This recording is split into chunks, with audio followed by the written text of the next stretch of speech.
everyone arrived? Everyone is already waiting inside. Well, what are we waiting for? Let's join them! Please, wait a moment. Before attending the meeting, I hope you can promise me one thing. What do you need? Promise me that you won't commit to anything too reckless. What do you think? Okay.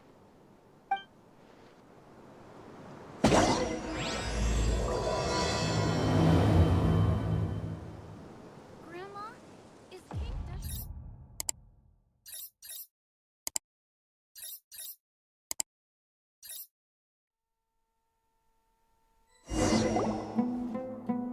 Everyone's here so early!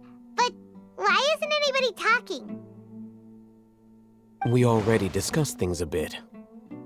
Hey, where have you been? I've missed you too. Are you ready? Very well. Are you sure this is gonna work? I gotta admit, it's bold. Color me impressed. It's worth a try.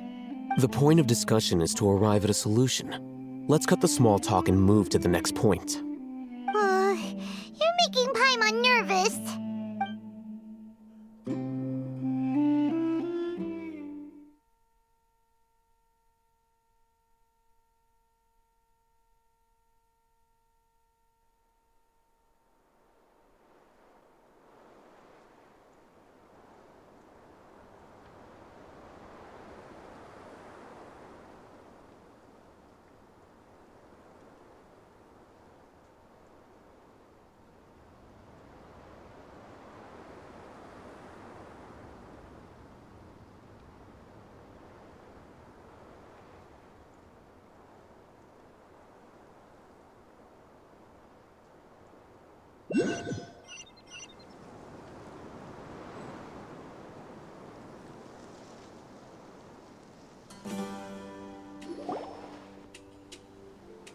You're finally done.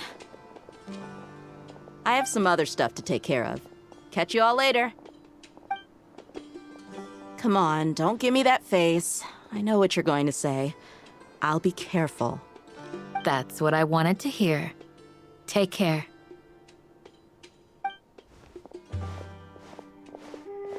Well, traveler, Paimon, judging from your expressions, the meeting must have been quite productive.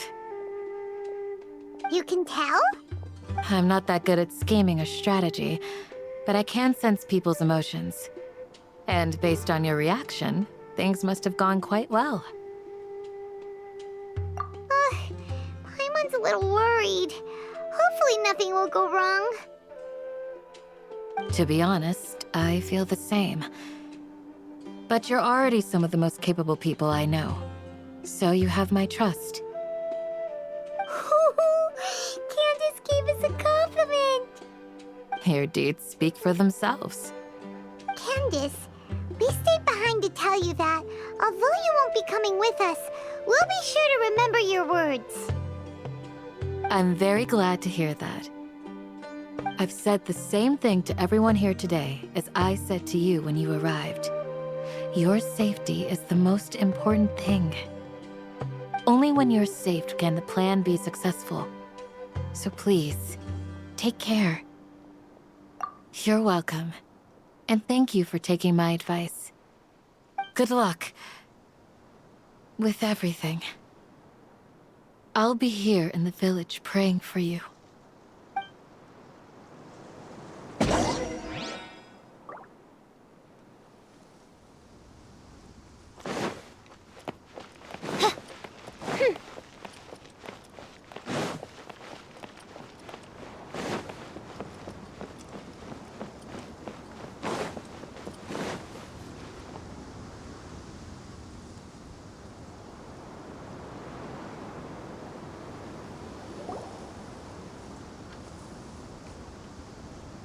Sounds good.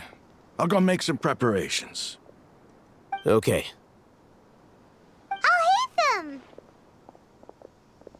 Have you finished saying your goodbyes? Yeah, Yes, she did. But I think my point also bears repeating. Our plan is not child's play. We won't be able to achieve anything if we're simply careful. We must go beyond that and fully commit ourselves to it. I hope this is clear to you. Huh? Shouldn't you be saying something more cheerful to boost our morale right now? Didn't we already do that during the meeting? You can never have enough words of encouragement. In that case, Candace can cuddle you to your heart's content while I continue to remind you of the seriousness of our situation. We all have our jobs to do, after all. It's like how some people can be put in charge of logistics while others will fight on the front lines. Speaking of the front lines, you don't look anything like a soldier. Of course. Compared to the mercenaries, I'm merely a feeble scholar. But the advantage of not being a mercenary is that I get to stay in a safer place and offer my strategic insight.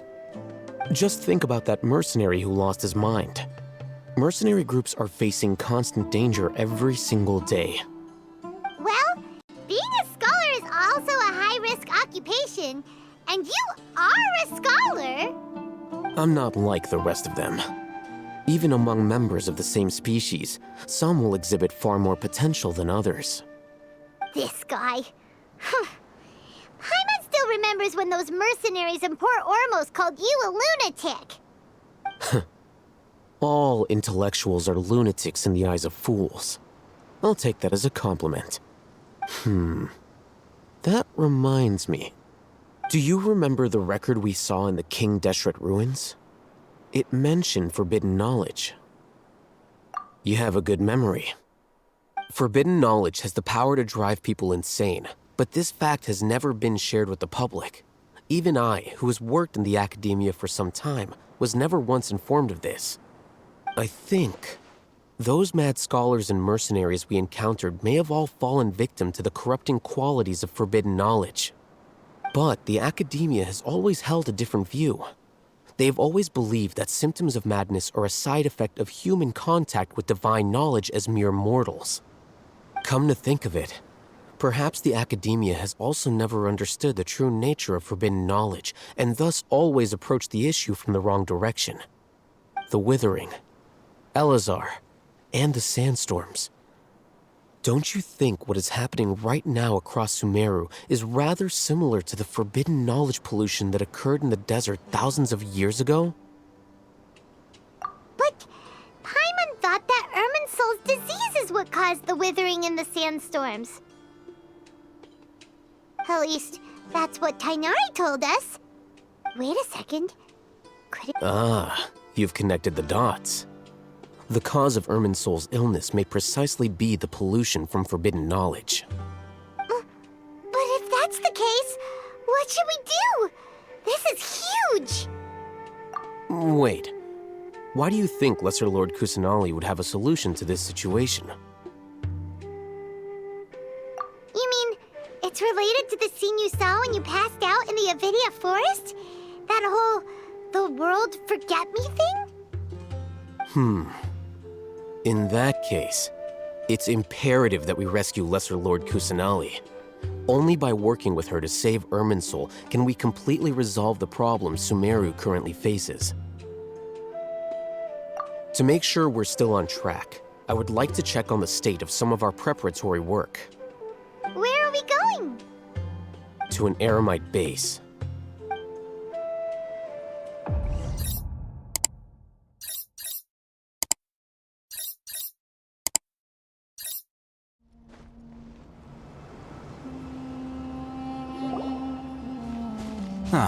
They're here. Huh?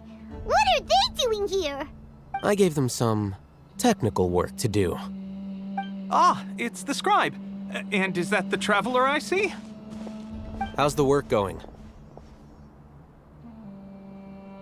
Ah, yes! We have fixed the devices according to your instructions. One of them is already ready for use, while the others are still under repair. Aren't those devices for canned knowledge extraction? What are you doing with those? Look here. Huh? More canned knowledge? Are you going to put more weird stuff into his head again? What's that look on your face? Are you scared? Paimon's a little scared, but very, very furious! That's an interesting response. Anyway, we're not going to use this just yet. As I mentioned during the meeting, this knowledge capsule contains a decree I drew up in the past. The academia should also have their own copy. And according to the plan we just came up with, Traveler, I want you to record something into this capsule. Do you believe we can save Lesser Lord Kusanali? Good.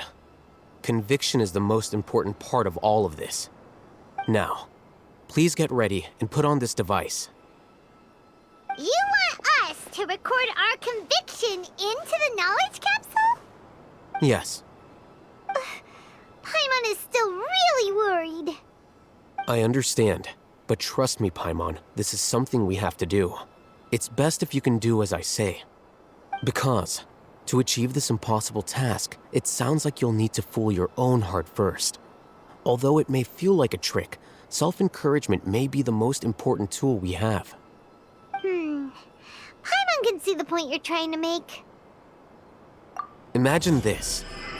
We have orchestrated our plan and successfully rescued Lesser Lord Kusanali. As a result, we have changed Sumeru's entire political landscape. Everything went without a hitch, and everyone recognizes and praises our achievements. Now, open your eyes. Here. What's this? Read it out loud.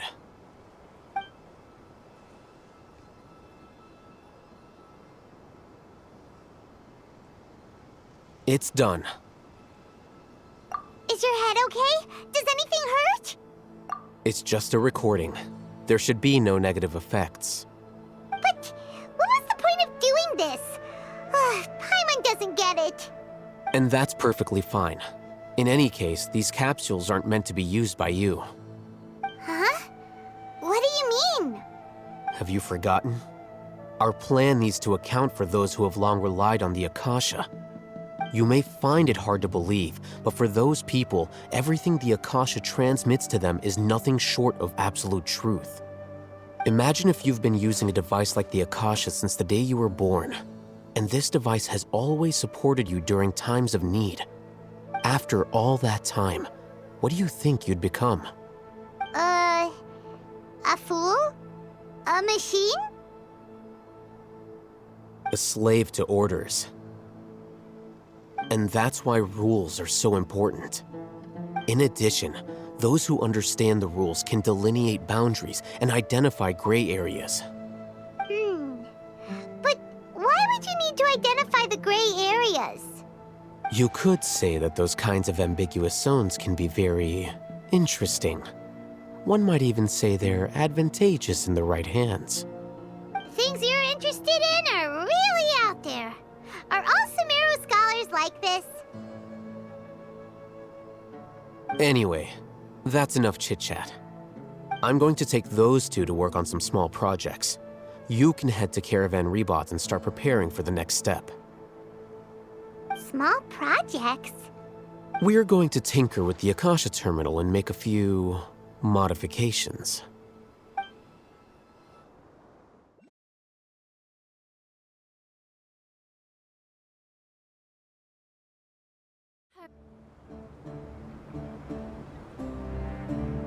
I thought we agreed on a plan.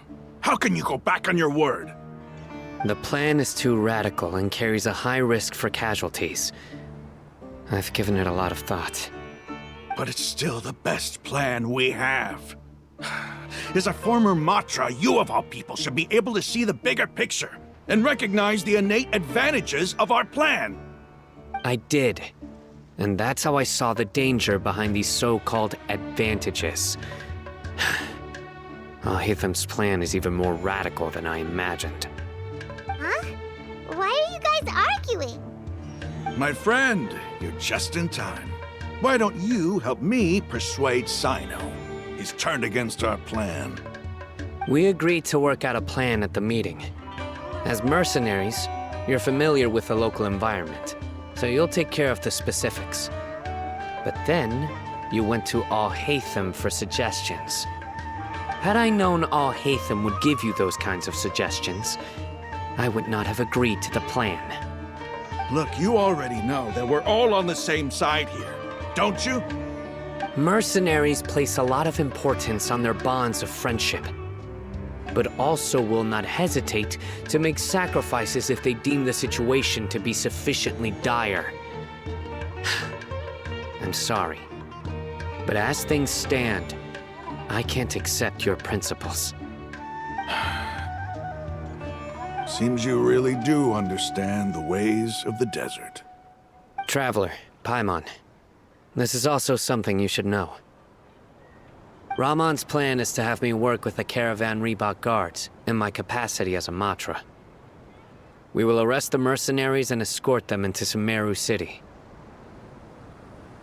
Wait, how can we work with the guards?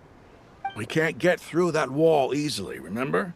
Caravan Reebok would never let so many unregistered members of the Eremites enter Sumeru City. My plan will clear us of any possible suspicion, and also let us enter the city as a big group. There is no better way. That also sounds like something Al-Haytham told you. Am I right? Doesn't Al-Haytham know how dangerous this plan is? Of course he does. He told me, there is no perfect plan, but this can get the job done. He also said that with the help of Sino and the Traveler, our chance of success would increase significantly. I never blindly trust anyone, and I've always had a good eye for people. I think he made a number of valid points. It's my own choice to trust you. If I make the arrests alone, I can control myself and prevent you from getting hurt. But I can't guarantee that kind of discipline from the guards. To make the whole thing more convincing, you'll need to resist to some degree. Casualties are inevitable once push comes to shove. I'm okay with the deaths of enemies. But now that we're allies, I'm against the meaningless loss of our own. I can't believe a Matra would actually care about us.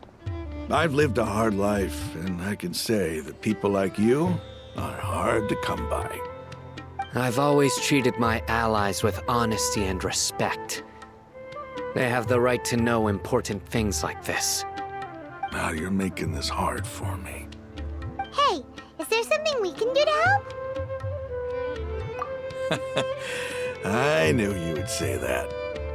We can help fight some of the mercenaries, which should reduce the number of times you'll have to struggle directly with the guards. That should help at least a little bit. Sino, on behalf of my people, I thank you for your kindness. But this is a mission we cannot turn our backs on. We strongly value the lives of our friends, but the goal we are about to achieve is even more important. We have no fear of casualties, because we crave the spoils of victory. So please, lend us your support. We will show you the determination of us desert dwellers. Well, now that you've put it that way, I can no longer refuse. But remember, you need to follow the plan and not do anything reckless. Candace made it very clear that we can only achieve our goals if we can ensure our safety. Since you and I both recognize the significance of this operation, there should be no more animosity between the followers of the Dendroarchon and those of King Deshret. Everyone's life is equally important. Okay, you have a deal. Let's do this for our shared dream. The guards should be stationed in the courtyard nearby. You can find them there.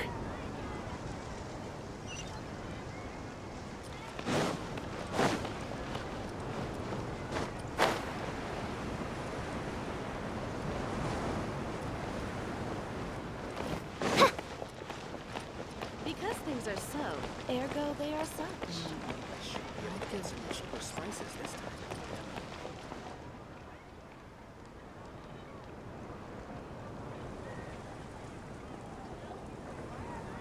Guards! General Mahamatra! To what do we owe the honor?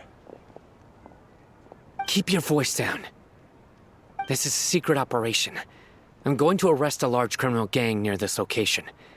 According to the Academia's Guide and Regulations on Secret Operations, I have the right to ask for the cooperation of Caravan Rebot. Ah, of course, of course. Mahamatra Sino's order is the Academia's order. Just let us know what you need.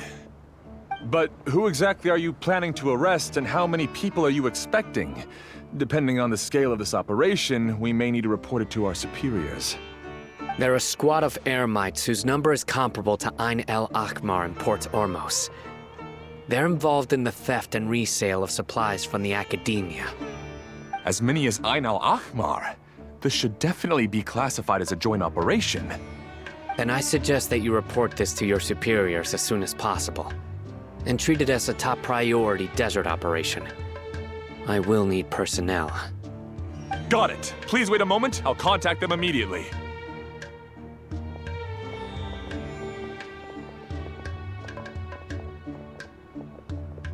Because this is work. Because I trust you. Paimon can't believe you're still in the mood to chat. This whole thing has Paimon scared stiff. Aren't you even a little worried? What if these guards already know that you have betrayed the Academia and are no longer their General Mahamatra? Even if that guard doesn't know, their superiors might, right? We discussed this, remember? The Caravan Rebot operation is of great importance. But don't worry, the guards there shouldn't know that Sino has stepped down. How can you be so sure?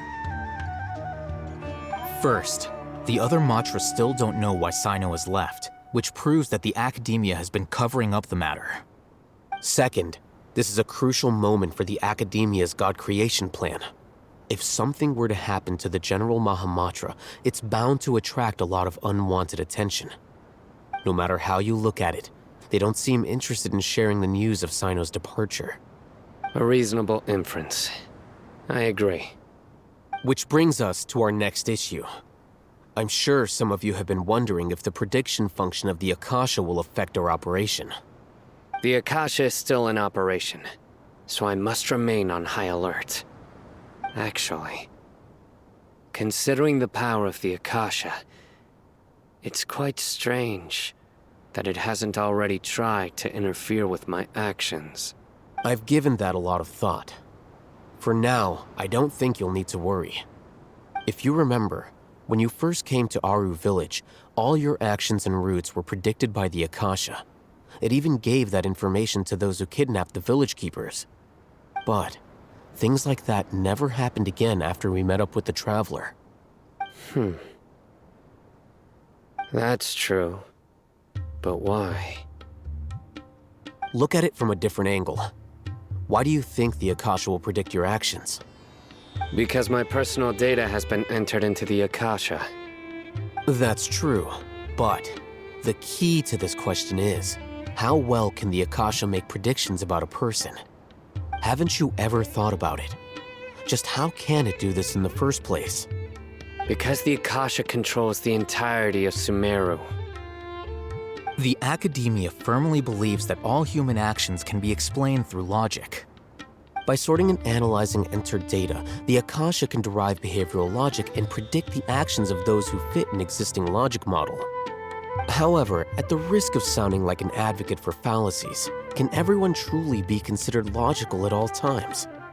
Emotions are part of our behavioral logic, but can you guarantee that every experience of the same joy or pain would be equally intense? How can our feelings and opinions be predictable down to the letter in every single instance? Sino, in the past, you've always worked alone. In the absence of another person who could sway you or your thoughts, the Akasha could produce predictions that were similar to your real-life behavioral principles. Decisive and principled, you were used to solving problems alone. That's why the Akasha could figure you out. But now, you've joined a team. And I believe the Akasha hasn't yet figured out the full composition of it. Our thoughts and logic have intermingled and weaved themselves together to become a complicated, chaotic mess. Any one of us could potentially disagree with another. The Akasha lacks data on these interactions, and it's impossible for it to predict your actions in the future based on your decisions in the past. After all, there's probably a limit to just how much we can be modeled or controlled by data. So, in my opinion, you're probably safe for now. Huh. Makes sense to me. I agree. The Akasha is not alive, and I don't think we can be completely controlled by something without a mind of its own. Is that so? I guess there are things that even the Akasha cannot calculate, and people will not be forever trapped by the past. Whew! Paimon's so glad that this is settled. Next time, pay attention during our meetings. Will do. Just remember to stay vigilant. Footsteps! General Mahamatra, we were not expecting your presence here. I'm the security officer of the Great Red Sand District. My name is Luxembarbo. This is my assistant, the Traveler. He will be working with me. The construct next to him is for his work. Beep! Construct! Beep! What a great honor to meet you. Your golden hair is as bright as the sun. And, is this the latest technology from the Academia? Have you made a decision regarding the matter I mentioned to your subordinate? It seems to be a dire situation, so of course you will have our full cooperation. To be perfectly honest, I've always longed to go on a mission with someone as well known as yourself. There's no need for flattery. Yes, sir. Take your most elite platoon and follow me to the eastern side of the district. We will carry out the operation there. Understood. Map. Hurry, bring the map!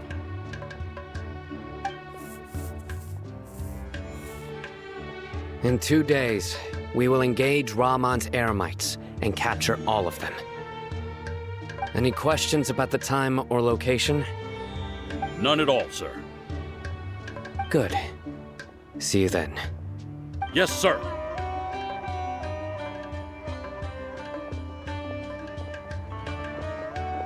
Maybe hanging around the General Mahamatra isn't so bad after all. Everyone's so respectful towards us.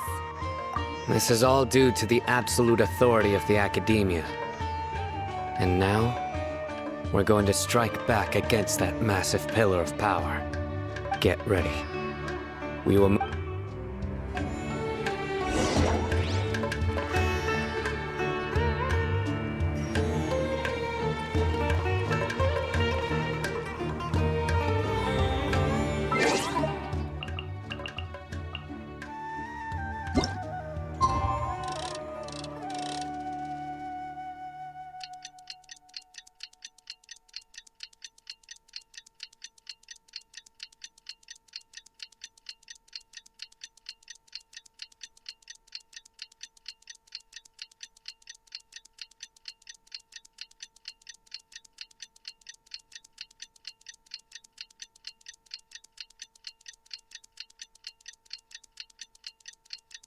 It's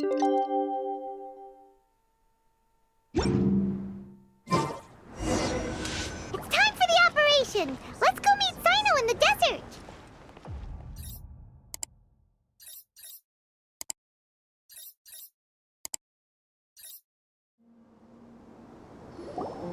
Look! Over there! Our helpers have arrived already! Let's hurry over! Wait a moment. Ah! Oh, it's you! You're my assistant, remember? Being my assistant, you must stay with me. Now let's head over there. It's General Mahamatra and his assistants. We meet again. You're here early.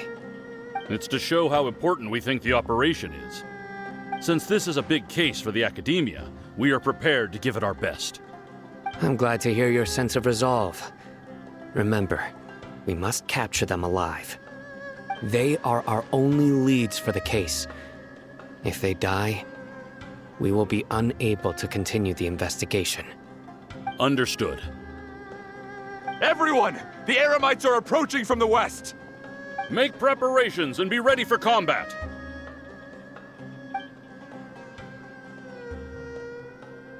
Halt! Oh?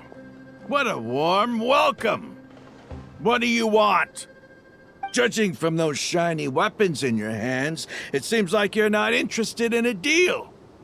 Rahman, the Academia has caught wind of your smuggling and illicit sales. If you value your life, I advise you to surrender. Who are you supposed to be? A Matra from the Academia? I can't believe you came all this way just to catch us. I'm not here to talk. Oh. Nobody's given me this much time of day since I became a mercenary. Brothers! For that slight, let's wash our blades with their blood. Let's show them we Eremites are not to be messed with.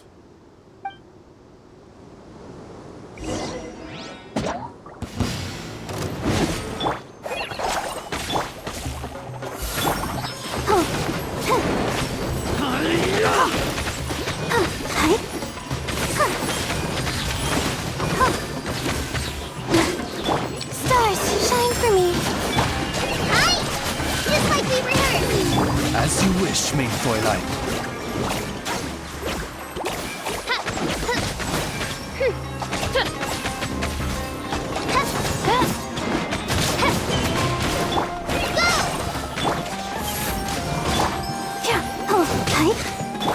By royal decree.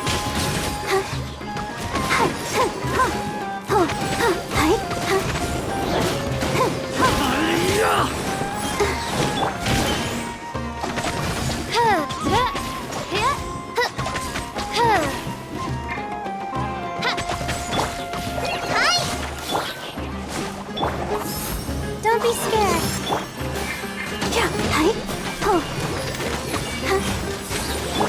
God, reveal.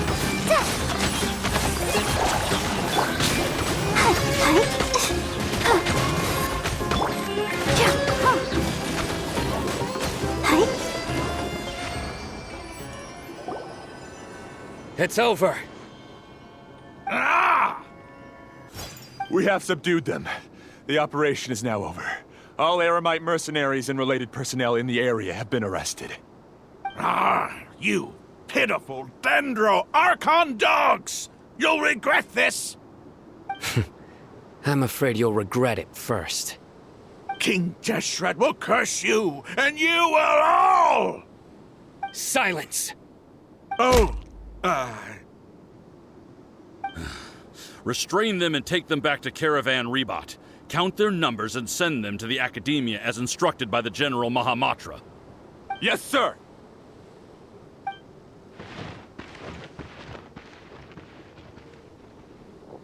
Mahamatra Sino, I will now take my leave. If you need further assistance, please come to Caravan Rebot and ask for me. Understood. You are dismissed. There they go. Let's talk elsewhere.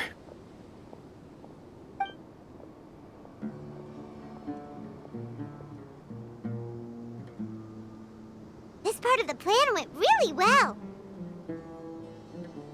Yes, things went perfectly. That's fantastic! And that punch you gave Ramon there sure looked convincing enough. Once we're done here, I'll return to Caravan Rebot and oversee the group's transport. I promise. I'll get everyone into Sumeru City safely. Yeah, you're the reason why everything went so well. It's not the time to celebrate yet. I believe Dia should already be waiting for you. Go join up with her. She will need you to introduce her to Tighnari. Speaking of which, is it really okay for us not to share the full plan with Tighnari? What if he'll feel miffed about it and refuse to work with us? I have a very close relationship with Tighnari. Given how well we know each other, I believe my message alone should be enough to bring him to our side. He knows I won't make jokes about things like this. If we need help, Tighnari is the best option. Get ready for the next phase of the plan. Don't keep them waiting.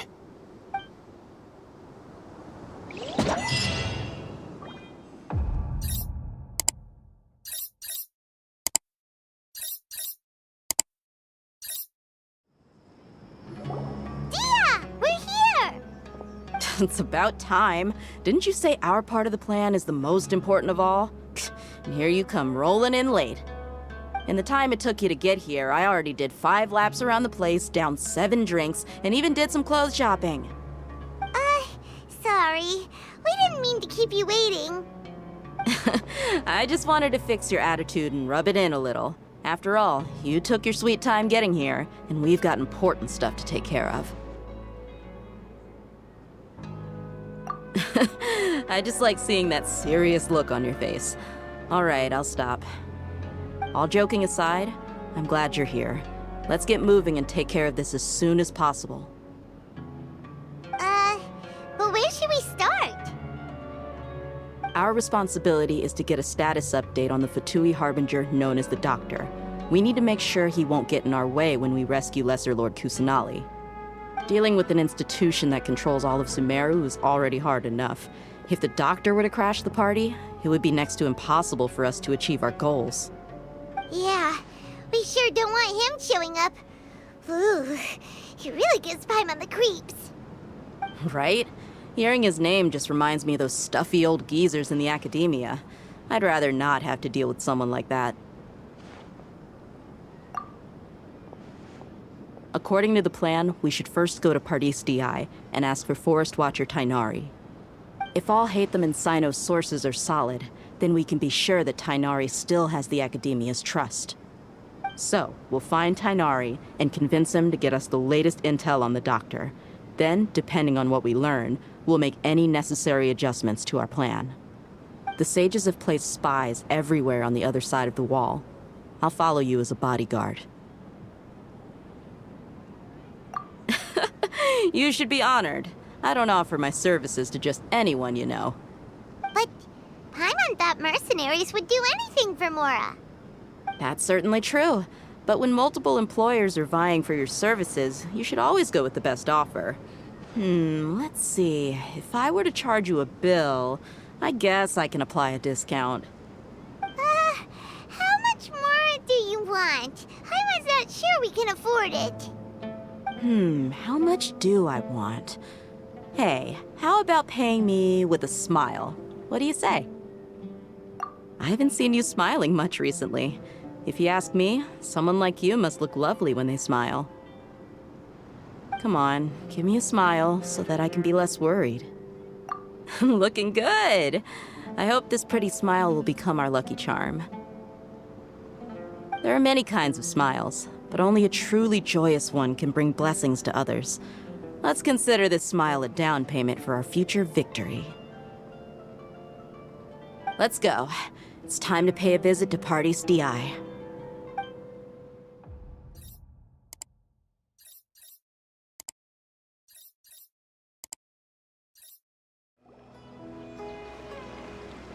Tighnari!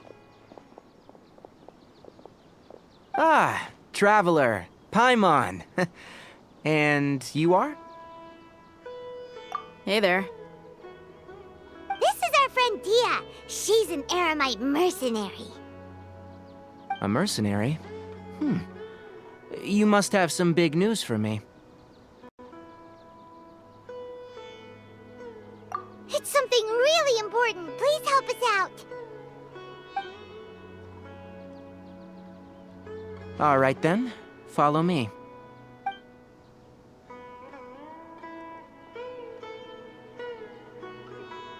This place is better. We won't be disturbed by any passerby.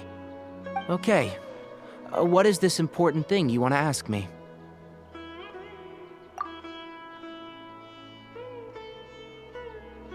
The Doctor. He's that strange-looking Fatui Harbinger with the mask. Paimon thinks he has blue hair. Yes, I know him. Actually, he left Paradis Di just a little while ago. He left already?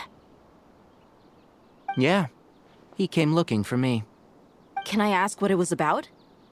Sorry to ask you like this after having just met, but your answer is very important to us. For now, all we can share with you is that your friend Sino is working with us. Sino, you say? I see. So that's why he hasn't been at the Academia. Okay. I'll answer your questions and will assist you any way I can. You don't have to tell me everything that's happened. Sino's name really does work wonders. You're not even a little worried that we might have made it all up? Despite having just met you, I can sense that you're the serious type. Between you, the Traveler, and Sino, none of you strike me as the type that would conspire to deceive me. You don't need to tell me anything you don't want to. I'll also get straight to the point. The Harbinger you mentioned came to me because he wanted to take the scholar Hypatia away with him. Hypatia? Why would he want her? And what do you mean by take away? Is he planning to leave Sumeru? Yes. He told me his return to Snezhnaya is imminent. So you mean you're leaving this place soon? Indeed. Otherwise, we could have perhaps talked a little more. I was just about to set out when I remembered something important. To that end, I made a final trip to Paradis Di. Let me ask, have you been taking care of a scholar by the name of Hypatia? Your sources are accurate. No doubt because you've recruited many informants. But you're right, Hypatia has indeed been receiving treatment from me. Forgive me for asking, but how's the treatment coming along? Given the way you're asking, I assume you have something to say. Since you asked, I'll be frank. I would like to take Hypatia to Snezhnaya. It's incredibly difficult to transfer a patient. As a scholar yourself, shouldn't you at least be aware of this? Oh? I can't believe your utter lack of faith in me, to the point of even questioning my general level of knowledge. How unbefitting. Well, you're the only one who's ever made such a request. I have my ways of keeping her safe during the journey. In addition, I can also promise that under my care, Hypatia will receive the most advanced and effective treatment. I will personally supervise her treatment and see to her recovery. Would that be agreeable to you? Hypatia was born in Sumeru and remains a scholar of the Academia. Her situation has not become dire enough to necessitate her transfer to another nation. Transporting her to Snezhnaya is risky, and the potential benefits are unknown. As the person currently responsible for her treatment, I cannot possibly sign off on this transfer. Your suggestion is rude and reckless. I'll pass. I don't know much about the doctor, but after talking with him, I realized that just like many other scholars, he possesses an aura of arrogance that I've come to detest. It's not so much that he's looking down on others, but more that he's confident in himself and his abilities to a point of near insanity. I would never refer a patient to someone like him. I prepared myself for a protracted battle of wits, and was really surprised to see him just give up on the topic. Still, his reaction really concerned me.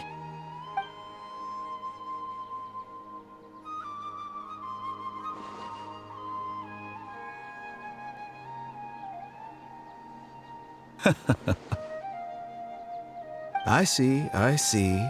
Of course, your opinion makes perfect sense. You're still young, but already quite stubborn. I must say, you are not like what I had expected. Under normal circumstances, I wouldn't just let you off the hook like this. But unfortunately, I'm in a hurry today, what with Her Most Noble Majesty the Tsaritsa calling for our return. Luckily, there is still some time left for me to take care of everything before I leave. It's just as the Academia said. You're a responsible and gifted scholar. Sadly, even with all of that, you're still lacking a bit of shrewdness. And that's also why people like you can never realize that sooner or later, everyone must pay the price for what they've learned.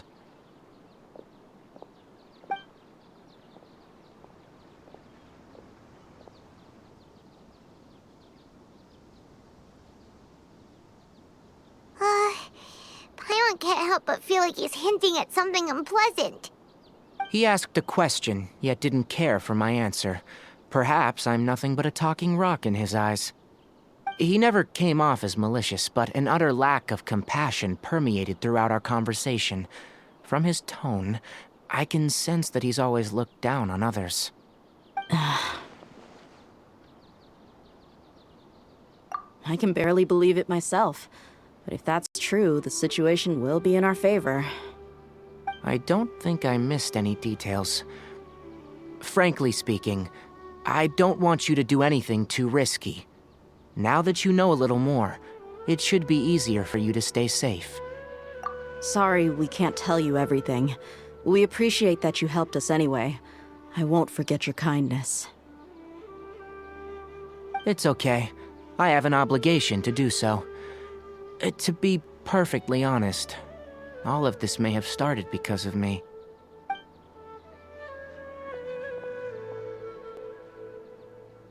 Recently, my master wrote several letters to me, asking me to return to the Academia and assist him with his research.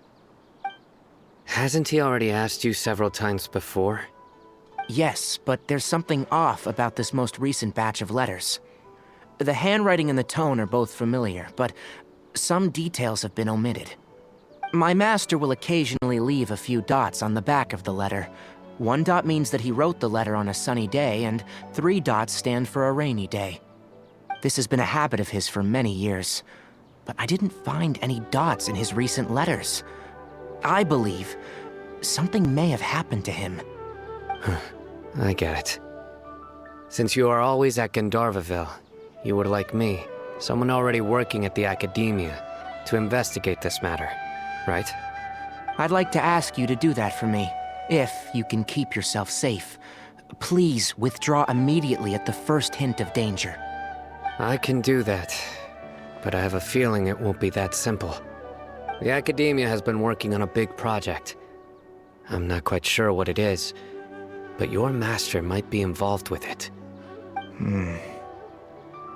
If the higher-ups really are hiding something, then it will be difficult to remove myself from the situation once the investigation starts.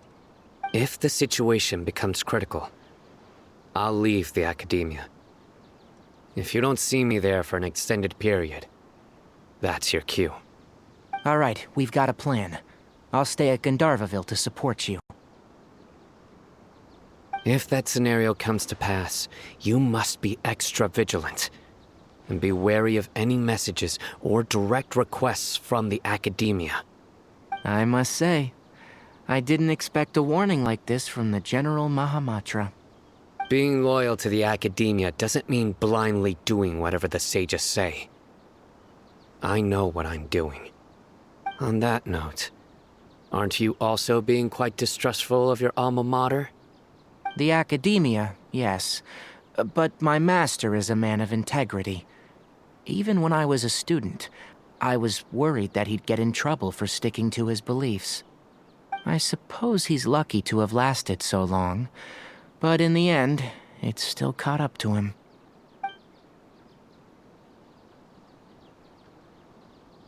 I see. So you noticed something was up with the Academia from the very beginning. This may well be how Sino became involved in all of this. In which case, I must keep my promise and help you however I can. Also, if you run into Sino again, please help me pass on a message to him. Trust your own senses and experiences. I think this may be something he needs to hear right now. Okay, we'll find a chance to tell him. Thanks. Right. Now let's go hunt down this Harbinger. Oh, by the way, which way did the doctor go when he left Paradis DI? That way. Gotcha. Thanks so much. We'll be on our way.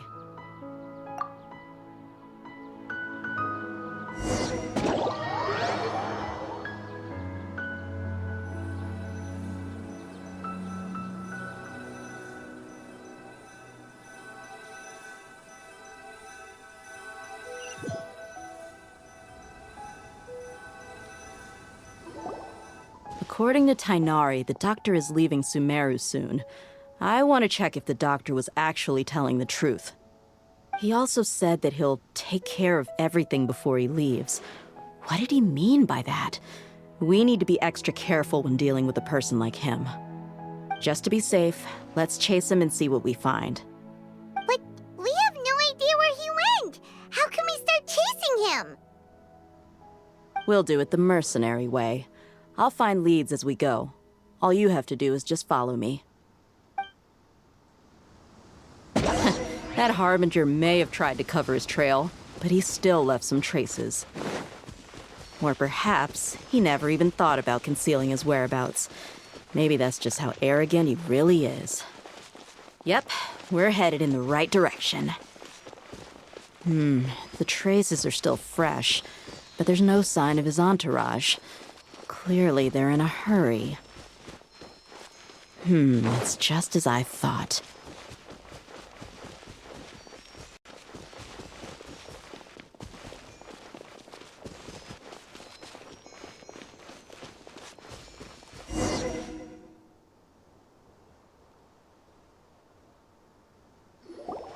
We can stop here. I think I know where the doctor went. To the south of here is Port Ormos, which seems to be where they're headed. Port Ormos? They're going to leave by boat? That's right. Let's go to the port and have a look for ourselves. Look!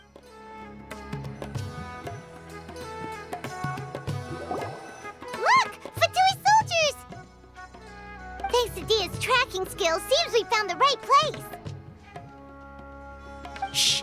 Don't draw their attention. The port is crawling with Fatui soldiers.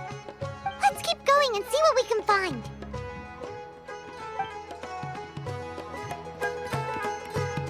Now this is a proper farewell ceremony for a Snezhnayan Harbinger. The Lord Harbinger is leaving. I've still only seen him once or twice. I used to hold a position in our homeland, and back then, the doctor spoke in a very different way from the way he speaks now. Maybe the way people talk in Sumeru has rubbed off on him? It's always like that when you spend too long away from home. When he gets back to Snezhnaya, perhaps it will also take him some time to get used to the life there again. Huh? But, sir, that can't be right. No, I remember it like it was yesterday. Both his expressions and tones are now very different. Also, for some reason, he seems like he's all smiles now. You must be mistaken. Nobody's supposed to look happy when they're on a business trip.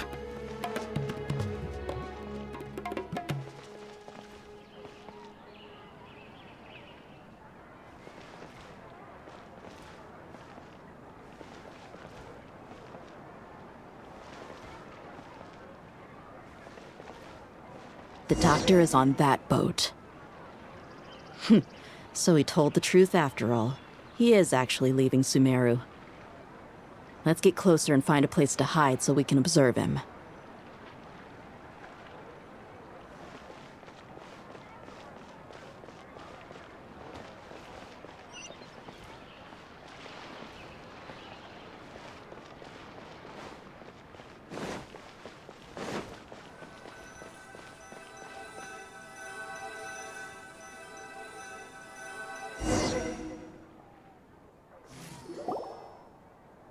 This place'll do.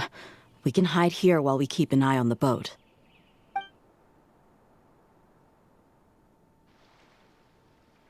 Huh?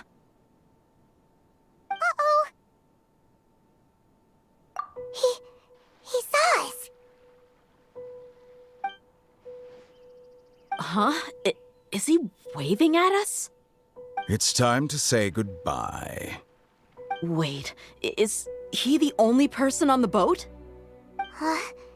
You mean there's nobody with him?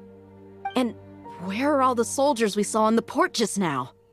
They were all here just a few minutes ago, but now they vanished.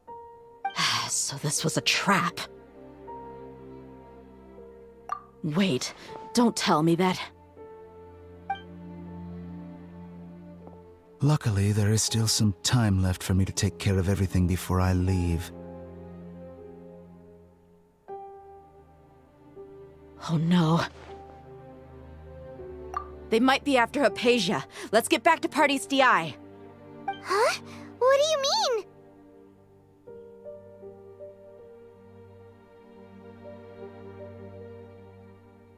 I'm afraid that she's seen something that she wasn't supposed to see. If I were the Fatui, I would also try to take her away. And if I couldn't... Oh no! Are you saying they're going to kill her? Let's go!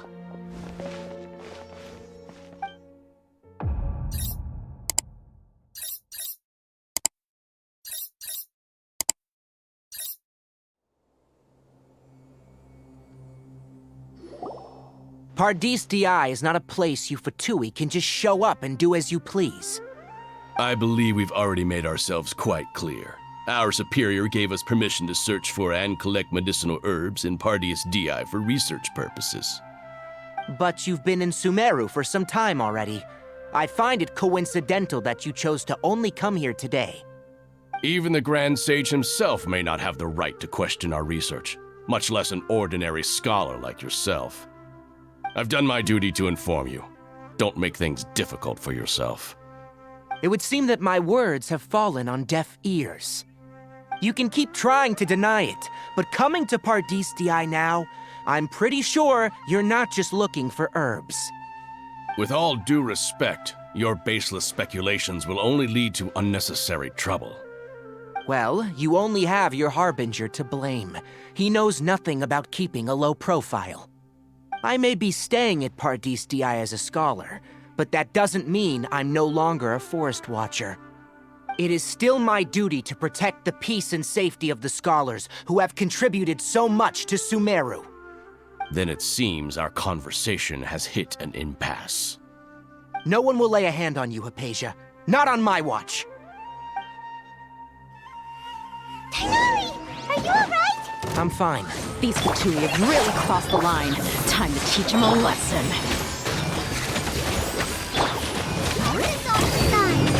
Midnight Phantasmagoria! Let's dance!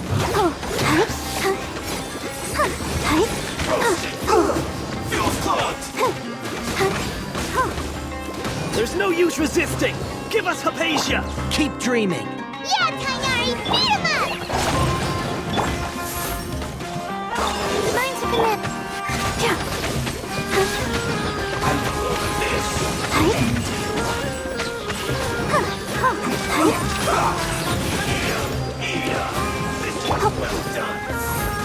I slipped up.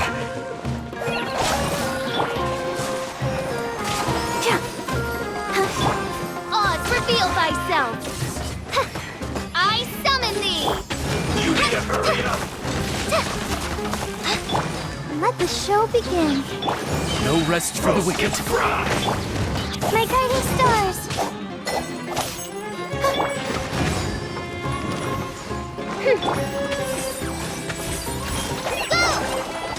This is well done. Unfortunate fault. The doctor's orders are absolute. Yeah? You've been someone's lapdog for so long that you don't know anything else now.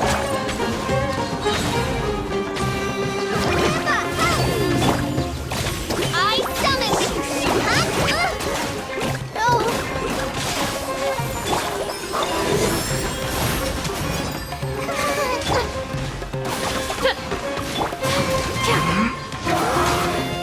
I'll protect us. I'm sorry, Professor.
We're not getting anywhere. Traveler, Paimon, please go to Hypatia. We need to make sure they don't try to sneak around and attack from behind. Got it!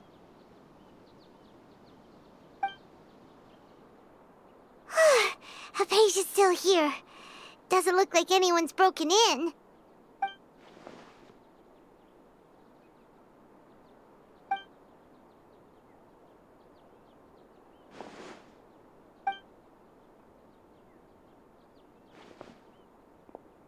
Well, how is she?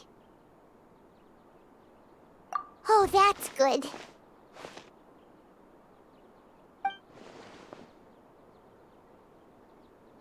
So, you think this is over?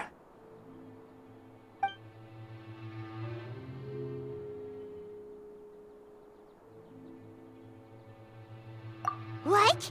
The Balladeer is here?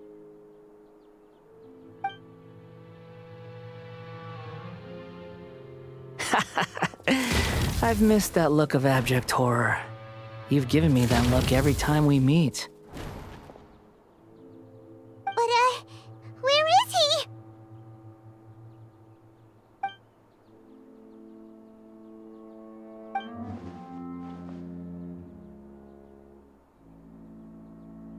I can hear all of your thoughts, you know. Don't you remember? I already saw you the first time you came to Parties DI and made contact with Hypatia. I didn't need to do anything. It is her honor to be able to connect her consciousness with me. Who are you talking to? It can't be the Balladeer, right? That's impossible. I know you must be curious. I might as well tell you that I decided to enter Hypatia's consciousness the moment I sensed your touch. I wanted to observe you on a fool's errand. Hey, Traveler! What are you doing? My deification is nearly complete. All that's left now are just some final details. Do you understand?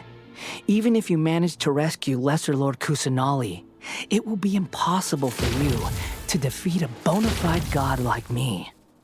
Is it wise to force that childlike god into a divine battle against me?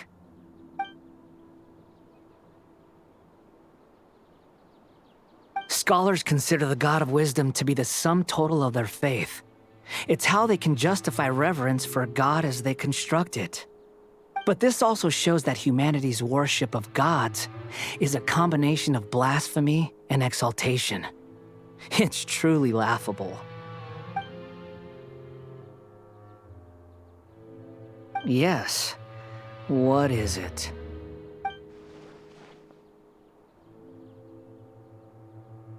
Yeah, I'm in a good mood, which is why I'm talking to you like this.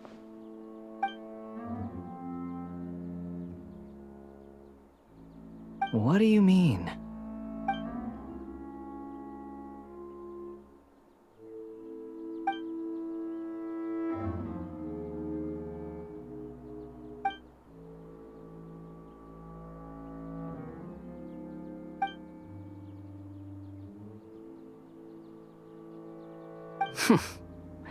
Those words almost make you sound like a friend who actually cares.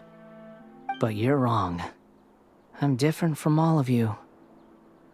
I was born to become a god. My entire life up until this point has just been a meaningless routine. Just think about a sheet of paper. By itself, it holds no meaning. The content recorded on it is what gives it value. All I had recorded down before were some painful memories and boring human feelings. Such senseless drivel should have been erased a long time ago. Indeed, to me, the sight of you fools in your futile struggles is far more amusing. Tell me, just what has this world done for you to protect it with such zest and conviction? I'm connected to your consciousness, so I can hear what you're thinking and sense the depth of your determination. This is a good conversation we're having. So here's a word of advice. Let go of your misguided guardian complex. You know nothing about the truth. It'll be for your own good, as well as everyone else's. Humans are a species that can only find bliss in ignorance.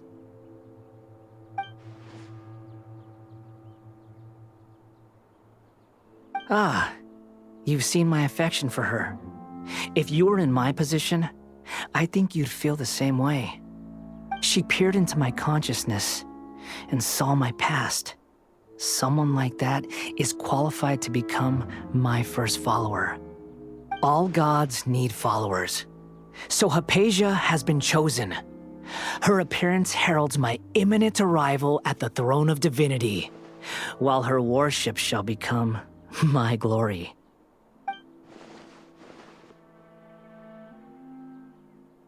You're doubting me again? No matter. Soon, you'll know what kind of authority you're challenging.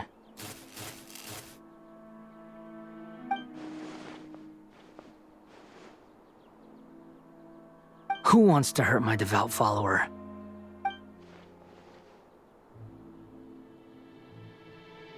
The doctor wants to hurt my first follower?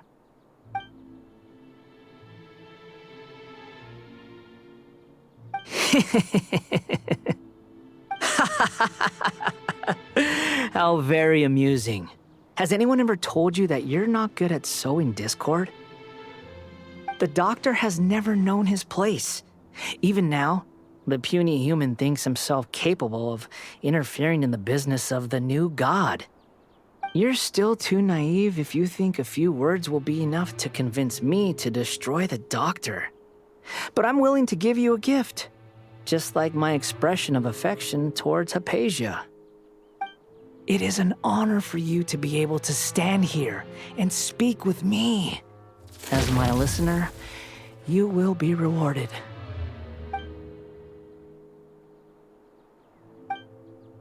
Both good things and bad things can be called gifts.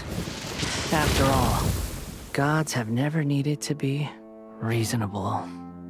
Ah! Paimon hears thunder! That person Paimon couldn't see was the Palantir? Oh, he sure chatted with you for a while.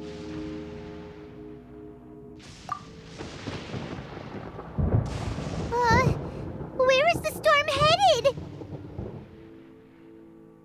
That means anyone outside is in danger! Let's go! Tighnari and Dia still must be fighting!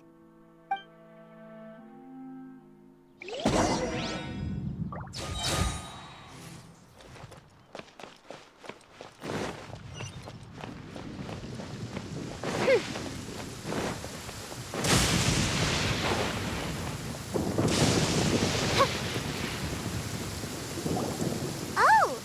Have the Fatui retreated?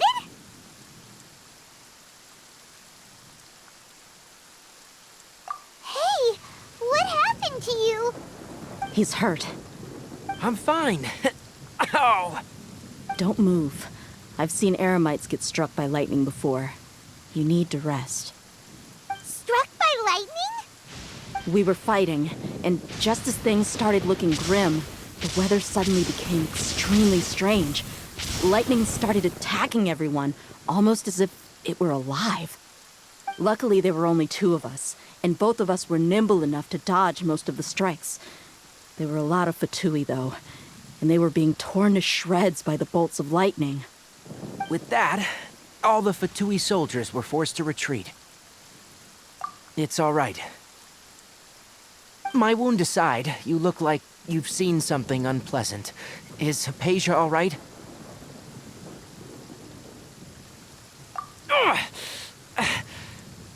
Hey, didn't I tell you not to move? Just in case. Let's go to Hypatia's place and talk about things there.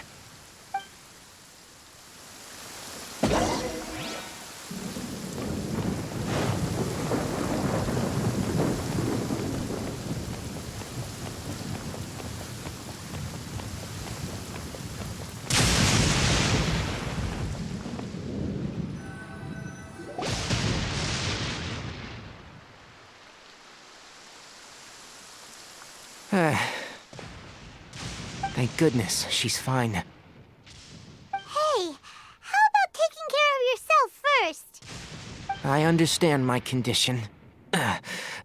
The wound is not fatal. I'll be all right.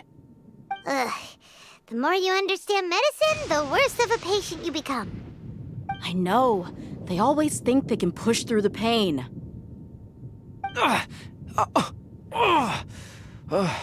Oh, he sat down. Let me rest for a bit. Sorry, traveler. Now you may start.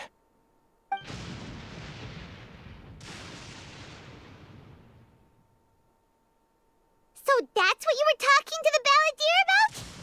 Oh, Paimon can't believe what he's thinking. The Academia's God creation plan. How ridiculous. That sounds, ambitious, I guess? Anyway, this is all way beyond me. As long as I can enjoy every day with a drink in my hand, tasty food in my stomach, and a good night's rest, that's enough. I'll only work when I have to. I must be the least ambitious person who's ever set foot in Parties DI. Don't say that. I haven't even thanked you for your help back there. Don't mention it. Well, if nothing else, all this proves that the doctor really did have some urgent matter to attend to and left Sumeru in a hurry.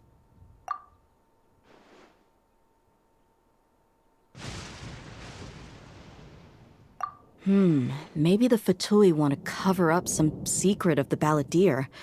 Is that why they tried to seize Hypatia? You said the balladeer claimed that Hypatia has seen his past. So, what could be there? Have you noticed?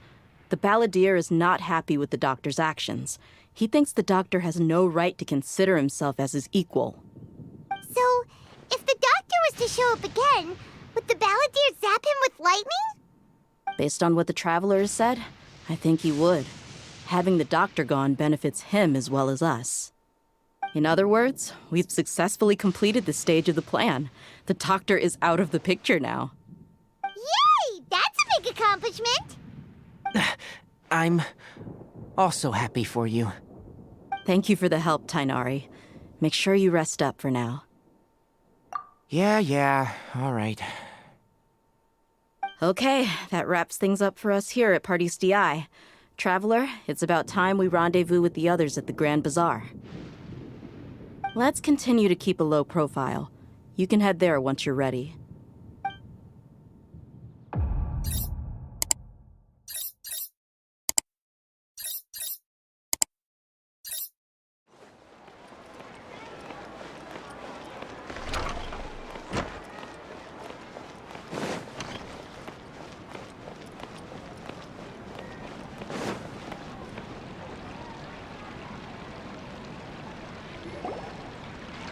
All right, everyone is here. How did everything go? Any luck with your missions? Let's report back one by one. I'll start first. We've made the necessary modifications to the Akasha terminal. In addition, the props required are also ready. I'll go next. The Traveler and I went to Parties DI. The situation was a bit complicated, but we found Tainari. Unfortunately, he was wounded during a fight. Who was behind it? Well, that's the tough part. What should I say, Traveler? The Fatui or the balladeer? After some back and forth, we confirmed that the doctor has left Sumeru by boat. He has something urgent to attend to back in Snezhnaya.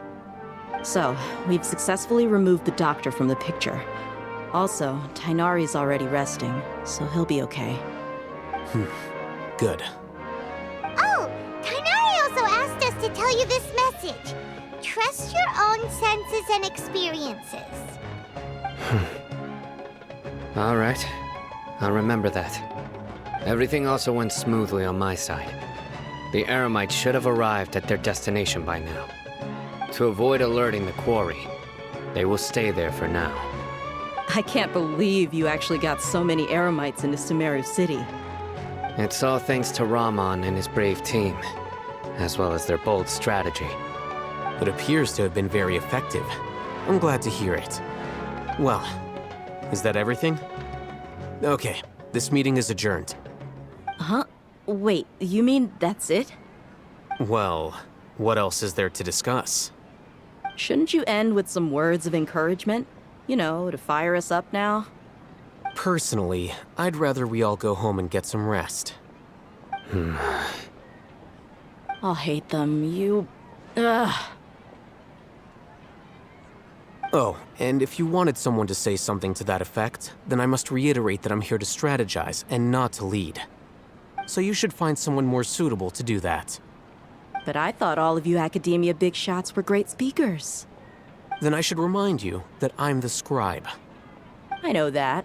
So what? A scribe is responsible for recording meetings, not speaking. Fine, whatever. Well, Sino doesn't seem to be much of a talker either. I guess that leaves it to my employer. Employer? Yep, the Traveler hired me. That's right. So come on, boss. What do you have to say for the team? Yeah, say something to boost morale. Huh? What are you all doing here? Oh, it's Nilu! Hey, everyone. I'm not disturbing you, am I? Not at all. I was actually just about to go find you. Judging from the group and all your serious faces, you were discussing something important, weren't you? But you also look like you're up to no good. Seems pretty interesting. Welcome, Nilu. Would you like to join us? Huh? Join you? You mean, you also want to discuss something important with me? Yes, something very important. Nilu, are there any breaks in your performance schedule in the upcoming days? Huh? Wait, you're seriously inviting me?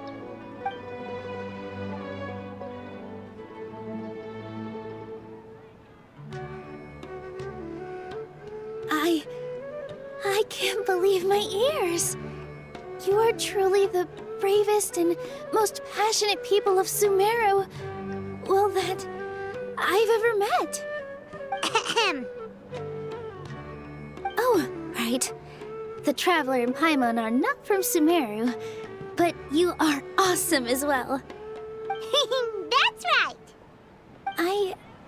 I must admit that I'm a little scared, but I'll try my best for Lesser Lord Kusanali. If I can somehow use my abilities to help you, then count me in. Remember, believe in yourself. Okay. I'll get my friends at the Grand Bazaar to help us tomorrow. Just remember not to say too much.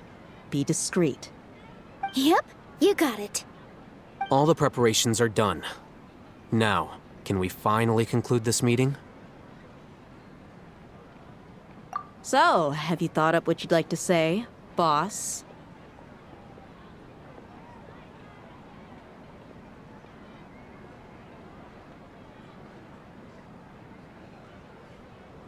Yep, it's a grand plan and we're all super awesome!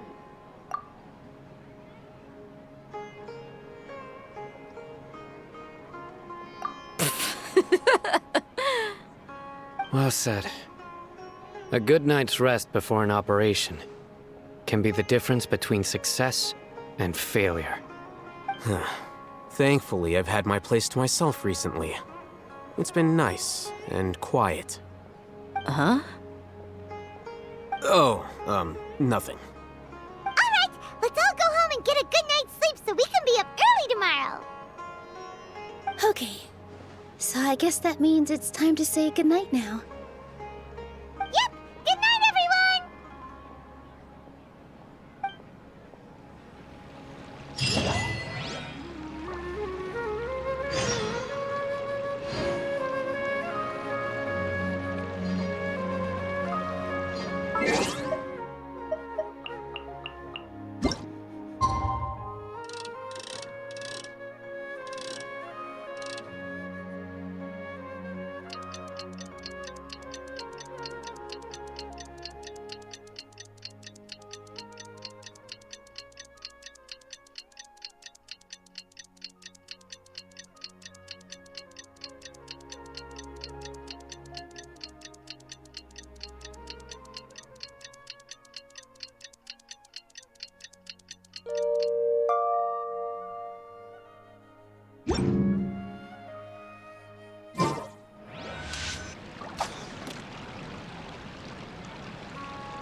is Jñagarbha Day. We can finally put our plan into action. Alhaitham should be waiting for us. Let's go to the Academia and find him.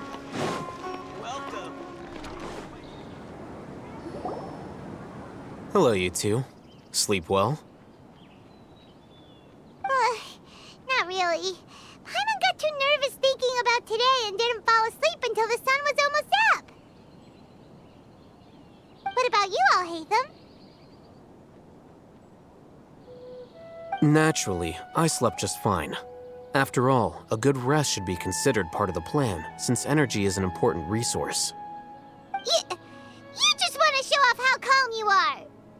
It's crucial to dissipate any tension before we execute our plan.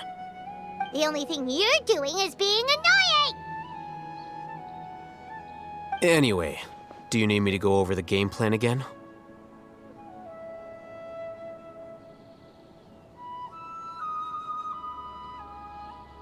Our target is Grand Sage Azar's office. Everyone in the Academia knows that's where the Grand Sage's console is. Only they can operate it. Many restricted commands and operations are executed via that console.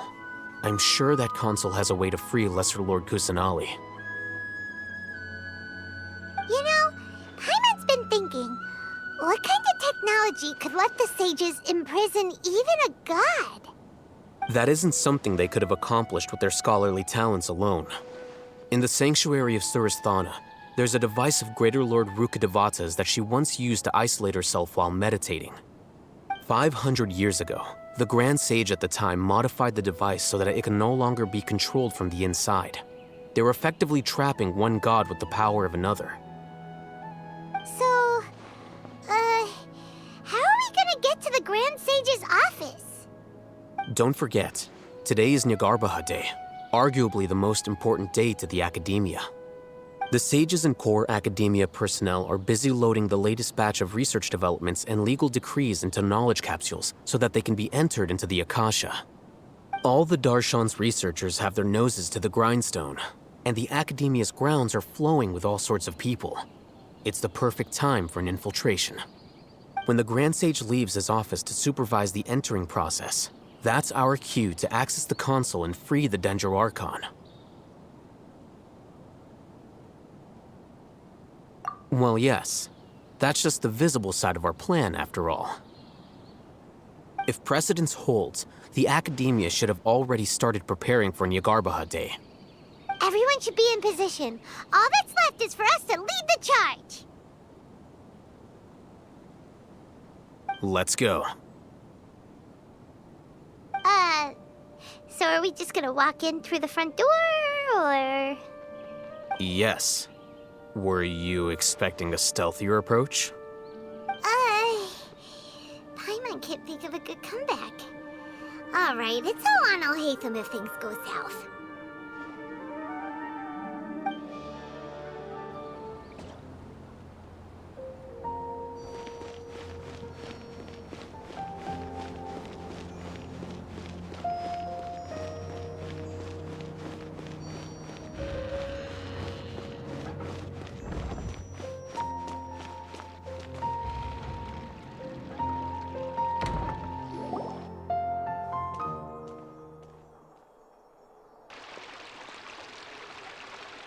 Scribe? Please, wait.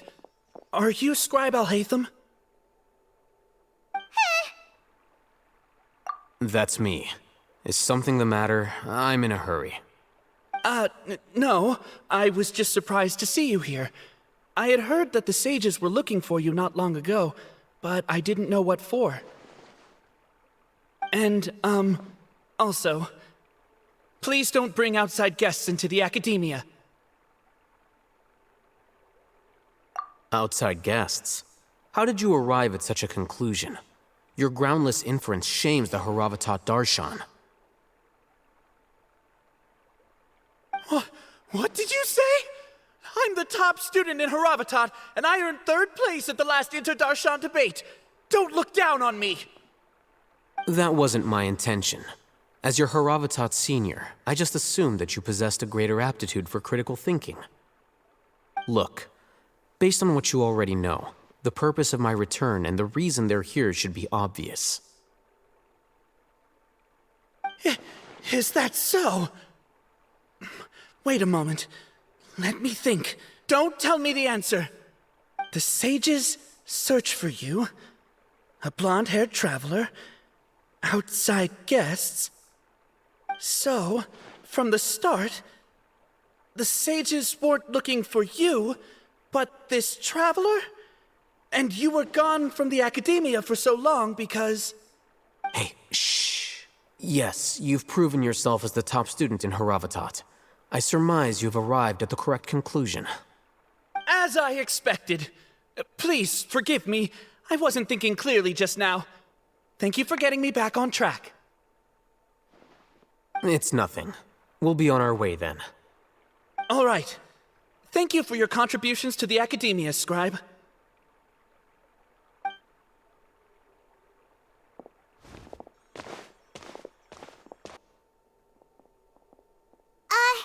What the heck just happened now? What did he just guess? I'm afraid I don't know either. You have no idea? Mm-hmm. He convinced himself of whatever truth he came up with. That is the so-called pride of a scholar. If someone questions their academic facility, they will instantly feign understanding to keep up appearances. Nowadays, the academia is rampant with this type of scholar. Their obvious farces of intellect only serve to highlight themselves as fools. Wow, so there are special ways to deal with smart people. We don't even need to make up our own excuses. We shouldn't waste any more time. It would be problematic if we missed our window of opportunity. Let's go.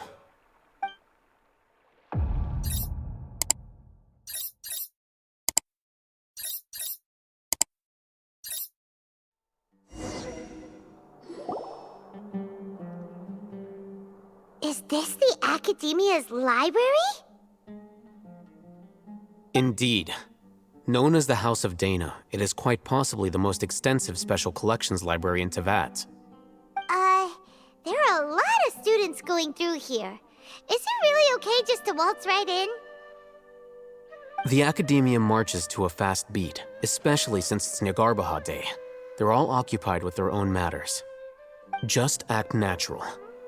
Now, hurry along.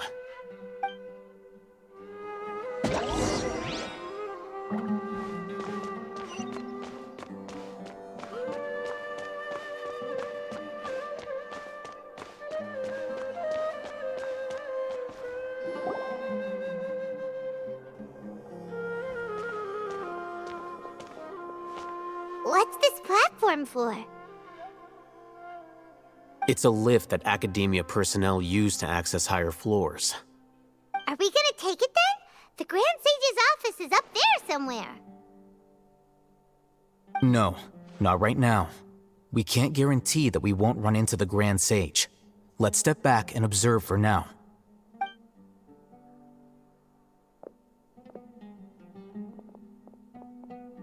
You think the Grand Sage will exit from there? And after he does, we'd sneak past him? Oh, Paimon thinks that's really dangerous. Who knows? However, if we can confirm Azar's current location, our operation will be much safer if we... Allow me to offer you a hint. If you wish to know his location, look behind you.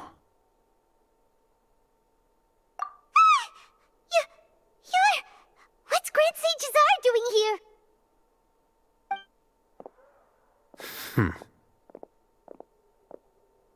Do not tell me you believed the Academia would not grow suspicious of you after such a prolonged absence, Scribe. An eyewitness had informed me of your whereabouts, so I came to personally welcome you. Grand Sage, I didn't expect you to care so much about me. I'm truly flattered. I'm sure, but compared to you, I am far more interested in these two unexpected guests. You are the Traveler and Paimon, correct? It's a pity that only now have I been afforded the opportunity to formally meet two of Sumeru's most esteemed guests. I do apologize for my lack of decorum. Excellent. You immediately initiated discussion instead of attempting to prepare some perfunctory excuse. You clearly understand the situation at hand, and have no intention of making a reckless stand. The foot traffic here renders this place unsuitable for discussion. Please, follow me to my office.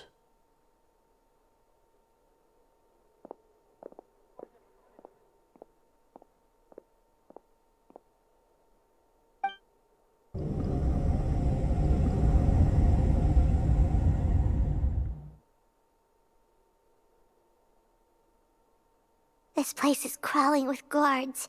There's no way out for us. All right then, traveler. What did you wish to discuss with me? Today is Jñagarbha Day, so I still have many responsibilities to attend to. There is little time for idle chit-chat before I detain you all.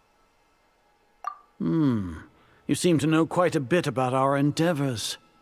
If that is so, then you should be praising our great work, rather than using your trivial misgivings in a futile attempt to sway me.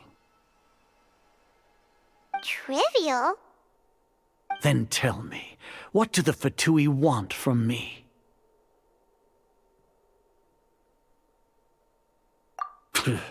Worthless. Those are all completely worthless. Benefits, divine power. These materialistic words do nothing but debase our great work. Creating a god. Yes, we are using human wisdom to create a god.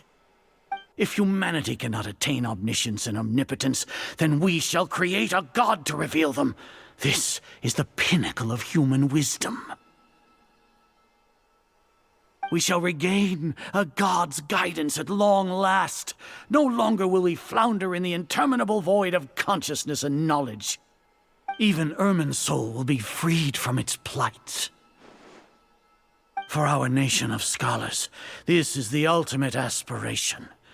No cost is too great to realize it. You will never understand the rapture of having a god be born within your very hands. With your degree of knowledge, you cannot even comprehend such an emotion. Gods exist on a plane that far eclipses humanity's. Lesser Lord Kusanali, what can she even do?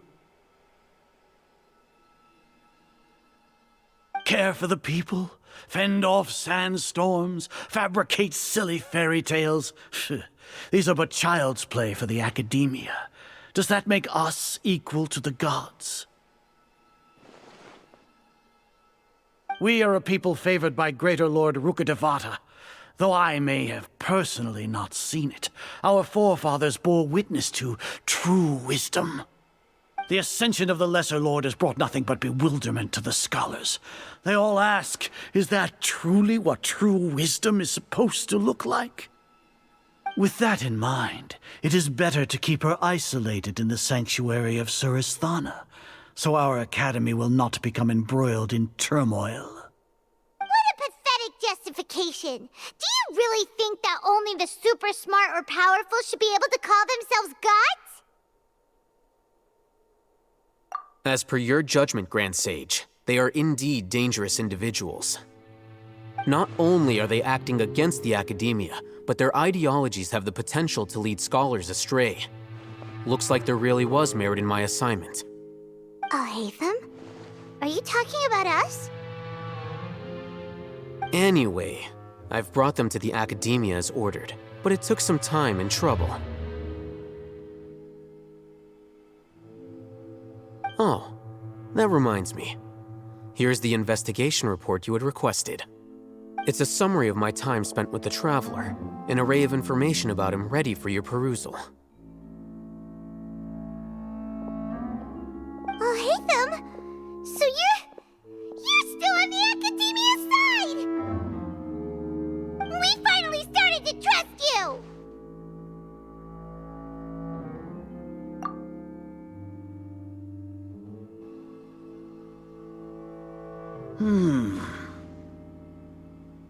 Excellent. Detailed contents with no errors.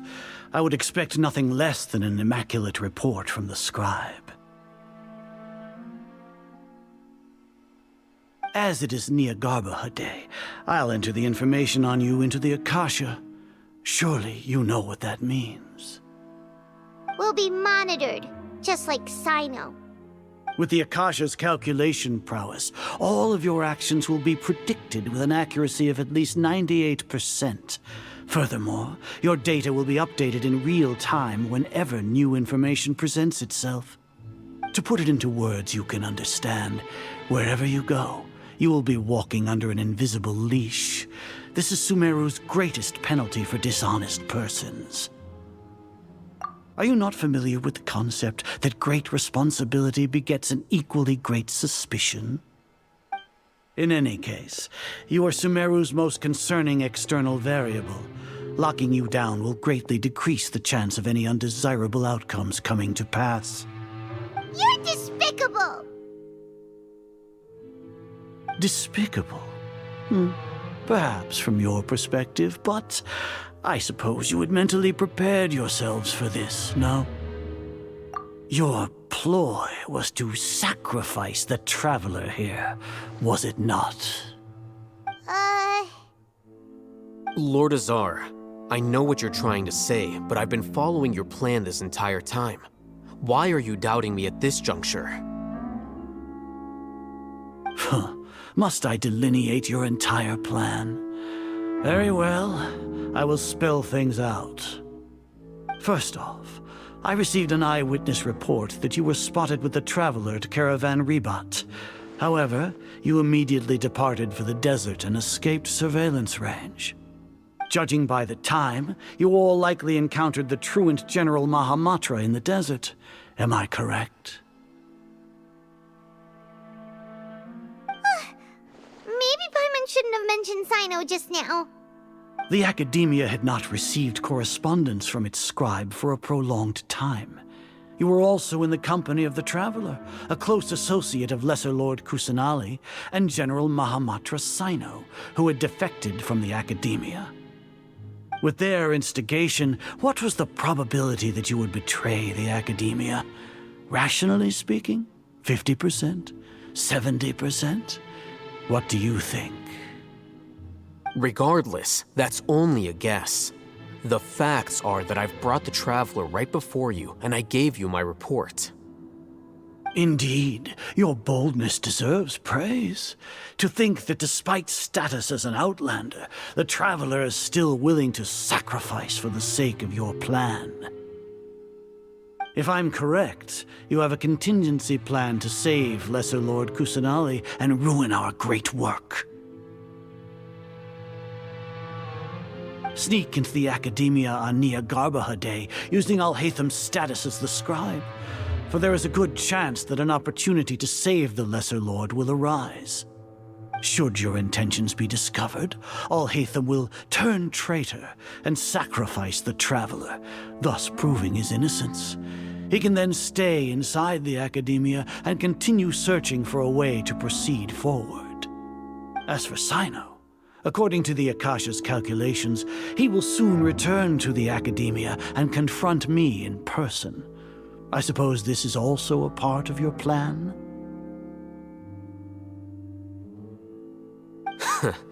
You'll see me as a traitor regardless of what I say, no? Even if you impugn me, it would have little effect on you all. You misunderstand. Losing our scribe would irreparably damage the Academia's regular operations and the development of Sumeru's future academic systems. However, under the current circumstances, even that is trivial compared to what we stand to gain from our great work.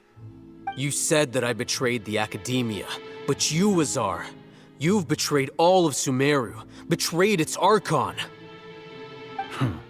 So flight has turned to fight at long last. Guards!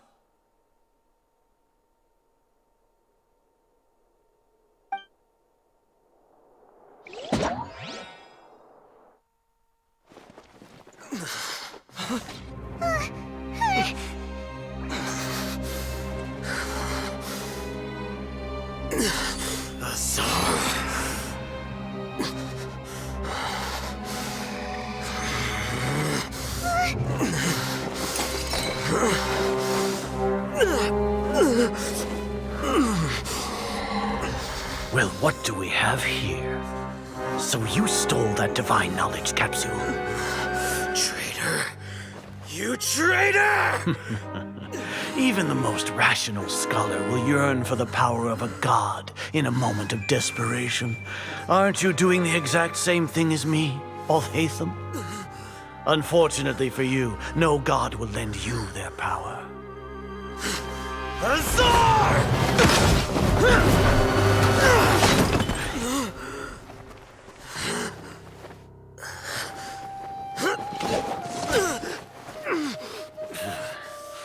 He has gone completely insane.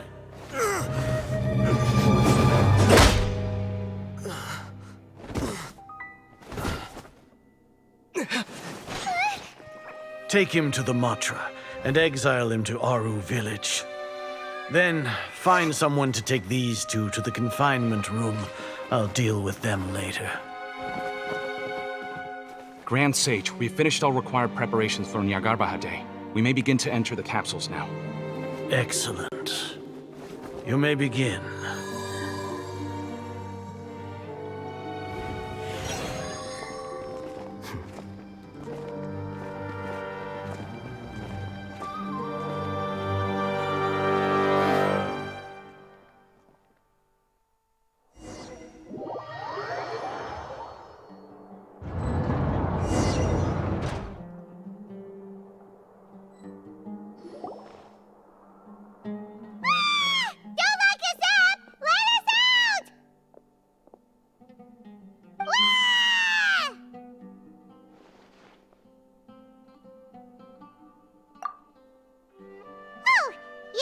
Paimon got a bit carried away there. How was Paimon's acting just now? Great, huh?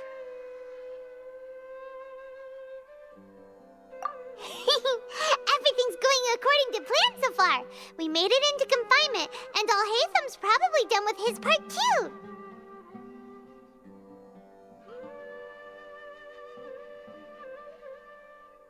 We even managed to trick Grand Sage Azar. Alhaitham sure knows how to cook up a plan. What are we doing next? Paimon has trouble remembering things when she's worked up. Right. Paimon thinks it went something like this. Apart from that, we still have yet another goal in the first stage of our operation, which is to send the Traveler to the confinement room. What? Why do we want to get him locked up on purpose? He's always been the person the sages are most afraid of, as well as the greatest obstacle to their successful implementation of their plan. They are very aware of the risk he poses to them. Once the Traveler is imprisoned, the sages will likely think that everything is under control. And with their guard down, the next phase of our plan will have a much higher chance of success. I can already see the pompous looks on their faces. Oh, that's a super tricky plan.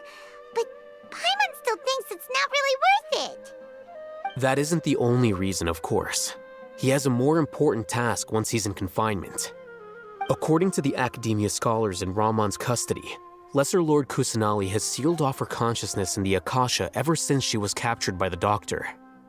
That way, they can't pry any more information from her. Even if we break into the sanctuary of Surasthana, it will take time to awaken Lesser Lord Kusanali's consciousness. We need to do that in advance. So our job is to wake up Nahida! Okay, totally worth getting thrown and jailed for. The confinement room is inside the Academia, close to the sanctuary of Surasthana. It's a completely enclosed space, and you won't be receiving any visitors. I'll work with Ramon's scholars to make some modifications to your Akasha terminal.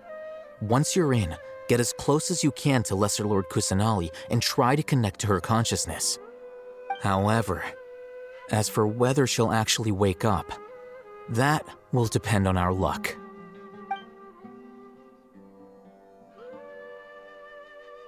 Oh, no wonder you've been wearing your Akasha terminal today. It's the one that Alhaitham modified. Paimon thought they'd take our Akasha terminals when they locked us up in here. Were they being careless?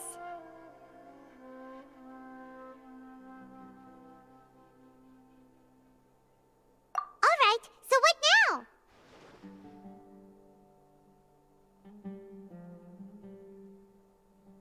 Sounds easy enough. We can finally talk with Nahida after all this time. Let's do it.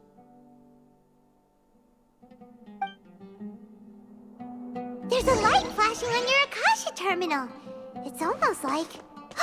the faster it blinks, the better the signal.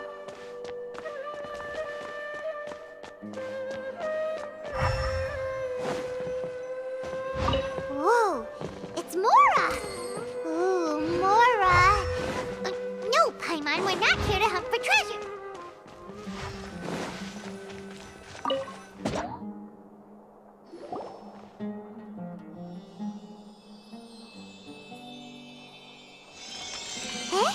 Is this the right spot? Are you getting anything?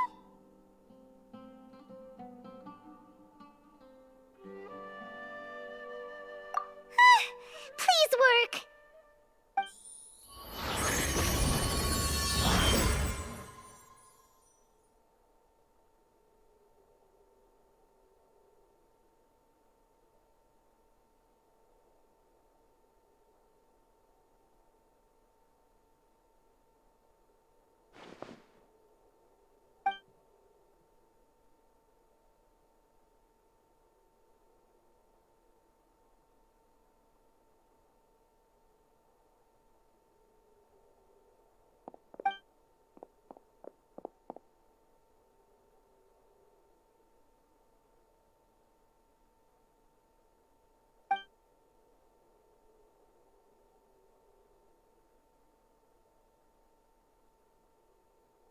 Nahida!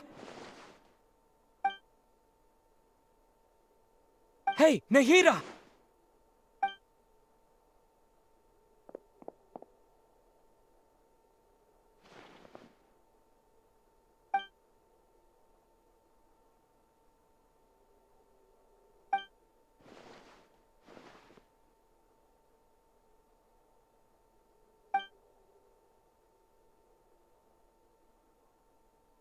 When did it first start? Oh, right. It started from the moment I was born. I want to become a worthy Archon.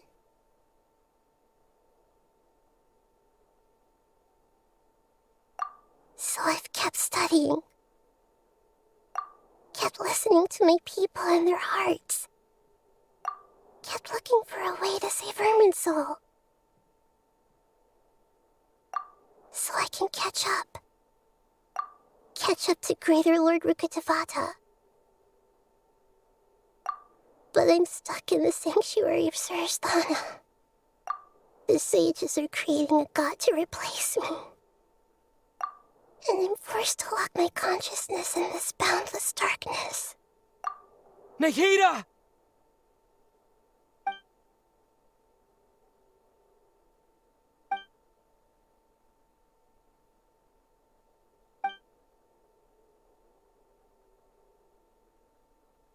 Nahida!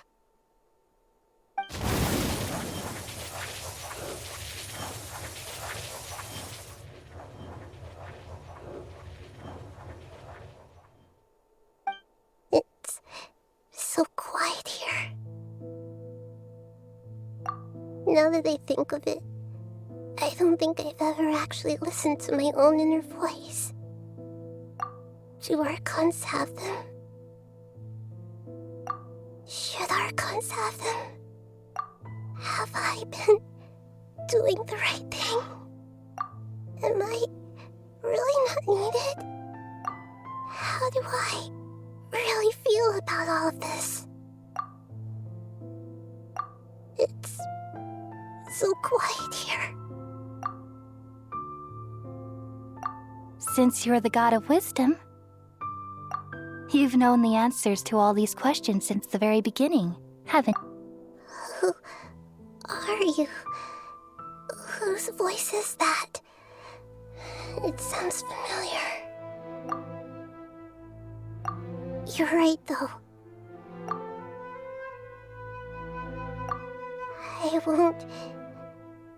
I won't ignore my own voice anymore.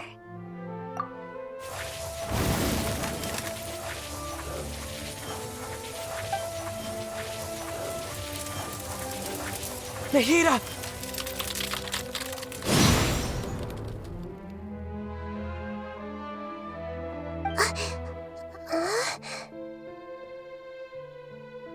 Nahida? Did you wake me up? Thank you. Why are you here? We're here to rescue you. Are you alright? I'm fine. It's just... when I think of everything that's happened to me, I feel really angry now.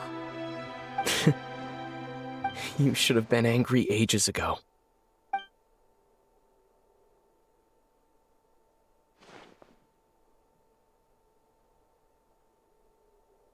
Huh? Oh, you're back! How's everything? That's wonderful news! Great! We weren't locked up for nothing! When you went to wake up Nahida, Paimon was listening for any sounds outside. You were out for a long time. There are fewer and fewer scholars going about now. You think everyone's done with their Jñagarbha day stuff? Yep, so that means our next act is Nilu's performance!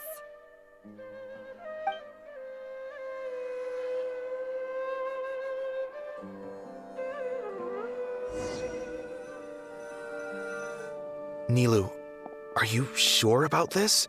You're taking such a great risk for them. I'm sure, and I'm going. You know that I don't like to pass up any opportunity to dance, and this one is especially important. All right. You seem to have a lot of trust in them, so I won't say more on the subject. But if anything happens, the few of us here may not be able to help you. Don't worry. They've been through worse. Everything's going to be fine. All right.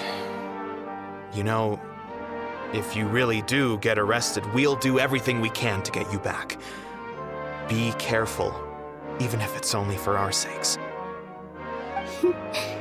Thanks, Mr. Zubair. You're so very kind.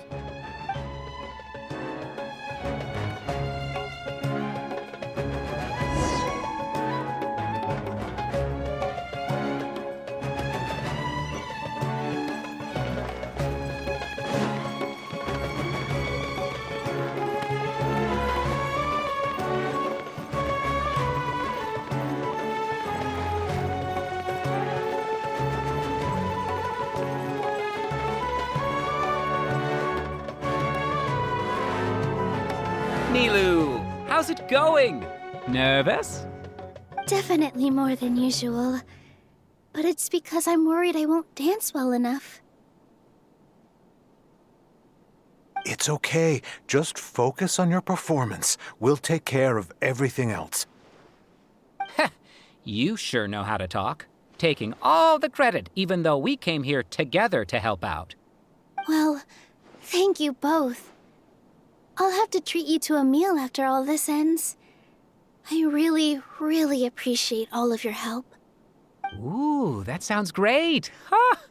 How can we say no to that? All right, let's get back to business. Nilu, we'll be here to keep people from going to the academia so they don't interrupt your performance. I was planning on telling them something like, the Academia's been conducting a weird experiment, and some of their test subjects escaped. It's really dangerous there, so stay away. Oh, you couldn't think of anything better? Oh well, I guess it does sound like something the Academia would do. I think it sounds great. I'm counting on you guys. Don't worry, it'll be a piece of cake.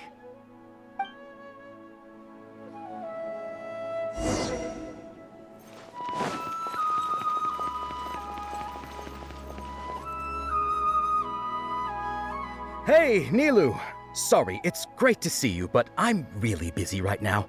Our Bait People Away with Yalda Candies plan is working beautifully. Do you want some candy? We have more than we can give out. Vihar, thank you so much for doing all of this. And even dressed up as the Knight of Flowers, no less. I'll pass on the candy, though. I cut back on sweets in the period leading up to a performance, and I'm about to start one. You have a point. The stage is cleared and everything's ready, so you can start your performance at any time. Yeah, thanks to you. I'm really grateful. All right, time to hit the stage. You're welcome. The honor's all mine, since I'll have such a great view of the show.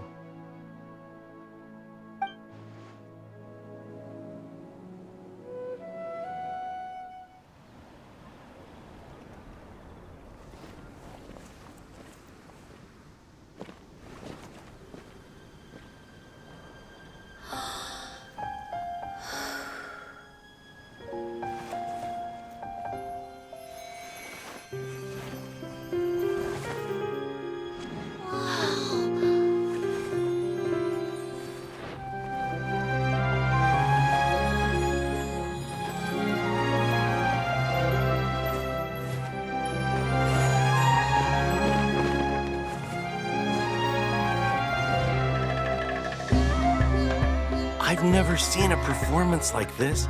This is incredible.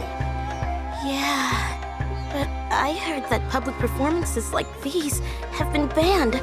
I can't believe she's doing this here.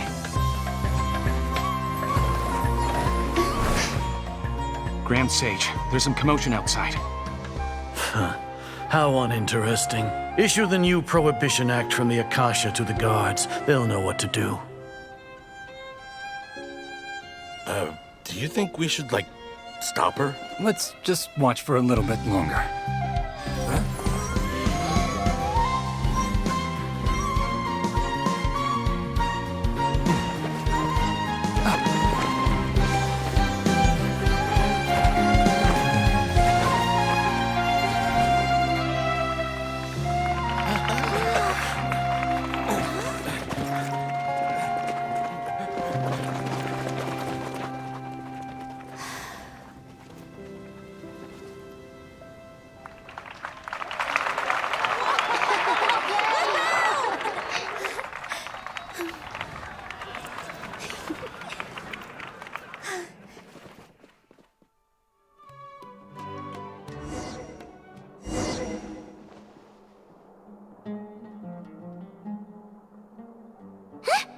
Did you hear that? It sounds like a lot of guards just ran by. Does this mean the plan has moved on to the next stage? Yep. It's great that everything seems to be going well. Come to think of it, when did Alhaitham replace the knowledge capsule that was about to be entered into the Akasha?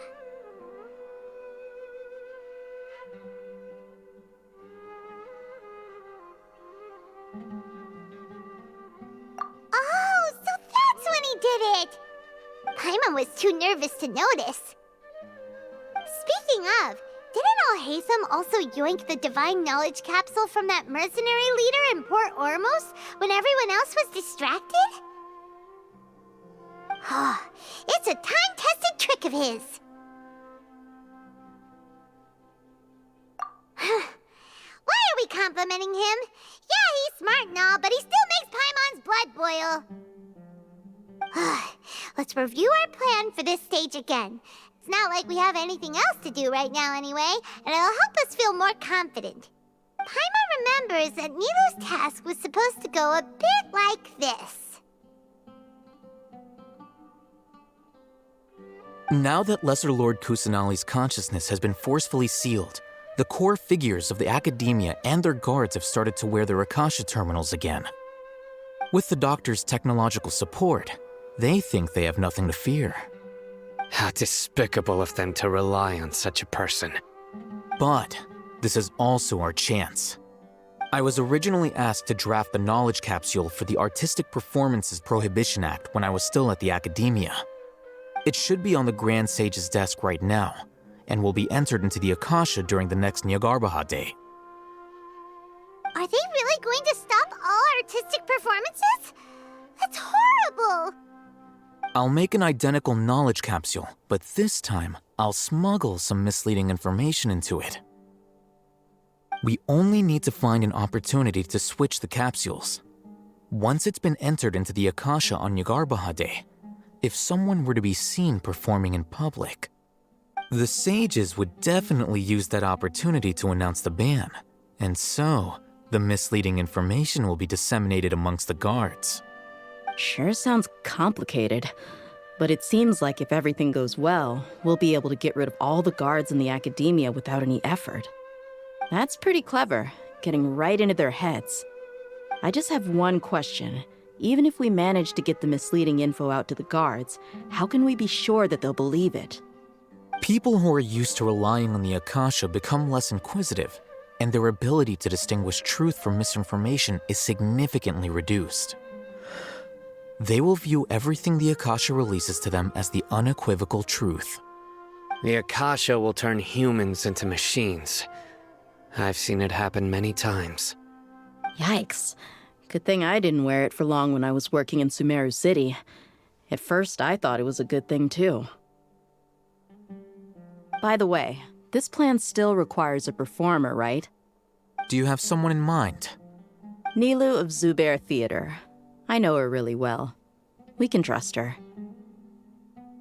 I'm kinda hesitant to ask her to participate in a dangerous plan like this, but we can ask her in person. All right. After the guards in the academia are gone, then it'll be time for me and my stowaway brothers to shine.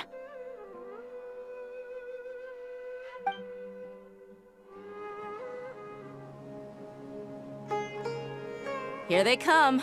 Did you see that, Raman? They came out from the academia in droves.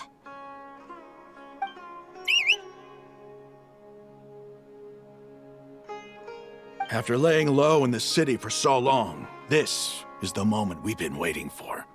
My brothers have already sprung into action. We couldn't do anything to them inside their coop, but outside the academia, this is our hunting ground. With a lioness like you, the prey sure won't be able to run far. We still need to eliminate the guards as soon as possible. If we give the sages enough time to realize what's happening, the plan's doomed. All they've done is to sit on their cushy salaries and twiddle their thumbs all day while we fought and struggled every day in the desert. The only advantage they might have is their numbers. Speaking of which, most of the guards who report directly to the 6 sages belong to the Corps of 30, but they have a completely different reputation. Following those blasted sages every whim, throwing away all the principles of being a mercenary. As someone in the same profession, I'm obligated to teach them a good lesson today. Indeed, the trap has been set. All we need to do is lead them there. All right, let's each take a road and herd those scattered guards back into one place. Make sure to attract their attention. Isak will be the key. You gave such an important task to that child. Will he be okay? It'll be fine. Isak was so determined to help, so let's put our faith in him. Besides, even if he's caught, the guards would be too scared to do anything to him. They've never seen Lesser Lord Kusanali in person, after all. You've got a point. Anyway, I think I see them coming. Let's head out. Good luck.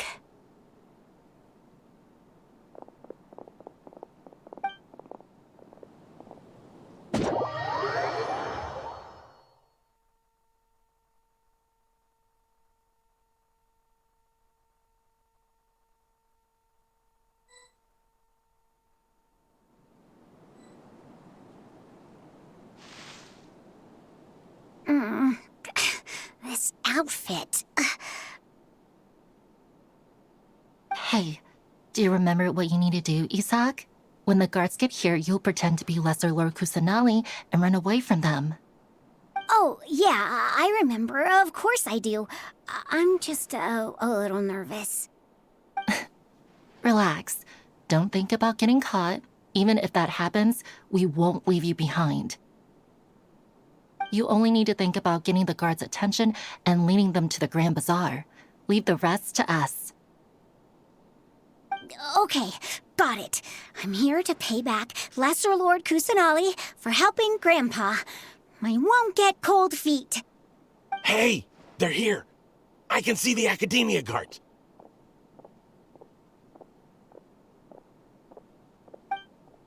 All right, it's time, Isak. Take a deep breath and go. You can do this.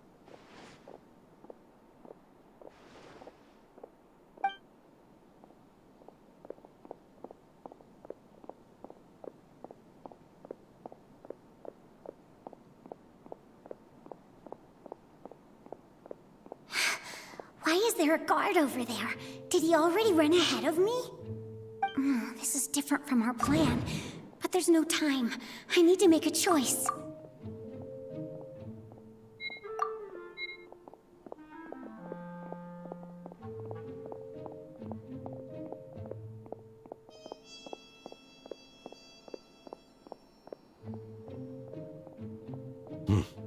Let's have a look behind the house. What should I do next? Huh. Looks like nothing's here. A wasted time. Luckily, he didn't check behind the tree. What should I do next? The guard looks alert. What should I do next?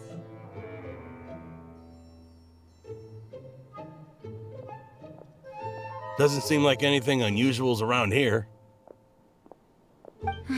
Looks like the guard finally left. I need to go.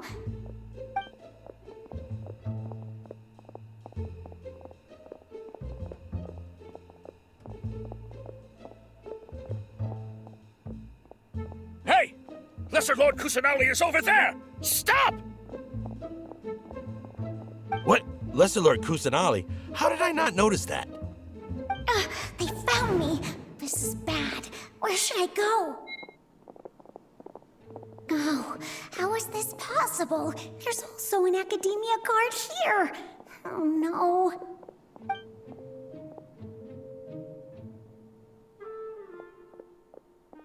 Hey! Lesser Lord Kusanali is over there! Stop! What? Lesser Lord Kusanali? How did I not notice that? They found me. This is bad. Where should I go?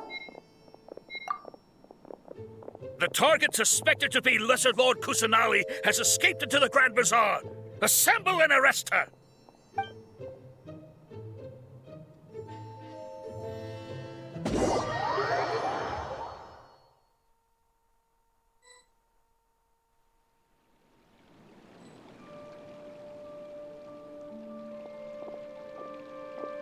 Where did she go? How did she disappear? Did we lose her? Hurry up and find her! Hey, why is your team here? Didn't we say to split up our search? Hurry! Hurry! This place is... Why are you all here? Yeah, isn't it one heck of a coincidence? Everybody's here. What on earth is going on? I suppose that's all of you? Who are you? Did you set us up? What are you planning? Phew, that was rough. I almost got caught. Little brat! So you're not actually Lesser Lord Kusanali. Who exactly are you all? Eremites from the desert? Just some colleagues. Think of this as a business competition, or a personal grudge. After stepping into our traps, stop thinking of yourselves as hunters. Behave like the prey you are.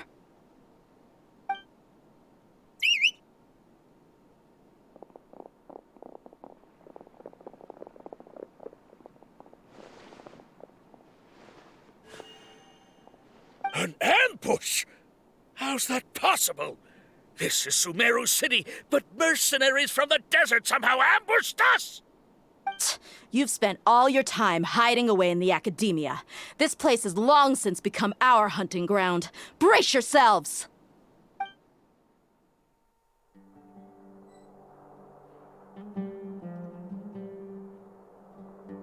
This is odd. The academia has quieted down after the conclusion of the Jñagarbha Day ceremonies, but it's much quieter than usual. Where are the guards? Why have I not seen a single one? Guards?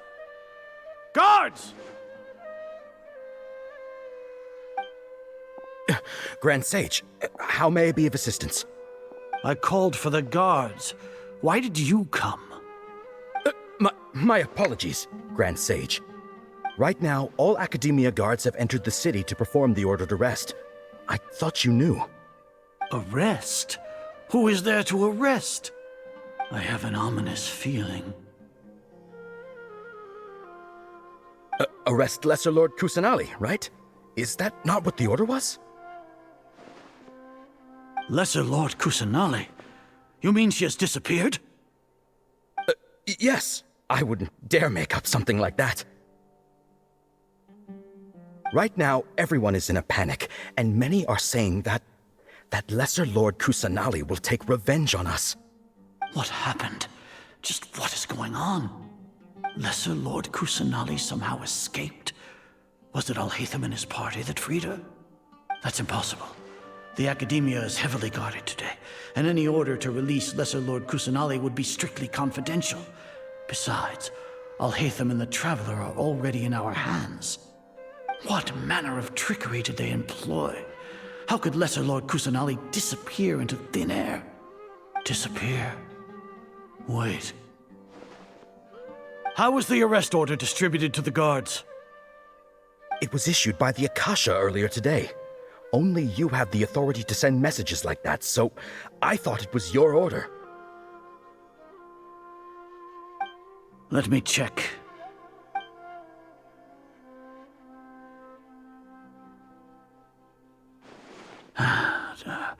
Here. Lesser Lord Kusanali has escaped from the sanctuary of Surasthana. Go to the city and arrest the escapee immediately.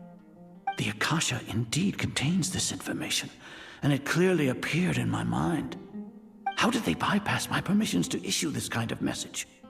Was it the report about the Traveler that Alhaitham submitted? No. I specifically checked that knowledge capsule before entering it into the Akasha.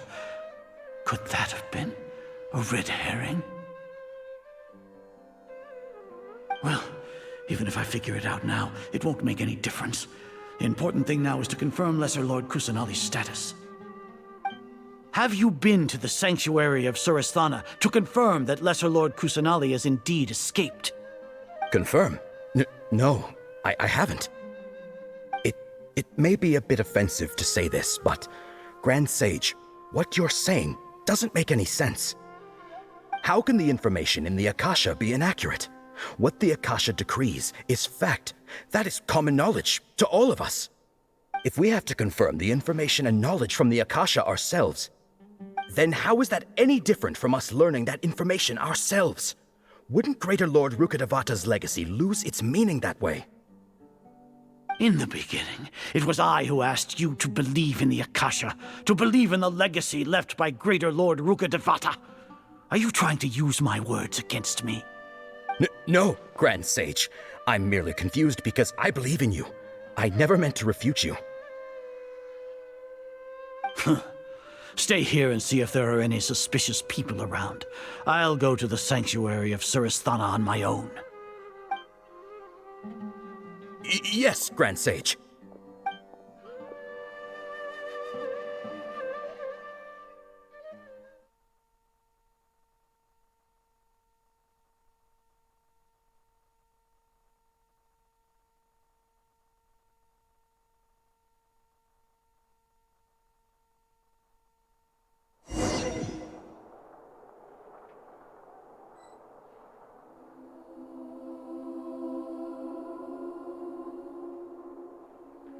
Lesser Lord Kusanali has escaped from the sanctuary of Surasthana.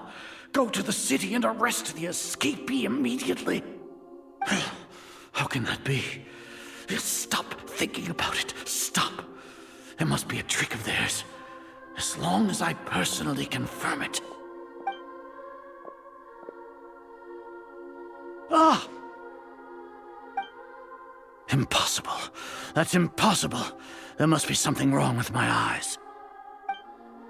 Huh? She really appeared again? What is the meaning of this? What a comical sight, Azar. Ah! Once the Akasha has put certain thoughts into your head, even the Grand Sage can no longer see what's right in front of him. You all can only see the world in your mind, the one you think you know. And precisely because of this, you disregarded Lesser Lord Kusanali's existence. She has been a wise and worthy Archon. Sino, have you been waiting for a chance like this? The Akasha predicted that you would return to the Academia to confront me, but I didn't expect it to turn out like this. I was careless. No, you were blinded. Your faults stem from your reliance on the Akasha. You're still the same as always. I truly did not expect a proud person like you to cooperate with Alhaitham and the Traveler. People change, Azar. Admit it. The Akasha can't predict my actions anymore. Then tell me, what have you found during your investigation? You want to buy time? This is the sanctuary of Surasthana. Under your own regulations, even Academia staff are forbidden to come here. No one will come to save you. As for the investigation, I've at least confirmed that you are guilty of insurgency against the Archon. A serious crime. So what? Did you do all of this so I would plead guilty in front of you, General Mahamatra? No. I want you to plead guilty in front of the Archon herself. You once said that I had no standing to judge you. So now, how about judgment in the name of a god?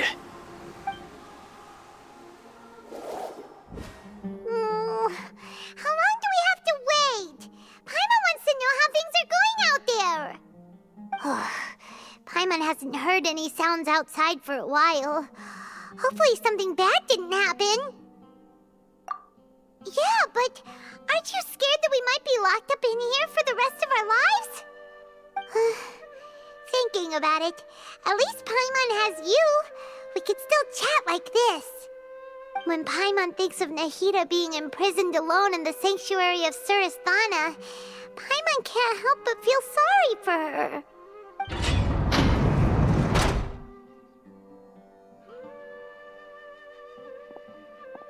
Here comes your savior. Dia! Paimon just knew you would come to rescue us! You two really owe me some big thanks. I had to search through who knows how many guards to find the key here. It felt even more tiring than whacking them. I'm exhausted. Thanks a lot. Need Paimon to rub your shoulders? No, that's, I'll pass. What are you afraid of? Oh, are you ticklish? Now isn't the time to talk about being ticklish. Things in the city and on Sino's side are both going well. The guards that stormed out of the Academia are all taken care of. The Corps of 30 is in charge of the city's defenses, but we already talked to Asfand. They've been fed up with the sages bossing them around. As long as it doesn't break their employment contracts, they'll turn a blind eye. That's probably because you've been super great friends with them for a long time. So, how's Sino doing? The Grand Sage is in his custody. Even I know how terrible it is to fall into Sino's hands, so he probably does too. Sino forced him to release Lesser Lord Kusanali. He has no choice but to obey. So, hurry to the sanctuary of Surasthana. Assuming nothing weird happened, we should have already rescued our Archon. Honestly, I didn't expect our ragtag bunch to do this well. We just came together last minute to save the Archon, you know? Alright, you two better go. I still have to clean up some messes in the city. See you around.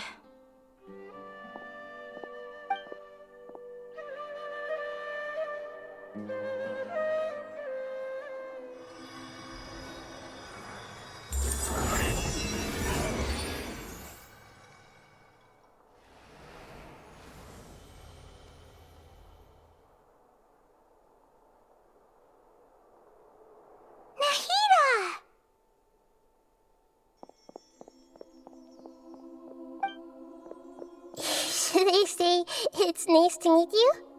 This is the first time we've met in real life. Before, we've only met in dreams, consciousness, or when I was in someone else's body. Thank you so much for coming to rescue me, but I also need to apologize. During this time, I did some self-reflection. My sense of inferiority and yielding to the academia led to all of this, and created so much trouble for you all. Exactly! We're here because you're a good Archon and one of our friends! Thanks, you two. Amazing. So this is how it feels to walk out of that cage with my own body. It's like I just had an endlessly long dream. I can't even tell if I just woke up or was only now born into this world. My concept of self has become so clear. But now doesn't seem to be the time to indulge in this feeling.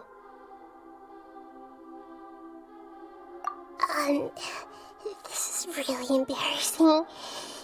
You all just rescued an Archon, and now she needs your help to save her country, and even the entire world. It's okay. With you here, Paimon's sure that everything will work out. There's one more thing. What is it? For all the things the academia did to me, and for all the folly it committed in the name of wisdom, as their Archon, I will make them pay. Ah! Wow! That's the spirit! You're finally standing up for yourself and not letting people walk all over you! I understand now. To be a better Archon, I first need to better myself. If you haven't even figured out how to be a caterpillar, how can you be a butterfly? Yes, true. That reminds me. I wonder how far along the academia is with their god creation plan. We need to hurry and prevent the birth of that false god. I need to make some preparations. Since I'm now free, I can establish a direct link to the Akasha and control it. First things first, I need to remove the restrictions that the doctor put on me in the Akasha. After that, I'll make some adjustments and revoke the sage's permissions. The Akasha will then be like how it originally was, only operable by the Archon. After all, the academia betrayed Greater Lord Rukkhadevata's trust. This might take some time. In the meantime, you should also work on your own preparations. If we don't stop the god creation plan in time, we'll be in for a tough fight.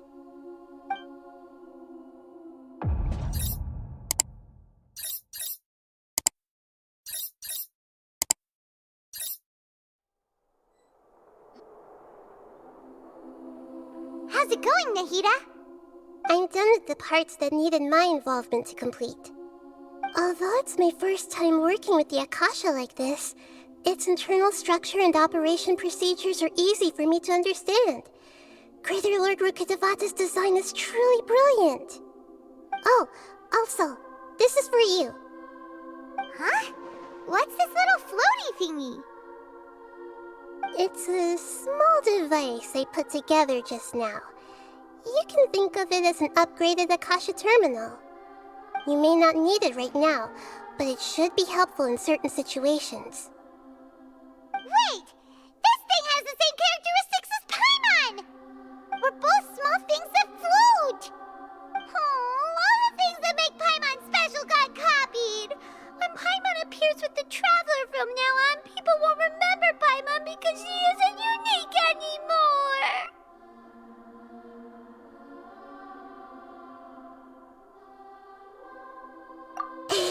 It's alright, Paimon. It can't replace you. It's only a flying device, but you're the traveler's irreplaceable friend. You're so good at comforting people, Nahida. If only the traveler was as smart as you.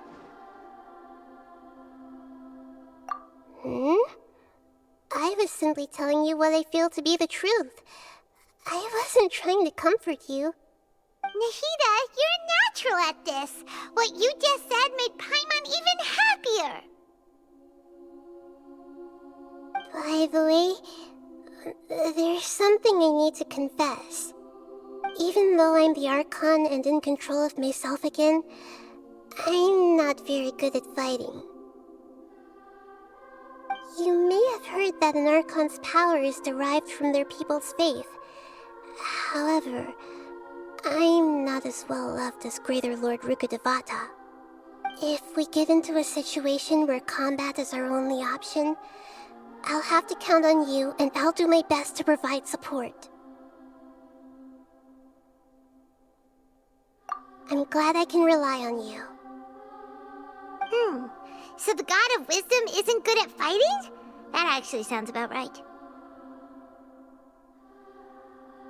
I've located where the false god is. Is of the essence, so let's skip to it.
What is this place?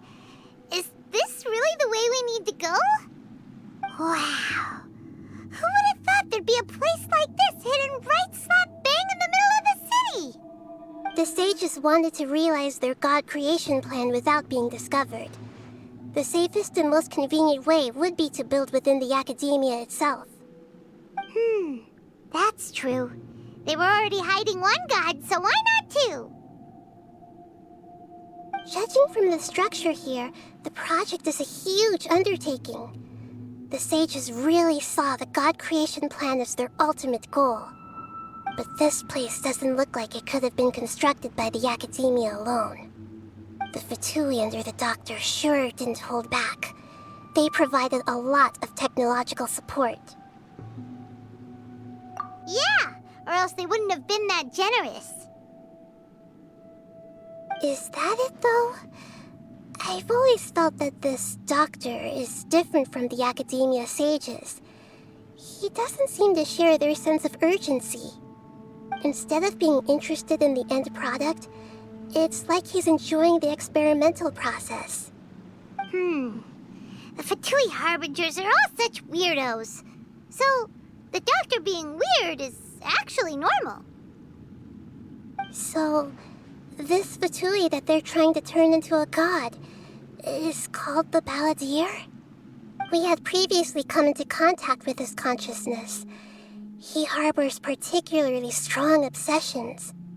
One is the desire for a gnosis, since he was created to be the vessel for one. The other obsession is probably related to his past. I can't quite explain it. Paimon knows that he was a prototype puppet for the Raiden Shogun before he became a Fatui Harbinger. That's why he wants a gnosis so badly. There's no way he'd willingly be a test subject. Now with that temper and ego of his. It sounds like you know the Balladeer quite well.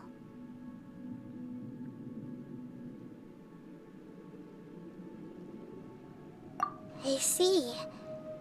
Tell me more about him and what he's like. The more we know now, the better we can plan for and react to any future situation.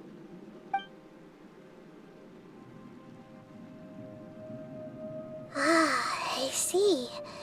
How fascinating. Alright, time to go.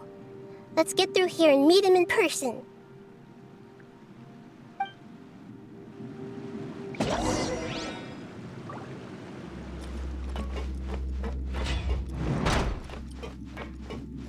Time to work.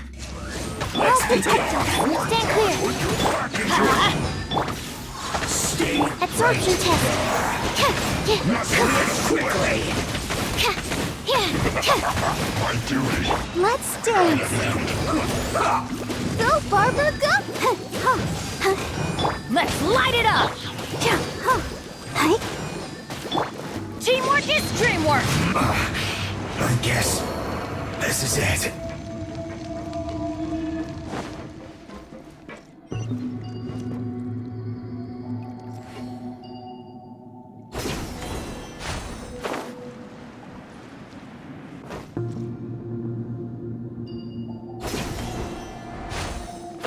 It looks like we can climb up these pipes.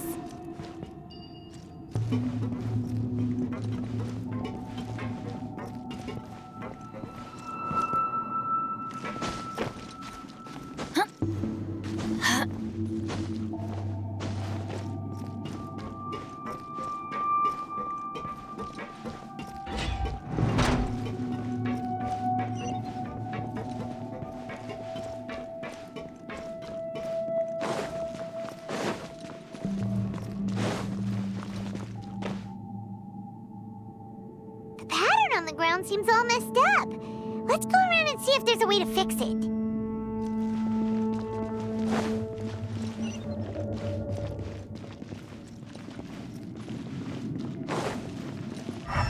Off we go!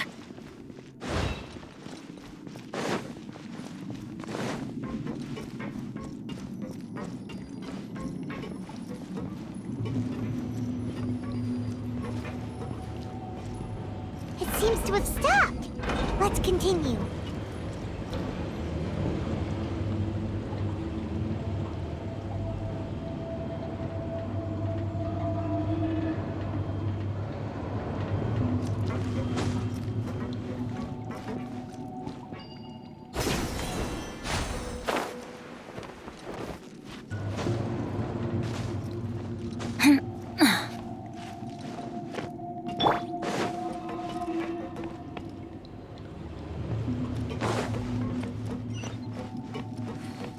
Let's begin. Stand clear. Absorption test. I guess this is it.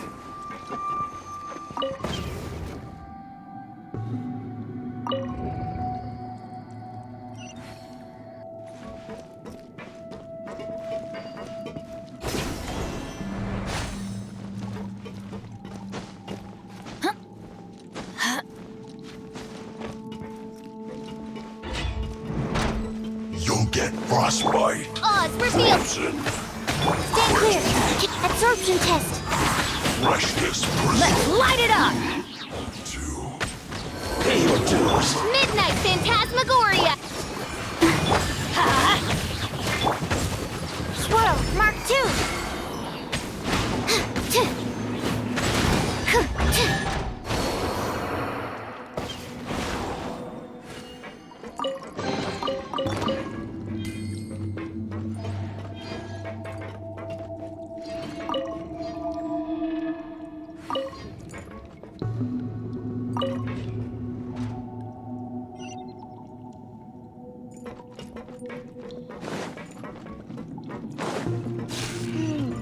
The cart is stuck. Maybe there's something wrong with the tracks. Let's try adjusting the direction of the device to clear the tracks.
C3O! Shouldn't get careless. Detoxify! Cook this through.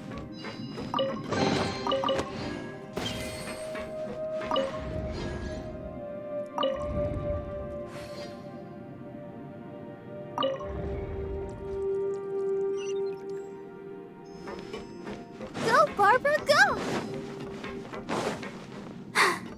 I'm fine.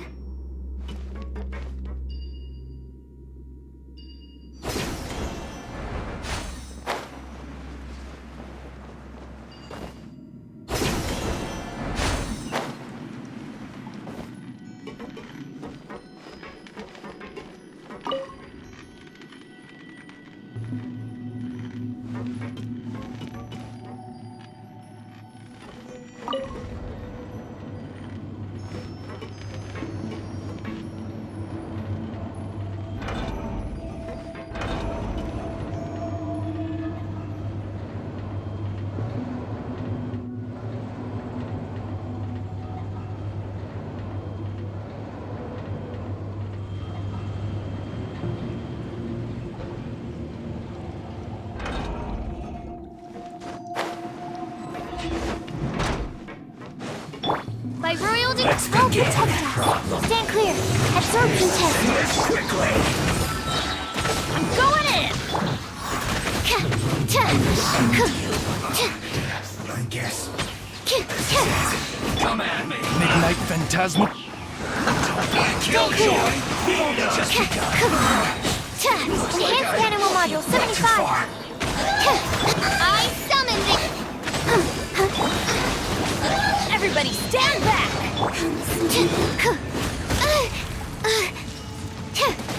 One after another.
Looking at its operational status, we must prepare for the worst.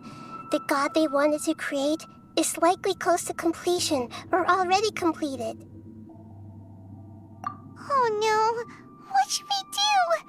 Paimon can't imagine how hard it would be to fight against a Fatui Harbinger with a Gnosis.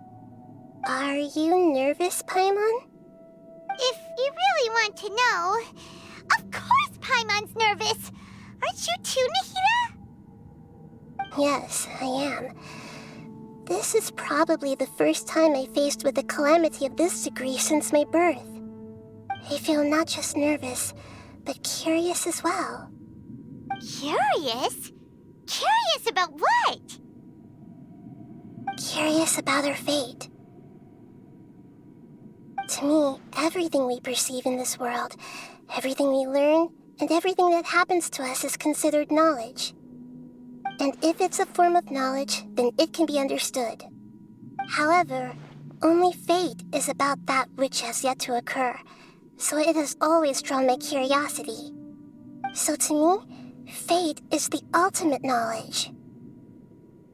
That's also why I love observing humans and all the things that happen to them. It all brings me great satisfaction. And now, at long last, I'm not just an observer anymore. I will personally experience my own fate with you by my side. Isn't this such a wonderfully exciting thing? Ah, so that's what you mean. Paimon thinks she understands what you're feeling. Agreed. Okay, let's continue on. I can sense his aura from here.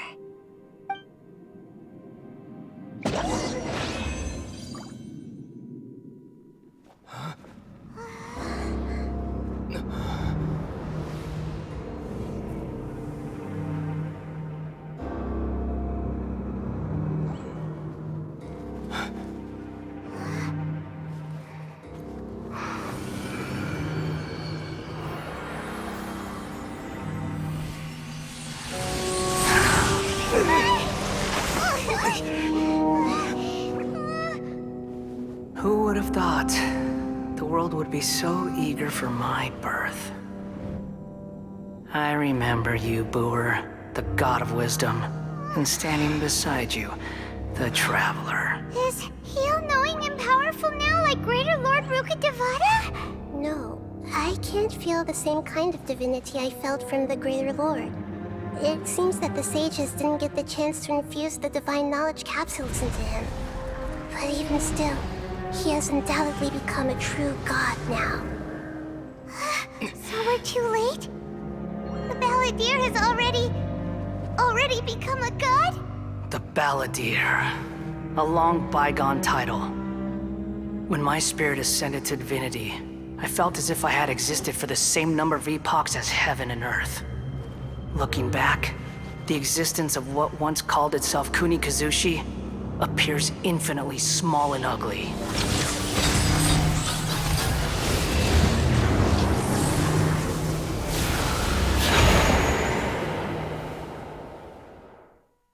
This imposing aura, it really feels like a god's.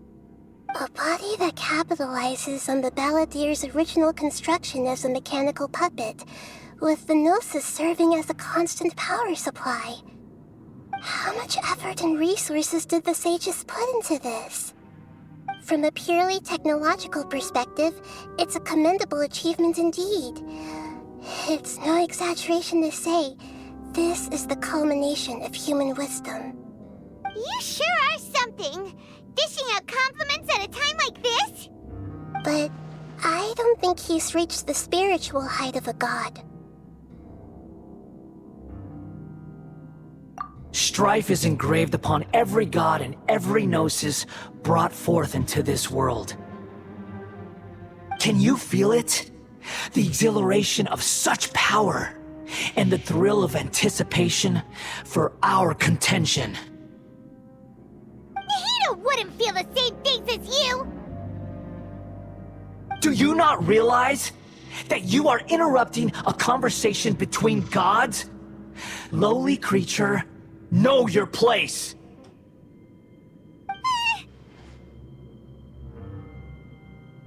The strife engraved upon a gnosis. You're talking about the Archon War. Tevat's current peace was not easily won. I didn't personally participate in the Archon War, but the way I see it, all those losses were meaningless, driven by the demands of the laws. There's no point in bringing it up again. Is that so?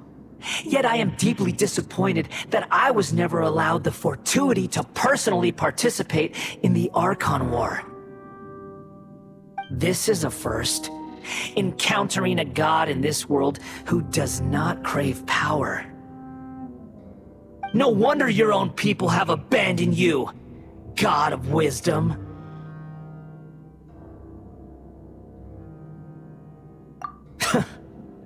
Your judgment is as your existence, unsubstantial.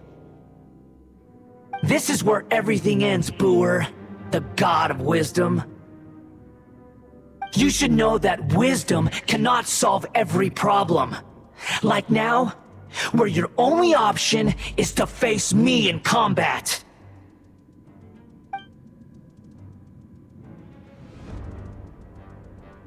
Come! Let us reenact a scene of the Archon War.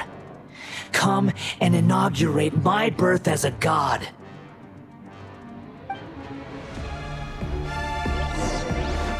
dance! Animal test 6308! Oz, reveal thyself!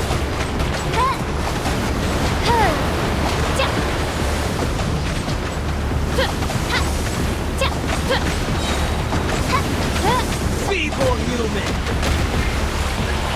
Let's light it up!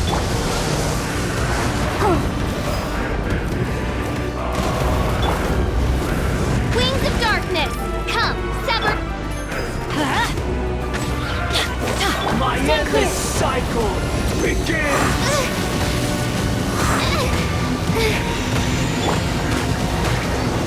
Ready, steady, go!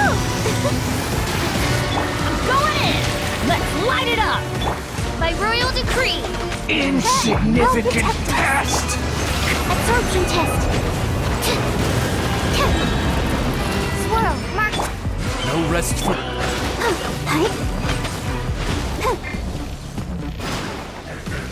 Feeble human!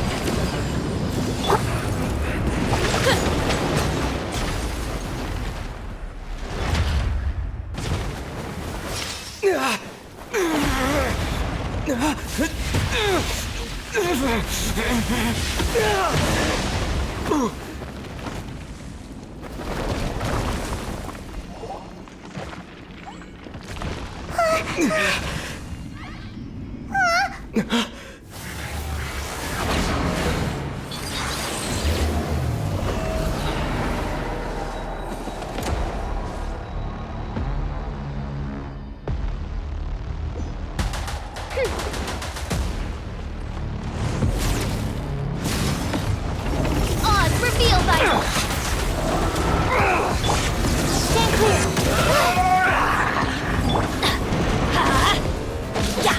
Absorption test! Midnight Phantasmagoria! Kneel!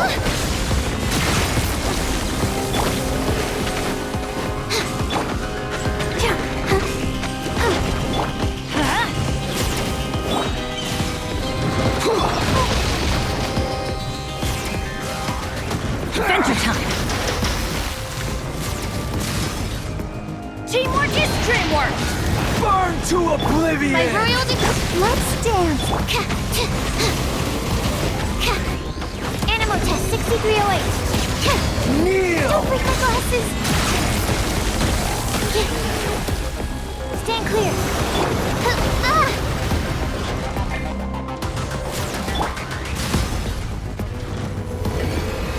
Reality is pain!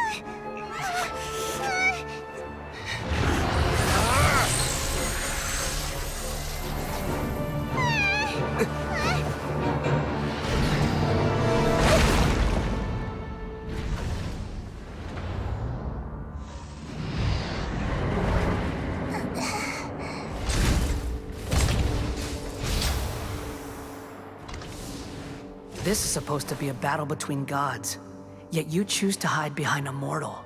And now, you're acting like you'd sacrifice yourself for a human. Are you having fun proving a false sense of heroism to yourself, Boor?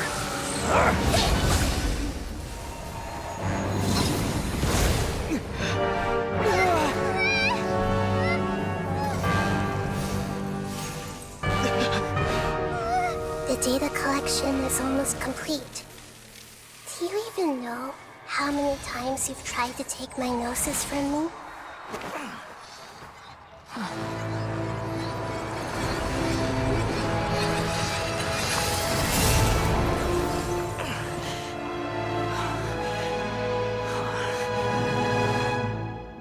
We just concluded the 168th loop. Did you know that in the effort to create you, the people of Sumeru were forced to live through the exact same number of Sabzeruz festivals and Samsara cycles?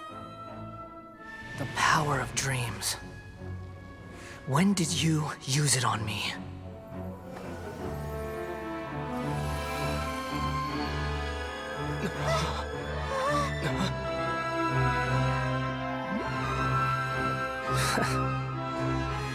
You can't even defeat me in a dream.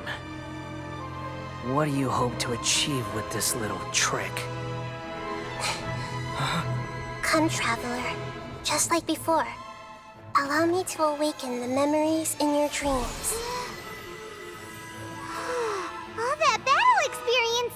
It's more than that. Compile everyone's wisdom in the name of the Archon. That is the original function of the Akasha.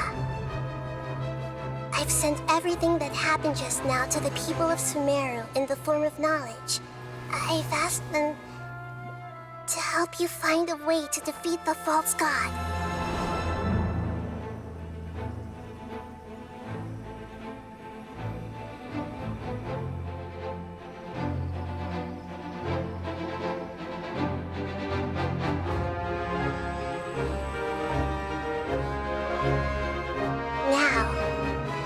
Sumeru's wisdom is at your disposal.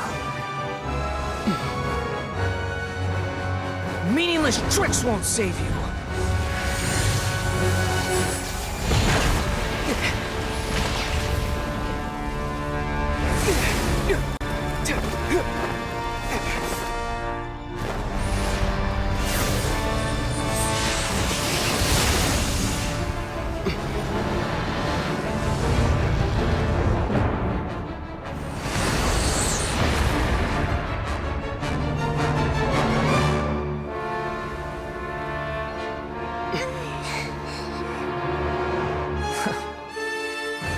Are you done with your tricks? Can I finally take this as a real battle between gods? I'll leave this to you, the first sage of Boor.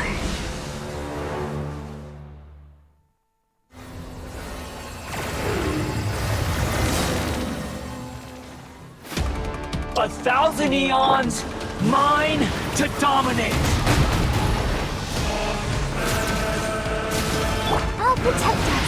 Absorption Burn test. to oblivion! Animal hypostasis. Everybody stand back! Make yourselves a move! Kneel! Wings of darkness, come!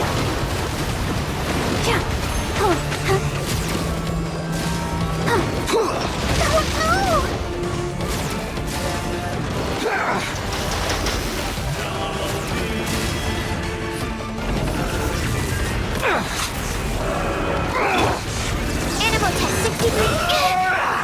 Stand clear.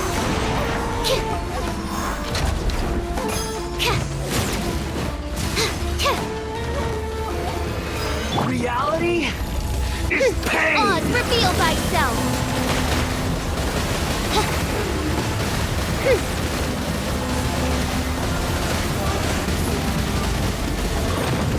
I summon thee! Let's stand. Absorption test.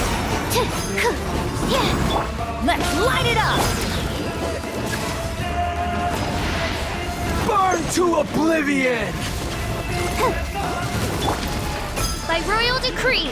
Good riddance, cruel world.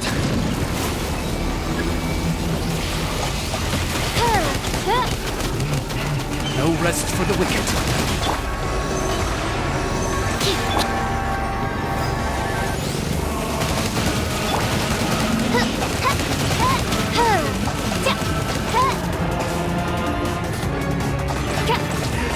Oz, reveal thyself! Animal test 6308.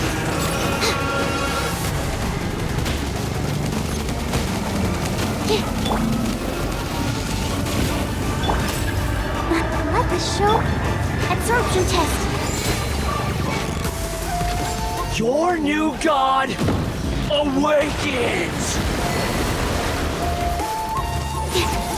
Now, your eyes have been opened.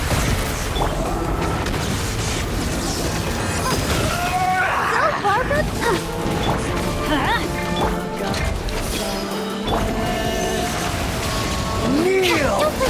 That's not right.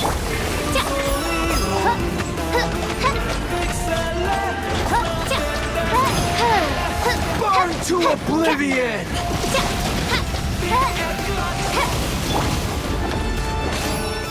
Animal test 6308.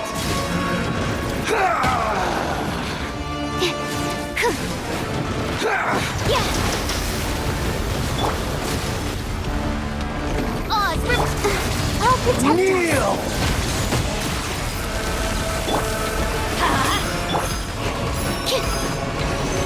Stand clear.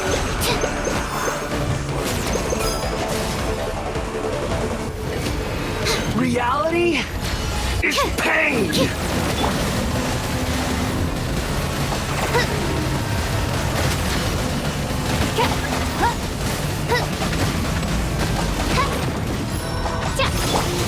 Animal test 63 up once. Ouchie. Let's light it up!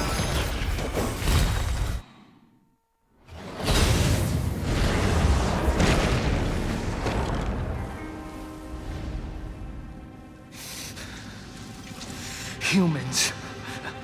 Filthy humans.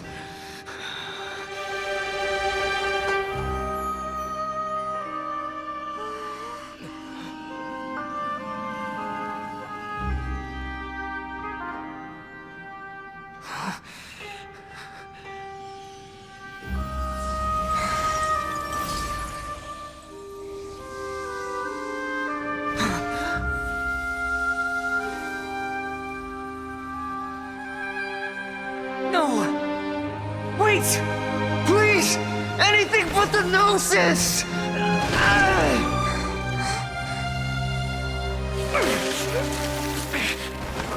That's mine! Don't even try! I'll never go back!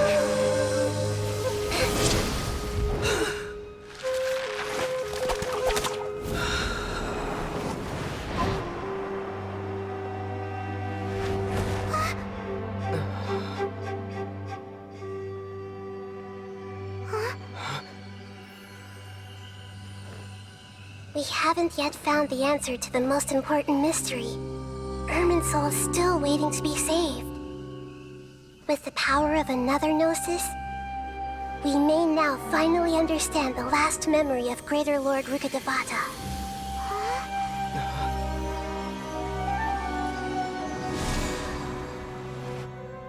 This is... That's right. This is the last memory of my predecessor.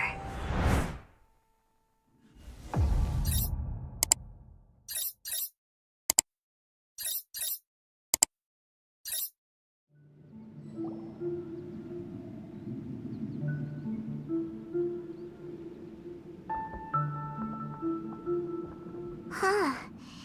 This sure seems very different from what Paimon imagined.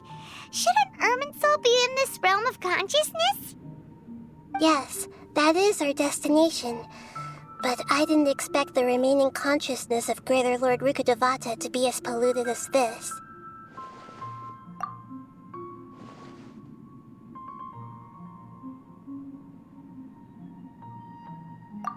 Forbidden knowledge? It seems you know about a concept that even I don't completely understand. Could...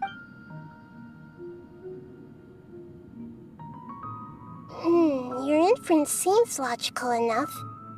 Forbidden knowledge once polluted the desert thousands of years ago, but was successfully repelled thanks to King Deshret's self-sacrifice, and Greater Lord Rukkhadevata nearly exhausting her power. Then, a second instance of forbidden knowledge pollution occurred during the Conria Cataclysm 500 years ago. But I'm afraid it is much more serious this time, with Irminsul itself already in danger.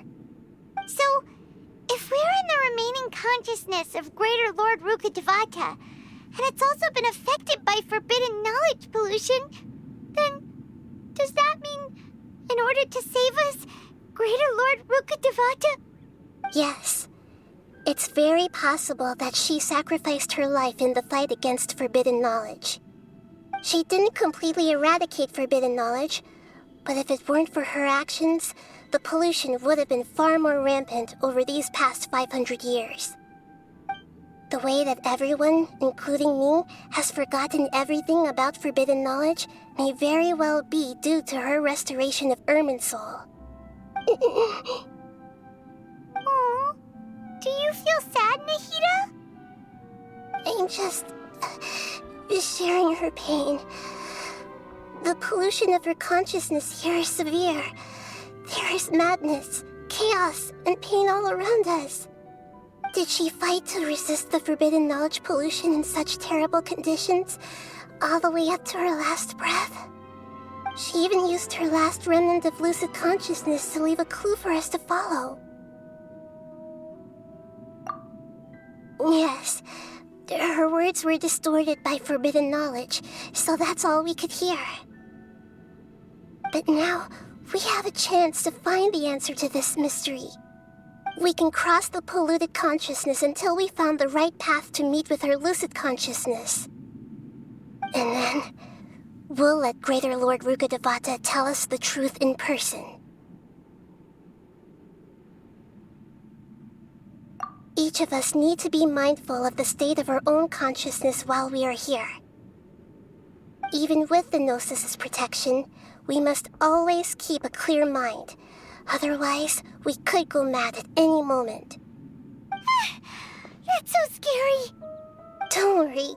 It should be easy enough for you to keep that mind of yours clear, Paimon. Let's go.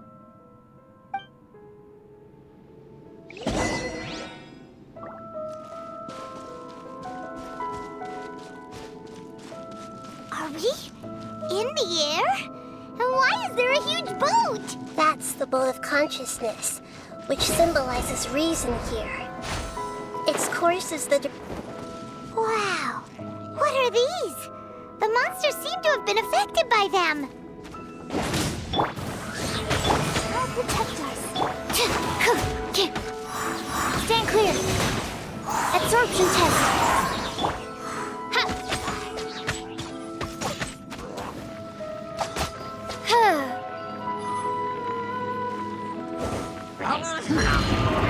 Midnight Phantasmagoria!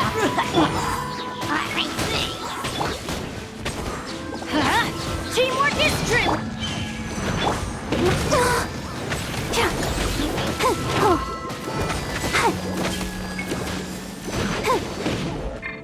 Animo test 6308. Stand clear.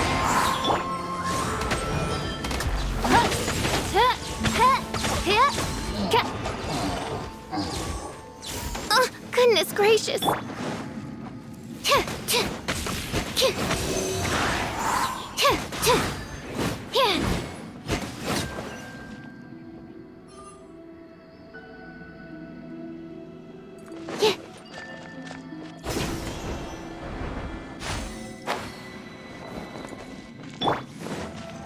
Midnight Phantasmagoria. I'll protect us. Absorption test. Swirl. Mark 2. Animo test 6308. Let's light it up!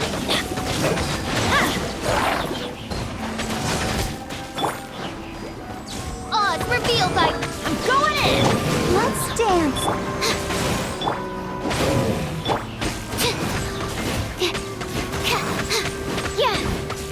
Stand clear.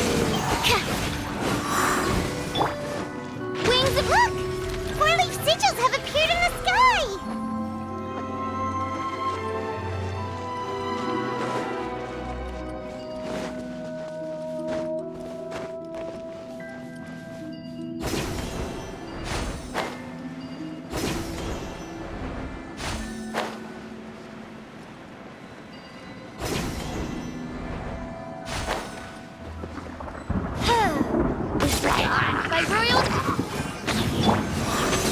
Absorption test. Off we go!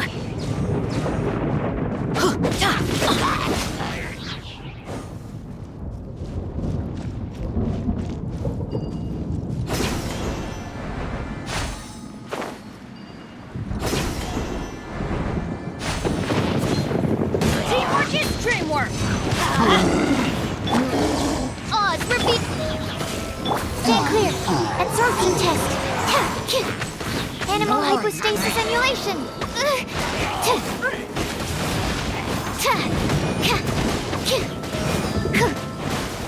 Yeah. Shadow Raven. Let night.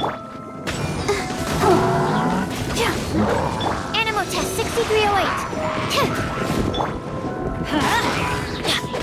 Everybody stand back!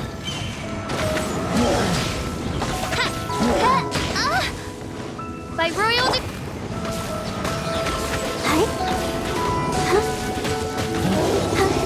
I summon thee!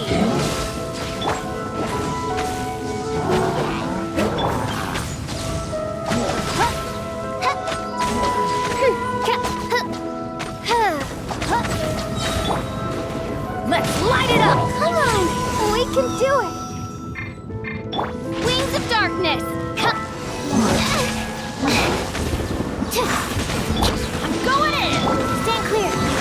To control the boat of consciousness, we need to find the helm first.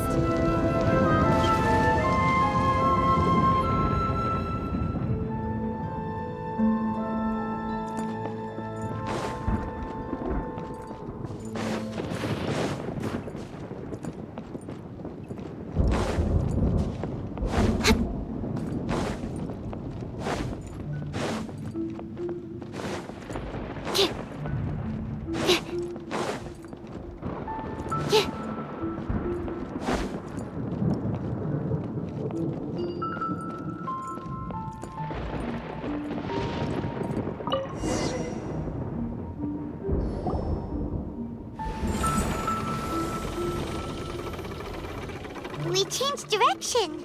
Are we still going the right way, Nahida? Judging from the current route, the boat of consciousness will soon take us out of here.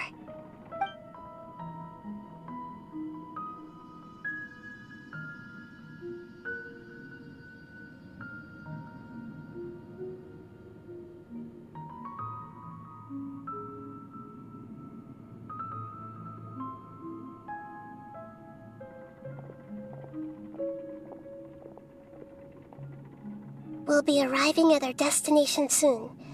How are you feeling? Are your minds still intact?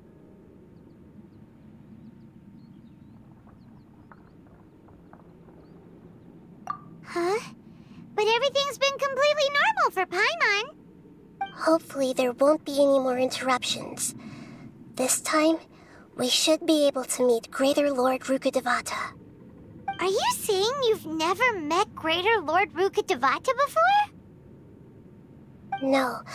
It seems that my birth and her death took place at the same time. Otherwise, I think she would have given me a little more guidance, and I could have done a better job. Hey, you've done a great job, Nahida. Let's get out of this creepy place and go meet her.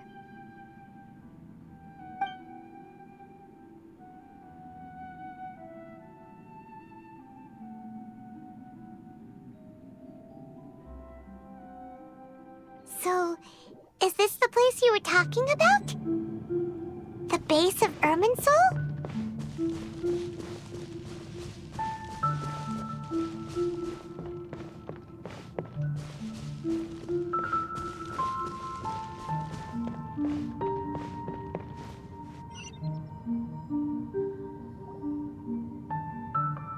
Well, this is the place.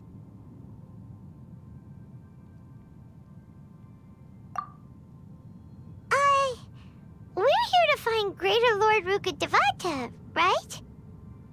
But the one standing over there is... Is that... me? She looks exactly like me. Are you Greater Lord Rukkhadevata? Yes, that's me. Are you surprised by my appearance? Irminsul and the surrounding lands have been reproduced here as they were years ago. But this is just a realm of consciousness. We are manifestations of the same nature. Hence why we would appear exactly the same. Of the same nature? Why? Because you are me, and I am you. You are me in the new samsara. The new samsara? As Greater Lord Rukkhadevata, I'm the avatar of Irminsul, and you are the purest branch snapped from Irminsul. Imagine it this way.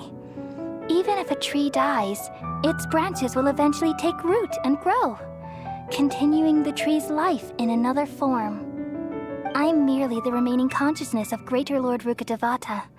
The real me has presumably died a long time ago.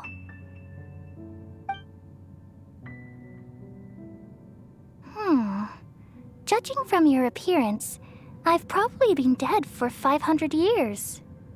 But you're finally here. My new self in the samsara.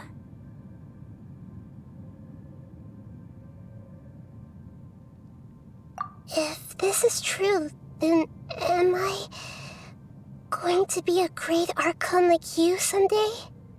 Though we share the same nature, our fates are bound to be different. All things have their own fate. When a branch grows into a mature tree, it won't be the same as the original tree. That's why fate is the ultimate knowledge, isn't it? That's a great insight. Yes, very good. It's also precisely why you won't become like me. Really? But perhaps you may become an even greater Archon than I. I already see a determination in you that I didn't possess in my time, and the future that it leads you to will be yours alone. Along with the blessings from your past experiences. Don't worry. The growth of wisdom is like that of a plant. You only need to wait quietly for the flower to bloom. Come to think of it, the sages never had the faintest inkling of the meaning of wisdom. Thank you. Nothing makes me happier than discovering that the Archon I always admired was in fact myself in another fate. It's so nice to speak with you, Greater Lord Rukkhadevata. I've always wanted to meet you. The feeling is mutual. From the moment I snapped the branch off Irminsul and created you, I've also looked forward to talking with you. Could you tell me why you wanted to create me? And what exactly happened when you died? Ah, I see. You're here seeking answers, right? Everything that day, even the sky itself, changed into a color like this. At that time, the seven were all summoned to the nation of Conria. Except for me. I had a more important task to attend to. I had to protect Irminsul. The disaster occurred together with the pollution of forbidden knowledge. At that very moment, with my consciousness connected to Irminsul, I sensed something was wrong. The pain started to torment my mind. By the time I reached Irminsul, it was already displaying signs of corruption. Had I not repelled the pollution of forbidden knowledge with King Deshret thousands of years ago, I might have felt even more hopeless and lost. So what exactly is forbidden knowledge? It's a kind of knowledge that doesn't belong to this world, and a form of truth that can't be understood. It came from the very bottom of the abyss. Even I could never understand it. The world is constantly rejecting it, leading to all kinds of bad phenomena. If we allow forbidden knowledge to pollute Irminsul, I'm afraid the entirety of Tevat could fall apart. So, there's knowledge that even the God of Wisdom can't understand? At that time, I knew I couldn't repel the forbidden knowledge with my strength alone. Which is why I created a device that compiled human wisdom and named it the Akasha. It's truly the world's most amazing invention. Thank you. For a long time, I thought dreams were the fruit of human wisdom. Though it was selfish to do so, I borrowed people's dreams using the Akasha. Then I compiled their wisdom and all of my own power. Well, did it work? Thanks to the wisdom of the people of Sumeru, almost all the forbidden knowledge was cleared from Irminsul. But things didn't go as smoothly as I thought. I had a terrible headache, which gave me an uneasy feeling. And then I remembered that my consciousness was also connected with Irminsul. It brought me knowledge and wisdom, but vile corruption as well. From the very beginning, my existence had been polluted by the forbidden knowledge. Oh no! How could that happen? I've experienced that pain in your consciousness. It must have been a horrible experience. Yes, but my feelings weren't important. The important thing was that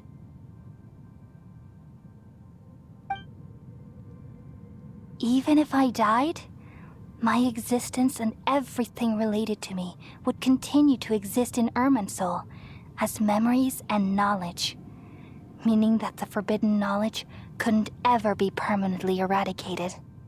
And there's no way for me to eliminate myself. It would be a sort of paradox.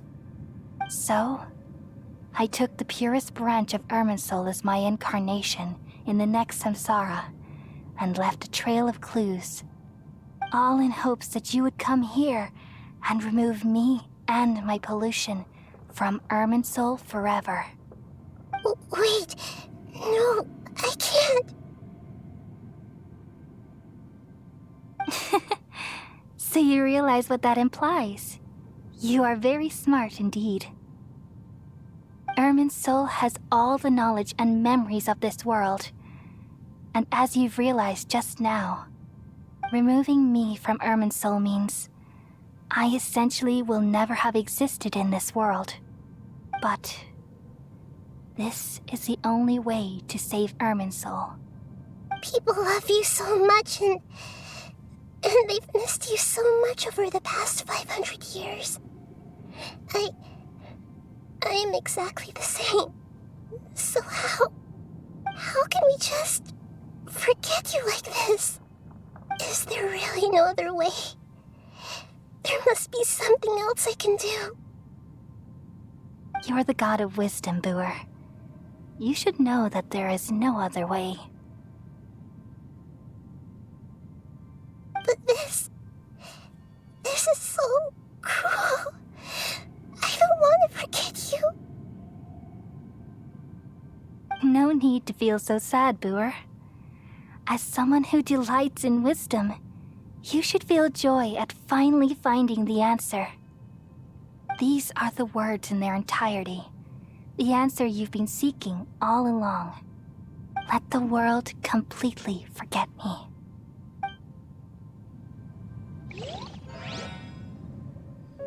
We all nestle under the great tree of wisdom, peering out to perceive the world.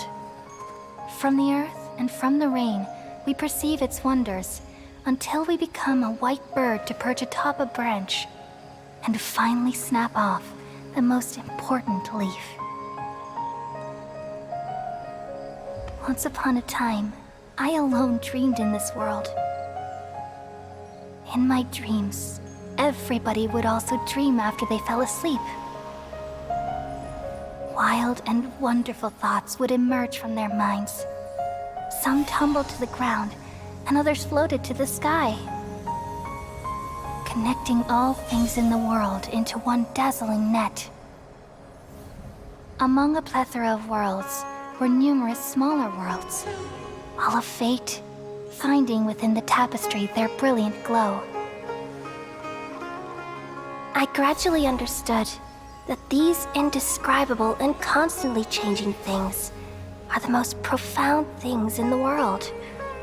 Only they can completely repel the madness. Only dreams can awaken consciousness from the deepest darkness.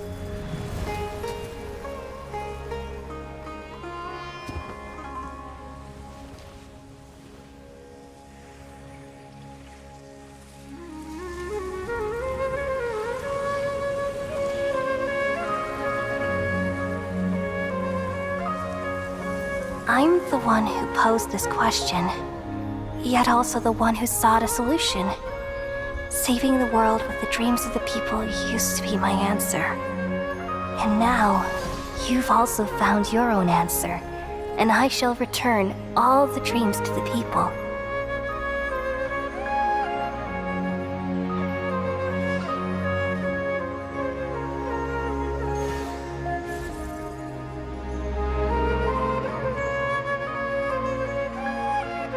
Goodbye, people of Sumeru. May you be blessed tonight with the sweetest of dreams.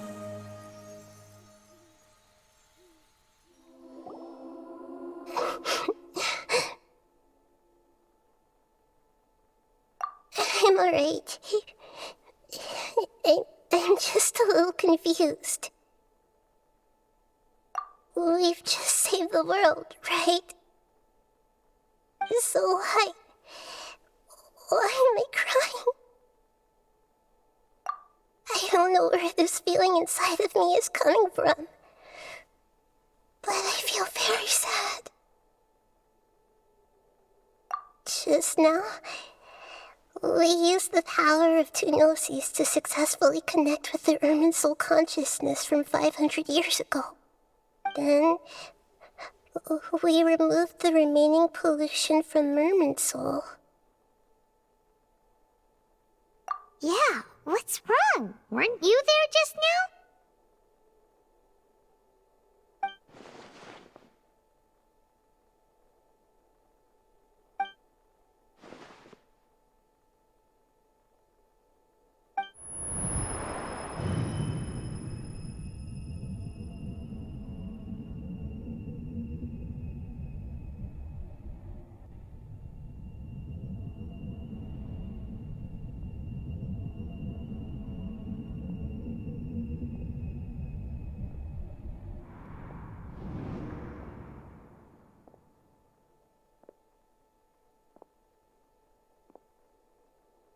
Huh? That sound. Traveler! Paimon! I've been waiting here far too long. But finally I have the chance to be alone with you. All the precious time I wasted has finally paid off. The doctor! What have you done? Just a type of sound wave that can quickly put defenseless people into a dream. As I expected, it doesn't have any effect on gods. This is the only thing of interest I found among the sage's research. I thought I'd take it for a little spin. Don't worry. I know you would never forgive me if I actually killed them. I'm here to negotiate with you. Naturally, I won't do anything dangerous that could potentially damage our relationship. Negotiate with me? I heard you had already left Sumeru. Why are you here again now? I left Sumeru, but I also stayed in Sumeru. Even the God of Wisdom is restricted by the habits of cognition. How disappointing. You mean there are many different versions of you in this world? An astute guess. Even the same individual will have different cognitions at different ages. A long time ago, I made a major decision in hopes of preserving all my perspectives of how I observed the world. Observation is the first step of any experiment, but observing the current world doesn't satisfy me. It lacks an important dimension, that of time. So I saved segments of all my ages and made them into independent individuals. That's all there is to it. Indulge me. How does the God of Wisdom find my method of seeking knowledge? It's an insult to the very concept of life. Life inherently has many rules and restrictions, each with its own significance and reason to exist. They can't be broken on a whim. Good. Amazing, even. Indeed, it's difficult for humans to make peace with themselves, not to mention oneself from a different period. Since you're in the academia, why wait until now to show up? You could very well have stopped us and helped that fake god. Simple. Let me ask you this. Would any staff member ever help the subject in the middle of an experiment? It was my experiment. So why should I interfere with the results? The academia saw the plan to create a god as their ultimate goal, yet you only saw it as an ordinary experiment. You really are crazy. If the experiment succeeded, you would have had a new god on your hands. How would you have faced your own god then? Would you still take the same stance? Would you still hold the same view of yourself? I'm first and foremost a scholar. These results should be left to the judgment of the hypothetical me confronted with that outcome. But you're right. And that's exactly why I'm disappointed with the conclusion of this experiment. As an individual, you don't have any sense of belonging. You seem to have even fewer convictions than a typical scholar. Oh no, I certainly have my own convictions. They just don't fit your standards, that's all. All right, that's enough conversation for today. The experiment is over, and it's time to tidy up the equipment and reclaim any useful materials. For example, the Gnosis. Lesser Lord Kusanali, you're an intelligent Archon. I'm sure you understand the disparity in our combat abilities at this time. Besides, you have no way to use that Electro-Gnosis in battle. Didn't you say you were here to negotiate with me? Somehow, it's starting to seem like you intend to take it by force now. I'm merely stating a fact. After all, I'm also a scholar. Naturally, I hope to show proper respect and dignity to the God of Wisdom. Your hypocrisy is built on absolute confidence. I understand your scheme, but... what if I were to destroy the Gnosis now and awaken the heavenly principles? Awaken the heavenly principles? Do you think that's really possible? The heavenly principles have been silent for many years, but the Gnosis are symbols of their control over Tevat and all the laws. Will the destruction of a Gnosis attract the attention of the heavenly principles? And if so, how do the Fatui plan to deal with the consequences? Do you dare to gamble such a possibility with me? Gamble? How surprising. I thought you would show evidence or use rigorous reasoning to prove your point. The word gamble is the last thing I expected to hear from the God of Wisdom. But this is a clever move. You must have seen through me when I first captured your consciousness. As a scholar, I respect all possibilities. This has always been my principle and is an essential trait as an experimenter. Indeed, I can't ignore this possibility. So tell me then, what are your conditions? This foreign Gnosis will only lead to disaster if it stays in Sumeru. But this Electro-Gnosis is the prize I obtained after defeating one of your fellow Harbingers. Now, as the one who initiated this cascade of events, shouldn't you pay the corresponding price? Price? Interesting. What price would you have me pay? How about erasing all your other segments? So this is how you wish to restrict me, the most threatening opponent of the Nation of Wisdom. What you request of me is like plucking out the eyes I have placed in the dimension of time. Segments are extraordinarily difficult to make. They require extremely rare resources and enormous amounts of time and effort, requiring me to destroy them all here and now. Bravo. A suitably wise decision on your part. Yes, how very interesting. Can I assume that you have long been wary of me? Among all the versions of me, this segment you see now is the most selfish. If it weren't me, your idea wouldn't have worked. What did you see when you were imprisoned? You were observing me, and that's how you know I've long grown tired of their doubts and endless arguments. Like you said, it's difficult to make peace with yourself. Being as smart as you are, have you managed to do that? I see. If you think all those versions of me are worth a gnosis, then deal. You sure didn't hesitate much. Is the relationship between all the versions of you really that bad? I don't think there's any need to dwell on that. The surplus versions of me can be exchanged for a gnosis. Do you think anyone can offer themselves at a higher price? Besides, with my abilities, it's only a matter of time until I find better perspectives. Perhaps it's best to say, you're just temporarily ahead. But what I'd like to know is, how can you be sure that I've really erased them? I can see your remaining honesty.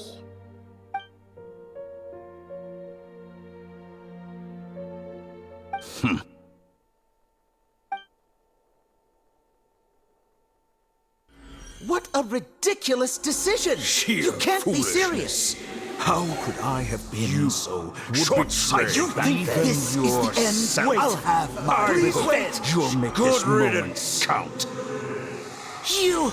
You will regret this! Well, have you confirmed that it's complete? Here, take it. The future of Sumeru City will be in my hands alone. I will shut down the Akasha and let curiosity and the thirst for knowledge drive the realm of academics once again. There won't be any further gaps for you to exploit. It truly pains me that my academic achievements have never been appreciated in my homeland. Of course, I have no interest in being rejected by this city for a third time. Another chess piece. And where is your dendronosis? Don't be greedy, Harbinger of Snezhnaya. No, this is a different transaction. If you intend to turn off the Akasha anyway, then there's no further use for the Gnosis of Sumeru, is there? Besides, isn't it the Archon's duty to deliver what's desired of the Seeker? Oh, judging from your expression, you don't seem to find the idea very agreeable. Then let's think of it this way. Since you're the god of wisdom, how about I exchange some knowledge with you? People exchanging knowledge with the God of Wisdom is the stuff of legends. Yet here you wish to exchange knowledge for the God of Wisdom's property. Arrogant as that is, it has piqued my interest. Let me ask you, have you in all your mighty knowledge ever heard the rumor that the skies of Tevat are fake? Huh? That's the secret hidden by Irminsul concerning the truth of this world.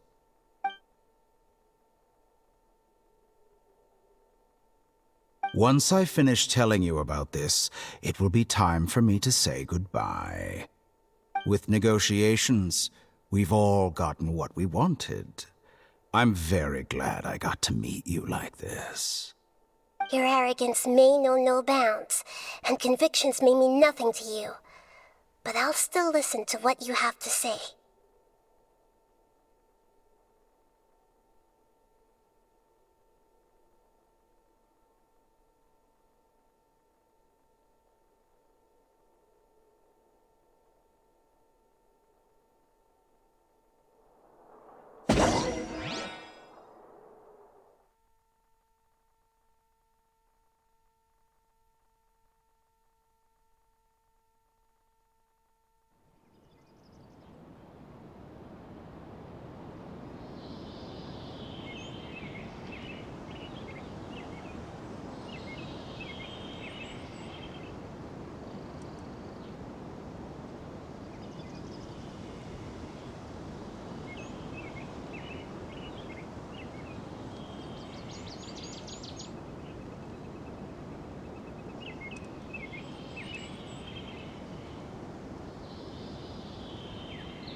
Okay. Wake him up.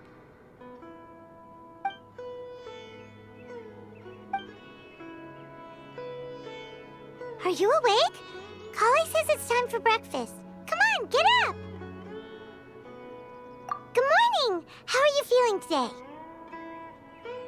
Good to hear. It looks like we've recovered pretty well. Not even Tighnari could stop us from going out now, right?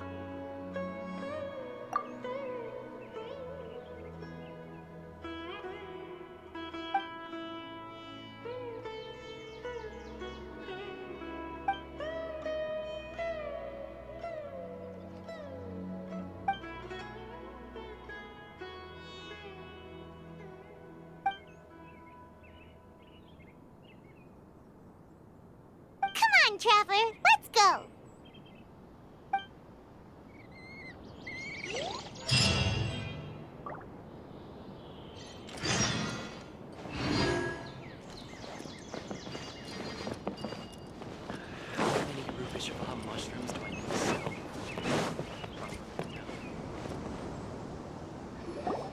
Good morning. Looks like you're awake. Yep, yep. I prepared some breakfast today. Please have a taste. I hope you'll like it. It's nice to have you here so we can eat something yummy. Well, now that I've recovered from Elazar, I'm feeling better than ever. I can even prepare 4 or 5 meals a day now. And Paimon bets they're all delicious.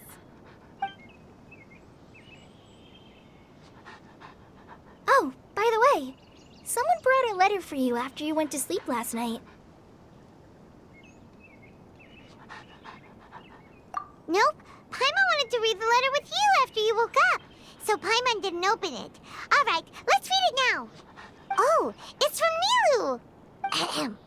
We're going to hold a feast at the Grand Bazaar and celebrate Cyno's reinstatement as the General Mahamatra.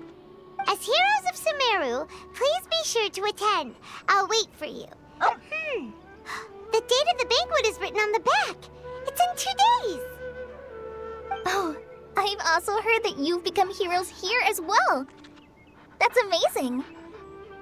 Everyone's aware of your abilities. There's no need to be modest. Anyway, let's go to the Grand Bazaar to have a look.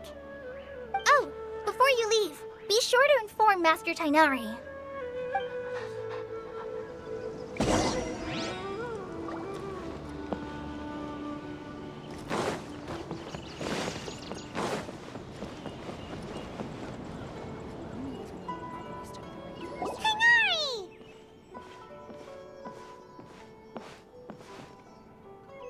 Ah, good morning. How do you feel today? We feel much better. How about you? I'm recovering well, thanks for asking. But from the looks of it, you seem to be already busy with work again. It's fine. I'm not that busy, really. The Elazar patients have recovered, as well as Hypatia. For now, I only need to tend to my Forest Watcher duties. It seems once Irminsul started getting better, everything else started to recover too. Yes, but there are still some residual effects. The withering is one example. Though it won't spread anymore, the existing zones won't just disappear. We forest rangers will still need to do the work. By the way, we have some good news. Cyno got his position back. This news is hardly new. He had already mentioned it to me before. Huh? You mean he was already here? Why didn't he come to say hi to us? He visited once, but he was afraid of disturbing you while you were resting. He just asked me a few questions and left. Then you probably already know all about the celebration feast. Celebration feast? No, I haven't heard anything about that. Huh? But didn't Nilu say in her letter that they would celebrate Cyno? He didn't tell you? Perhaps. Or, alternatively, he doesn't know about it either. Come to think of it, Cyno doesn't seem like the type who'd enjoy a celebration feast. You and Kale are both Cyno's close friends. Why don't you come to the feast with us? Kale has taken over some of my tasks these days. I don't think she'll have time for it. Not to mention me. You see, Some VIPs have come to the forest recently. Huh? VIPs? Very important Paimons? Well, technically speaking, they are former VIPs. The sages involved in recent incidents have begun their training in the Avidia Forest, and the people they had previously imprisoned have all been released. Huh? Yes, he's a little weak, but he isn't injured and his condition is stable.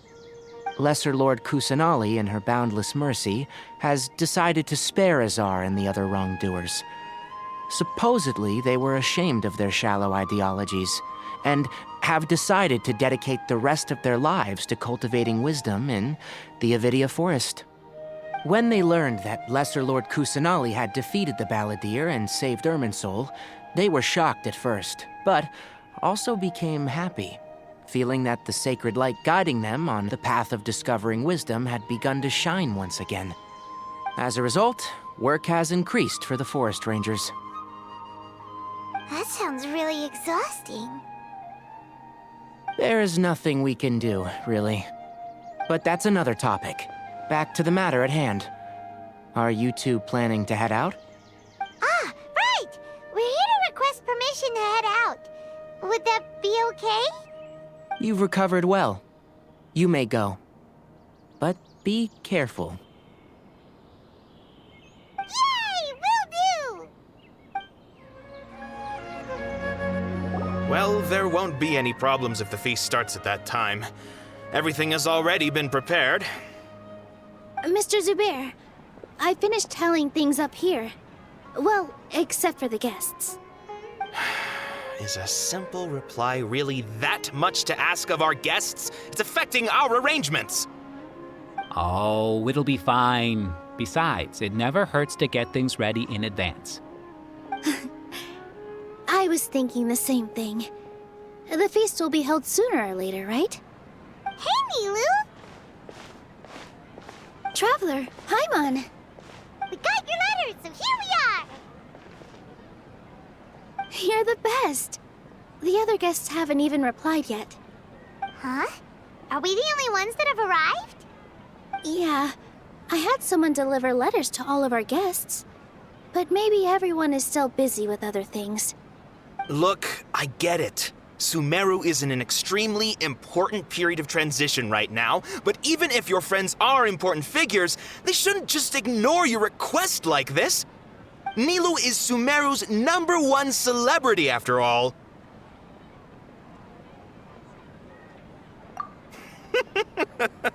You have no idea how happy I am to talk to people with good taste. If you consider enjoying Nilu's dances having good taste, then almost everybody has good taste. Because Paimon thinks everybody will love her performance. That's right.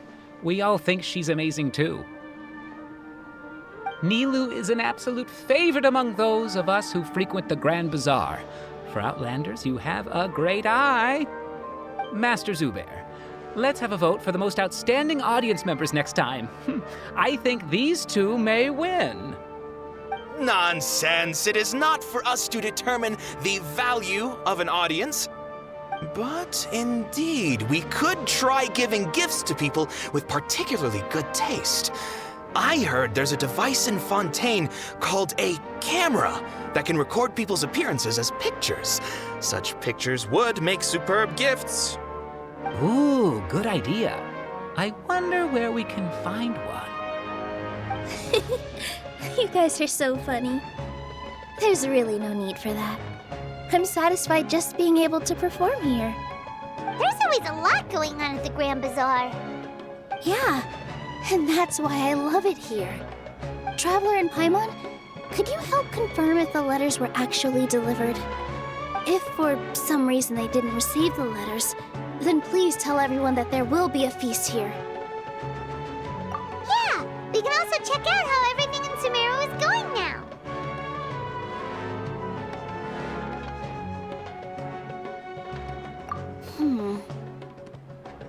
When I wrote the letters, I heard that Dia was in Port Ormos, and Alhaitham was at the Academia.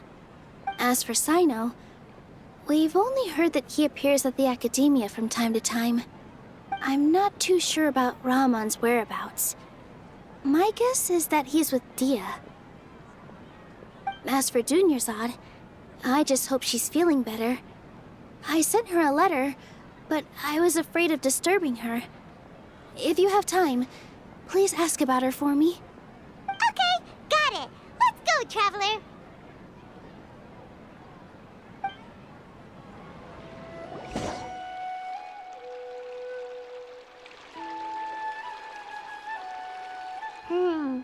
We haven't seen Alhaitham anywhere. Let's ask that person over there.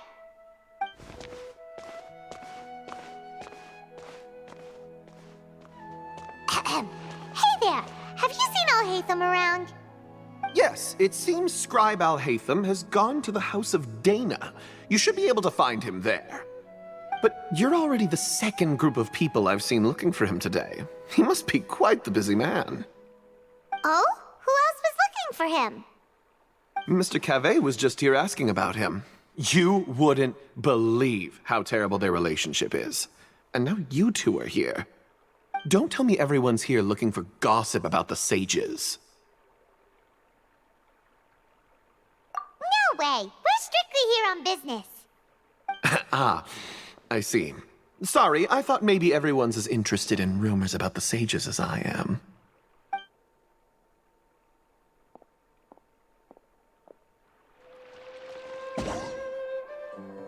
Alhaitham should be around here somewhere, right? Oh, he's over there! But it looks like he might not have time for us. Just put down that worthless book and tell me what happened in the academia. This is not just some worthless book.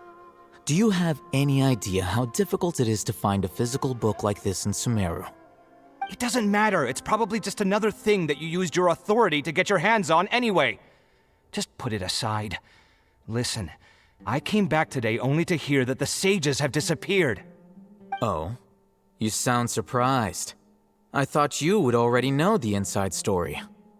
Would I be here asking you if I knew? You're the scribe, not me.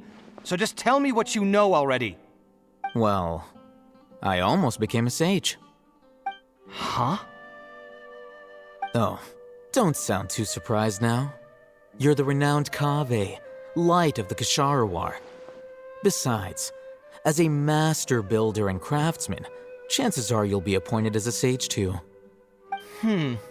Why do I feel like you don't really mean it? Huh. What makes you say that?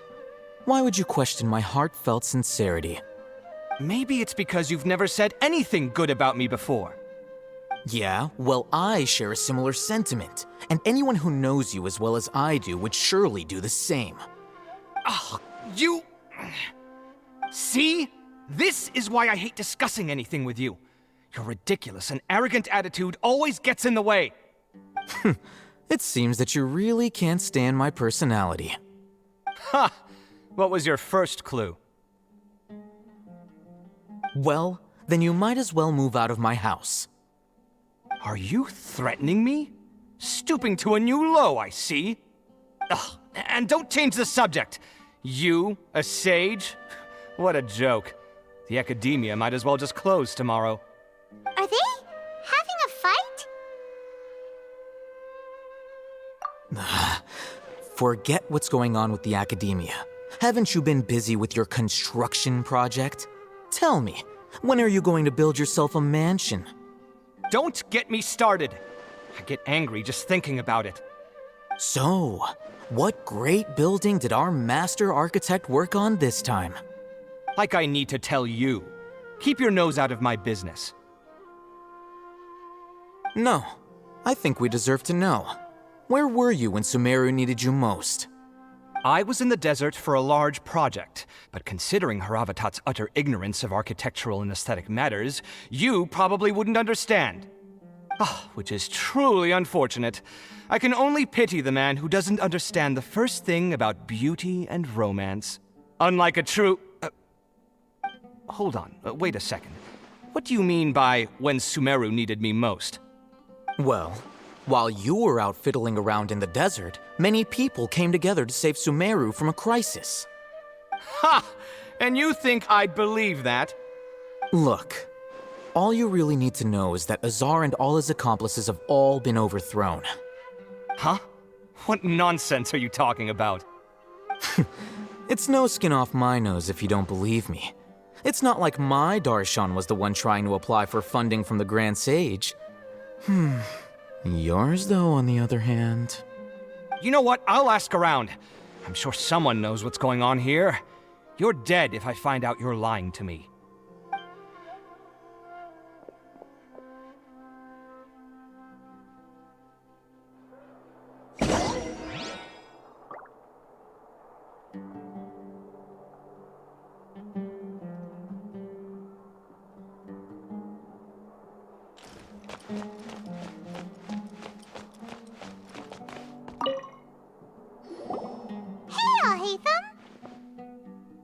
Oh, it's you two.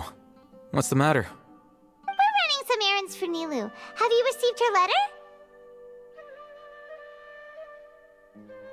Letter? Nilu said she sent out a letter inviting everyone to a celebration feast in 2 days at the Grand Bazaar. We'll also be celebrating Zaino's reinstatement as General Mahamatra. If she addressed the letter to all Hatham of the Academia, then the letter should have gone to my office. I've been busy these days, so I haven't had time to check for any new mail at my office. I only now have some free time to attend to personal matters. Have you always been so busy with your work? Of course not. I'm only busy these days because several sages have been dismissed recently and the whole academia was practically turned upside down. Tainari told us they all went to train in the Avidia Forest. Apparently they will spend the rest of their lives there. That is already the best possible ending for the likes of them. 4 of the 6 great sages were possessed by their desire for power and attempted to create a new god. In order to pull it off, they even imprisoned the other 2 rational sages. To imagine such things could take place in the academia. Yeah, you're right. Huh. Feels kind of strange to hear them called that after all this time. But then again, the 6 great schools sounded pretty impressive too. Yes, at least that's how they're supposed to sound. It's said that when the academia was first founded, the Dendro Archon herself established the 6 great schools, each representing one of the 6 different types of wisdom. Numerous Darshans have sprung up and faded. Only the 6 Darshans attaching themselves to the 6 great schools have stood the test of time and obtained permanent seats in the academia. Now, the 6 Darshans are nearly synonymous with the 6 great schools, and the leaders selected for the schools are the 6 great sages. Among the 6 great sages, there is one central leader, the Grand Sage. Unfortunately, only the sages from Vahumana and Amorta remain now. They were imprisoned for opposing Azar, and were only rescued after Azar's downfall. So who's managing things in the other 4 schools now? Do they need to find someone new? Yes. Normally, new sages are selected based on a strict set of criteria. Oh, didn't you just say something about becoming a sage? If they pick you, then we'd have a huge connection in Sumeru. Yes, about that. You didn't let me finish my sentence. The person in charge of personnel affairs nominated me to be the Grand Sage in place of Azar and help Lesser Lord Kusanali manage the academia. But I refused. Huh? But why? Can't you be a little more ambitious? I'm not even interested in being one of the 6 great sages. Like I said before, I don't like being a leader. Oh, all right. So are you busy these days trying to find others to take the job? That's not my job either. I'm only responsible for handling important affairs within the academia before the new sages take office.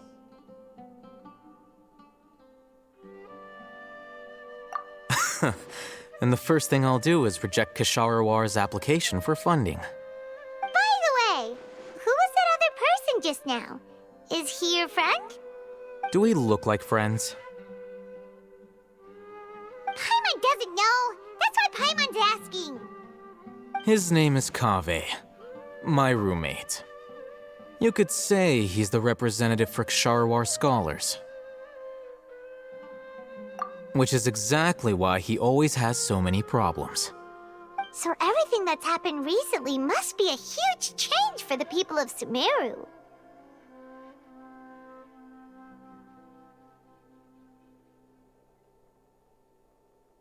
Such is the work of the Academia Scribe.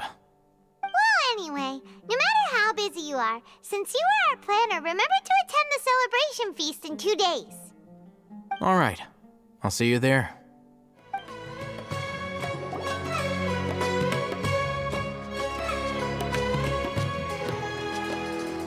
This is Port Ormos.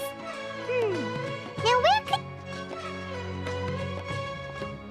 Is that Paimon I hear? Huh?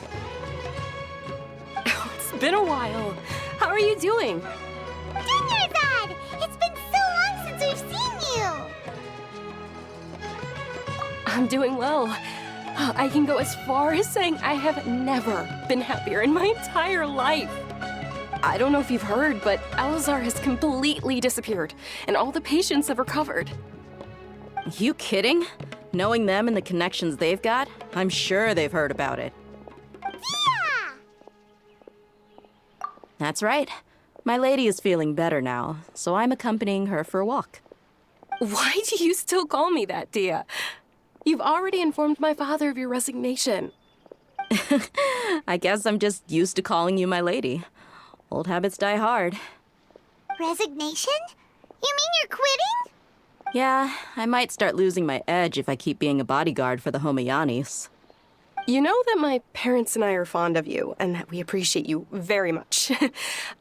It wouldn't be a problem if you wish to continue to be our bodyguard. I'm not a woman that's easily persuaded. You should know that by now, my lady. When I took this job, I had already decided that I'd quit as soon as you'd recovered. It's time for me to get back out there and chase that horizon. So what are you gonna do now if you're not gonna be a bodyguard anymore? I want to take a risky job and put my body to the test again. Huh? But we literally just finished one of the most dangerous jobs ever! Are you getting bored already? I know. If I hadn't joined in that plan with you, I wouldn't have come up with this idea. I guess I still get fired up by that feeling of going all out in a fight. It made me realize that I'm still a mercenary through and through. Life is short, and I'm happy that I got to be a part of that operation. But the whole thing also made me realize that there are still many problems in Sumeru. And as a desert dweller, I'm still not completely ready to settle down on this side of the wall. Well, I remember a friend had someone bring you a message. You mean I'll hate them? I didn't expect him to still remember that. I thought he was joking. We just came from talking with Al-Haytham at the Academia. Did he tell you that he suggested that I come work at the Academia? What? I heard that Azar and his cronies fell from power, and Al-Haytham told me that now was a good time to find a job in the Academia, but only if I wanted to. Whoa. Paimon can't see you being anything other than a mercenary. Me neither. But I think Dia would look great dressed up as a scholar. Ugh, forget about it. I wouldn't last 10 seconds in there. Al-Haytham probably just liked the way I worked and knew I'm good in a fight, so he suggested I find some work in the Academia. But you know, if you take him up on the offer, Sino might actually agree and let you become a Matra. Because you're super amazing! The Matra have all the talent they need as long as they have Sino. I prefer to be free to live however I choose. In fact, I chose this job from the very start because I knew it'd be right up my alley. Even if being a mercenary means facing all kinds of danger. A lion has to return to the wild sooner or later. If anything, being your bodyguard has been unfamiliar territory for me. I don't want to see you go, but I'll respect your decision. I'm glad to hear you say that. Come on, no need for the sad face. It's not like we'll never meet again. Once the whole Dendro Archon thing is settled, everything in Sumeru will take a turn for the better. That makes me happy too. But a peaceful society will probably mean less demand for mercenaries like me. Before long, we'll be a dying breed. So I'd better get to work while I still can. Huh? But wait a second.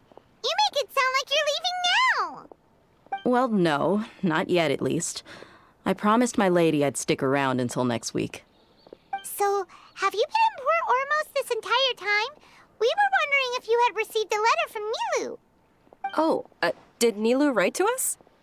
She heard that you were seen in Port Ormos, so she sent the letter here. Huh. It was probably sent to the inn that we're staying at. My lady has been very energetic lately and keeps taking me on hikes, staying out even into the night. By the time we get back, the receptionist is usually off napping on the job. Right, and we tend to leave quite early in the morning, so the old man on duty is also usually dozing off. So what it really sounds like is that the person on duty is always asleep. I bet the letter's at the reception desk. I'll go check later. No wonder there wasn't a reply. You never received the letter. Good thing Nilou asked us to come and check on that. Sorry to make you two come all the way out here. It must be something important for Nilou to specifically write to us like that. Yes, she said they were preparing a victory feast in the Grand Bazaar, and will also be celebrating Sino's reinstatement as General Mahamatra. She was hoping you could come. Great! I'll be sure to attend. Count me in too. But is there some sort of dress code or anything for the feast? Can I just show up looking like this? Since it's being organized by Nilou, I don't think she'll be too picky about that. If anything, I think she wants to see us as our most natural selves. All right, then this is how I'll show up. The feast will be held in 2 days, so don't forget. Sure. Thank you so much for letting us know. We'll see you there. Oh, by the way, do you happen to know where Sino and Raman are? The General Mahamatra always comes and goes without a trace. Normally no one knows his whereabouts. Oh. But last time we met, he mentioned that he had something to do in Aru village. You can try your luck there. As for Raman, your guess is as good as mine. I only remember he said that he had something to discuss with Sino. You can ask Sino when you meet him. Don't mention it. You'd better get going. On to our next stop. It's been a while since we last visited Aru village. Ah, there's Sino.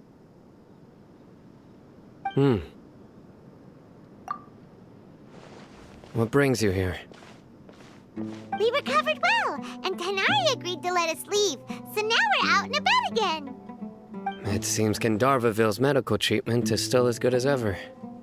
Mm-hmm. And Tanari is recovering well, too. That's good to hear. Yeah, you're the one who brought us to him when we lost consciousness, right? Thanks for that. You're welcome. Tainari has excellent medical skills, and Kale is quite attentive.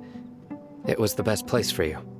But why are you just standing here like a dead tree? I'm meeting some people. Oh, you mean Candace? I've already talked with Candace and the village chief. They're still at the usual place. You can go there if you'd like to see them. But you know one of the people I'm meeting as well. Oh, by King Deshret's blessing, my friend suddenly appears in the desert. Don't tell me you've run into trouble and need us to help now. Raman! And, Sataria? Oh, you know me? Oh, well, you're pretty famous in the academia. Don't worry, these are our friends. No need to be so guarded. I see. I'm doing well. Many good things have happened recently. Same here. Really, I feel that my whole life has started to shine after suddenly finding a new direction. Oh, tell us everything. Yeah, you go ahead. Alright, well, I suppose I should start by saying I've decided to leave the academia. What? It's not that I've given up on being a scholar. Instead, you could say I've found a new identity. I will no longer pursue research like a typical scholar, but I have not completely given up on my relationship to knowledge either. I can see what you're saying now. What do you mean? I plan to leave the academia and return to teach here in the desert. Wow, so you want to become a teacher? Sataria will return to support education here and teach people from the desert. She can't teach everyone on her own, but there are many of us Eremites all over Sumeru. She came to discuss a collaboration with me and hoped that I could bring her ideas to the Eremites. Yes, it's my hope that the Eremites can help me select a group of smart people with the best aptitude for teaching. I'll teach them, and after they've finished learning from me, they can go educate more people. That is the true meaning of education and the spreading of knowledge. The people of King Deshret suffer from sandstorms, exile, and ignorance. Miss Sataria is more than welcome to come teach here. Her arrival is like a star shining in the desert night. The stars have always guided caravans, thieves, soldiers, and travelers who get lost in the night. They lead those in the dark out of trouble and back to safety. Oh, please. Where's all of this coming from? I'm starting to feel a little embarrassed. You deserve these compliments. Mercenaries are accustomed to danger and don't fear death, which is why we recognize extraordinary actions that common people would easily overlook. Sataria's idea will bring much good to many people. At first, I feared it was destined to fail. Everyone knows that the academia doesn't allow scholars to teach in the desert without permission. As you know, all knowledge is under their surveillance and control, and very few desert dwellers are as lucky as me. But what I heard at that time has been haunting my heart, as if there were lightning bolts constantly bombarding my soul. Sataria, you tread a treacherous path, and the longer you ignore it, the tighter the academia's grasp on you will become. Sataria, why haven't you gone home? Never forget that the desert that belongs to you lies elsewhere. Miss. These words sparked something in me, and I knew that I had to bring something back to my people after going home. I gathered up the courage to approach the Grand Sage, only to find that he was no longer at the academia. Lord Sino told me that Azar didn't belong there anymore. Azar has received much-needed punishment. Though, if you ask me, it may have been too light. You probably have already heard.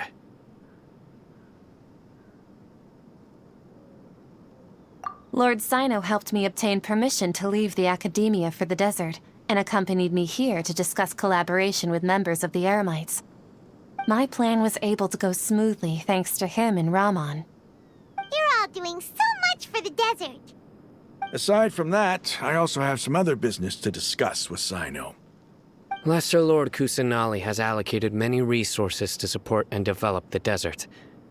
I've done some business for her, and part of it required the assistance of the Eremites. I applied for a few batches of educational materials from the academia, and sent them to several groups in the desert, as instructed by Lesser Lord Kusanali. I believe the people will make good use of them. That's exactly what the people here need. Physical books and other related items. If it weren't for Sino and Lesser Lord Kusanali, I'm afraid we'd never be able to get our hands on them. Apart from this, the academia is also recruiting scholars that are willing to teach in the desert. I'll let you and Sataria know as soon as I have any more news. We must be persistent about this, and maintain these resources to ensure long-term effectiveness. This is the first time in hundreds of years we've had a glimmer of hope. I think this may be the turning point for the desert. Remember these words. Here lies our faithful priest, Kasala. His wisdom is a miracle among the people, deserving of high praise and admiration. I hope people with wisdom like that priest will rise again among the desert dwellers. then we'll once again see the wisdom and glory that once shook the world. Enough about us. Are you here to discuss some business too? No, not at all. We're actually here on behalf of Nilou. Nilou wanted to write to everyone, but she wasn't sure where the letters should be sent, so she asked us to come find everyone personally. A celebration feast will be held in 2 days at the Grand Bazaar. She hopes that all of you will be able to attend. At the feast, we'll also be celebrating Sino's reinstatement as General Mahamatra. Although, judging from your appearance, it seems you've already been reinstated. Paimon thought you would only start working for the Academia after the feast. Celebration? Feast? It's the first I've heard of it. Tighnari was right. He really didn't know. This feast is for you, Sino. Sounds to me like you'll have to be there. It's rare to see that kind of expression from Lord Sino.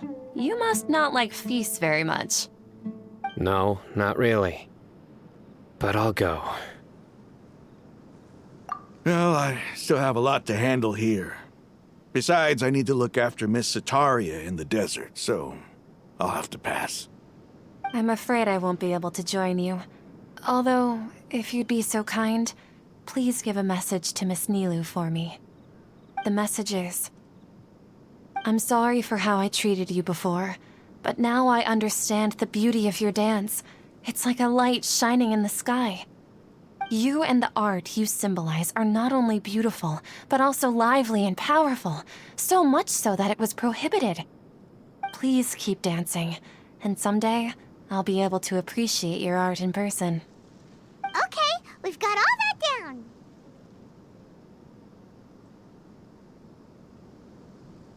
Our job here is complete as well. Oh, Sino, remember, party's in 2 days. Make sure you're there. Got it. Anyway, our preparation has been going smoothly these days. Can such good things really be happening in the desert? Yes, even if you can't bring yourself to believe it, you should at least believe in those of us who are working hard to make it a reality. Indeed. Take it one step at a time. There is still a long journey before you. What heartwarming words. Today's the big day! Let's go to the Grand Bazaar and see how the celebration's coming along.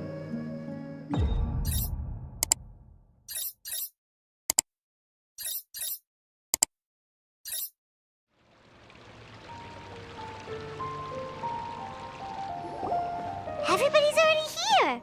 Looks like we're the last ones to arrive. You're here. Ah, there you are. Well, look who finally decided to show up. You look like you came here immediately after finishing up some work. I'm very happy to see you here. But we're not late, are we? It's just that everyone else arrived ahead of time. I propose that the last one who arrived be put in charge of today's speeches. Nah, there won't be any speeches today. Oh, really? Well, even better. Come join us over here. Let's share some great food and drinks, and chat about all sorts of fun things. Everything looks quite good. Wow! Paimon can't wait! Traveler, just look at all the delicious food here!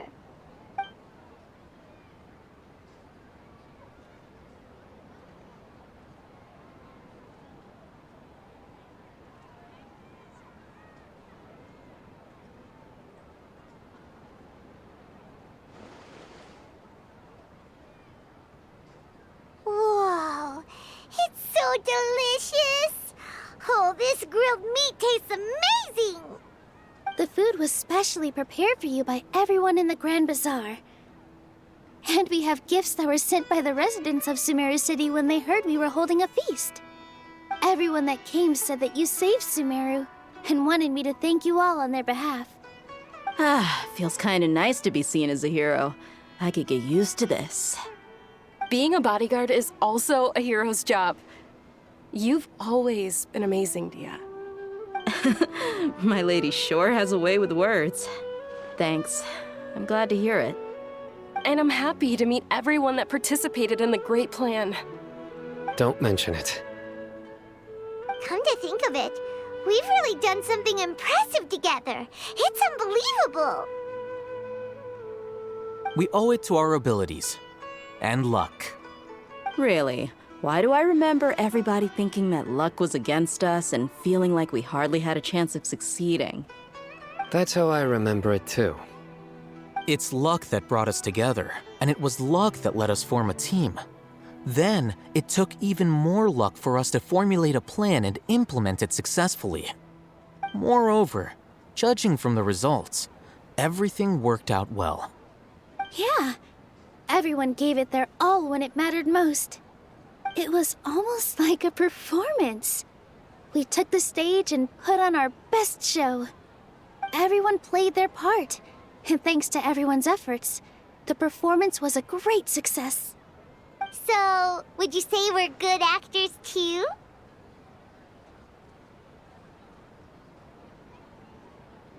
It's such a blessing that Lesser Lord Kusanali was able to return to power at the Academia.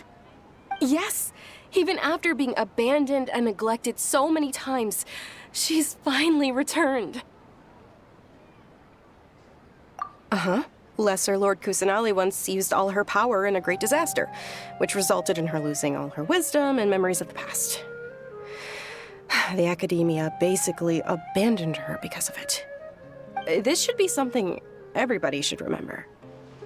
Huh? You look surprised. I didn't say anything wrong, did I? No, everything you said is correct. That's good. Something wrong? Yeah, what's with that face? You knew all of this already. Even if those two giants of the Academia are here, I still have to say it. Those sages really have some nerve. 500 years ago, Lesser Lord Kusanali used all her power for the people of Sumeru, and what did they do in return?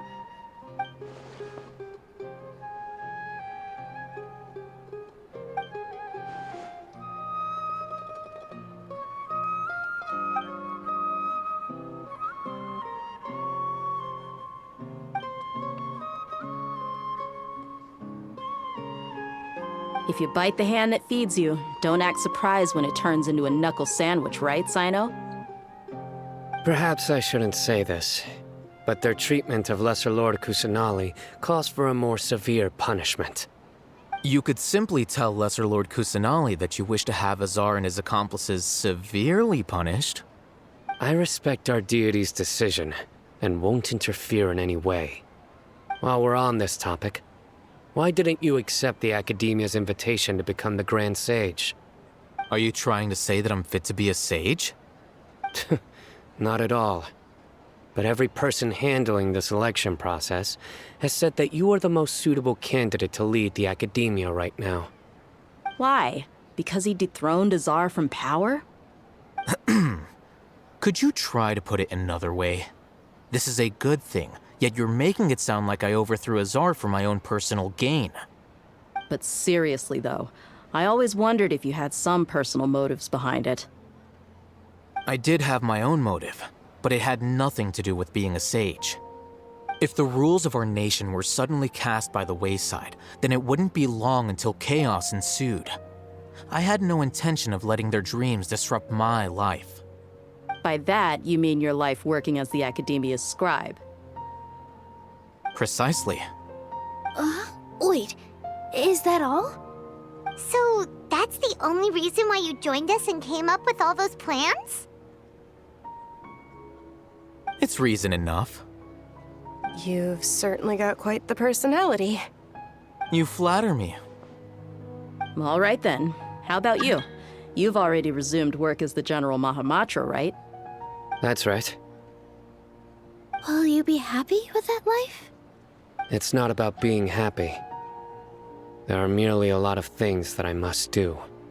Even so, keep your spirits up and try to be happy, okay? And try to smile more every day, just like I'm doing now. Thank you. I'll keep that in mind.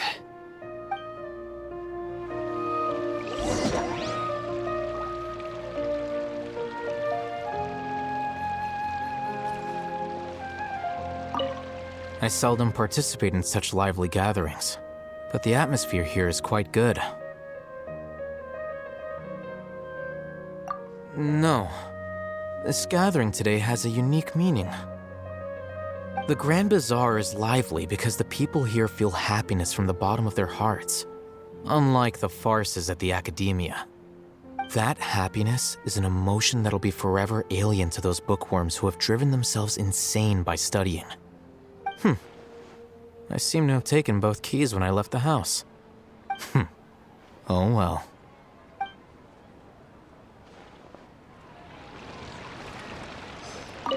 Ah, there you are, traveler. Well, how is it? Are you enjoying the feast today? If there's anything you're unhappy with, just let me know. I'll be sure to take note of it. That's good. It's the first time I've ever invited so many exceptional people to one place. I was a little nervous myself. You see, every guest here is quite extraordinary. It's unbelievable that we've got everyone together here. Almost like a fairy tale. Make sure you live it up tonight. I'll be happy as long as you're enjoying yourselves.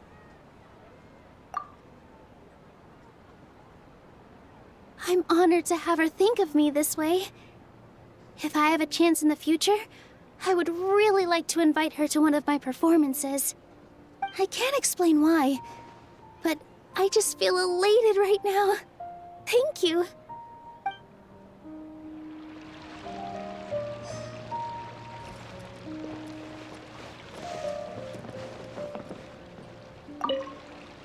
The atmosphere here is good, and everything is delicious. Yeah. I don't often come to such places, but it feels quite good. I have a lot to handle these days. Otherwise, I could show you around.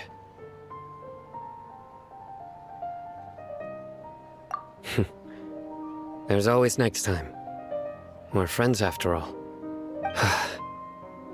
This feast is pretty good. I like it.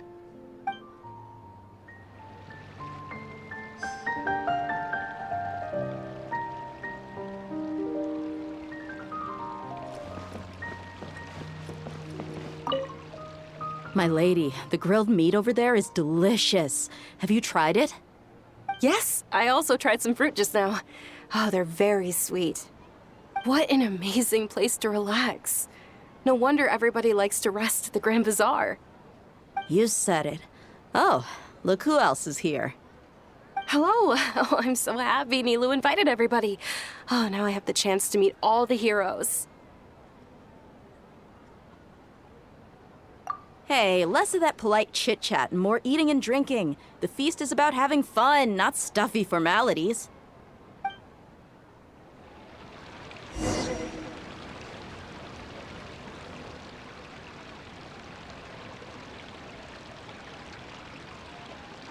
Hey, what's wrong? Your head is starting to droop. Hey, you can't just fall asleep here. Paimon will go find something delicious for you to eat. You'll wake up once you've put something yummy in your tummy. Of course, just wait here for Paimon.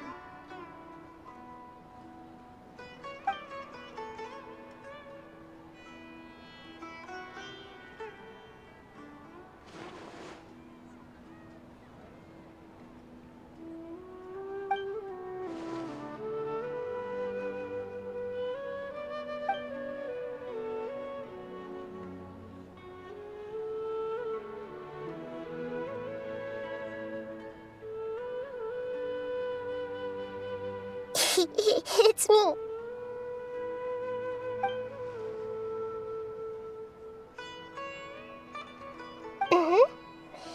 You may blame me for being a bit too self-indulgent.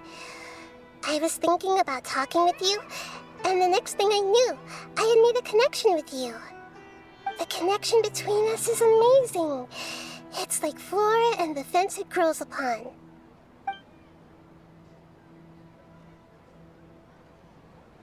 I heard there's an amazing celebration feast today at the Grand Bazaar. I wanted to have a look for myself, so I snuck in.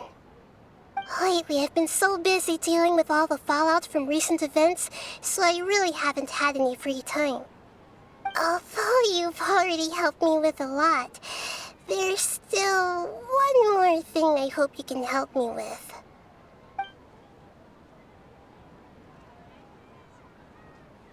Please say thank you to everyone for me.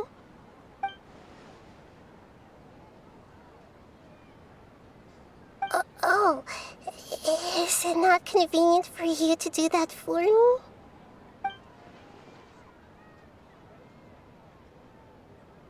But if I just show up all of a sudden, people will become all quiet and stiff, won't they? What if I end up scaring them and ruining this wonderful feast? That'd be the last thing I want.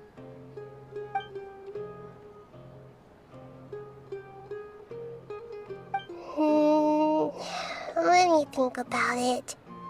Okay.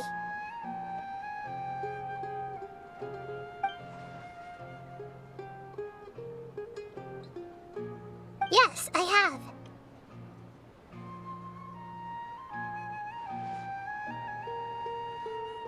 You said I should go thank everyone as myself, right? So... I've decided to borrow your body for the time being. Please don't blame me. The flora also climbs up to the fence to get closer to the sky.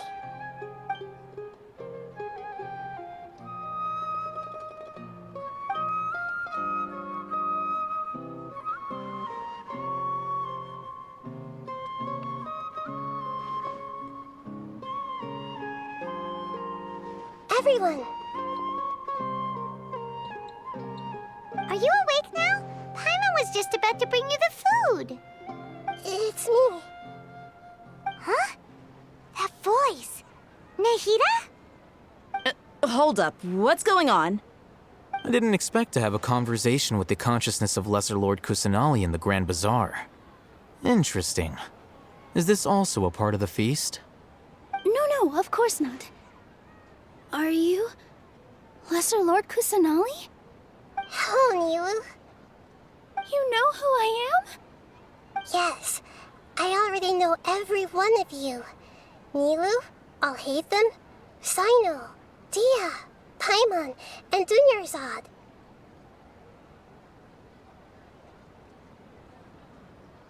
Lesser Lord Kusanali?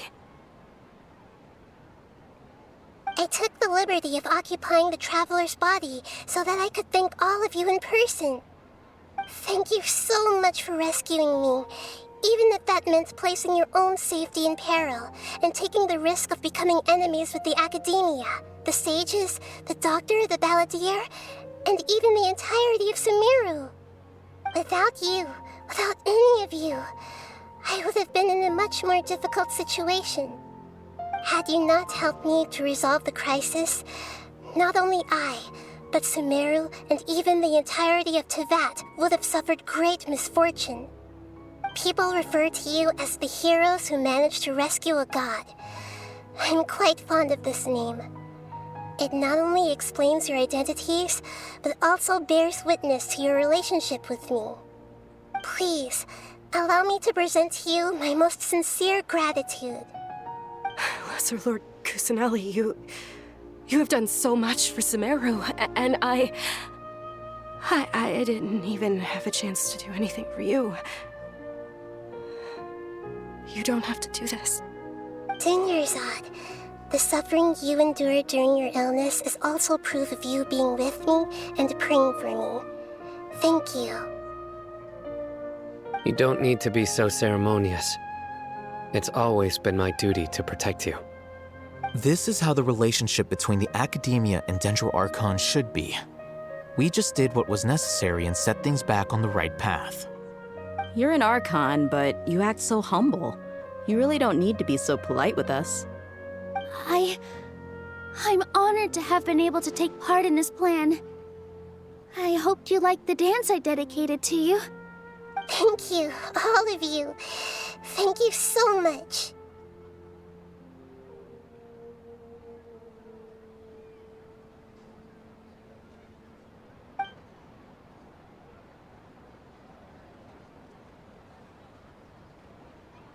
Yeah.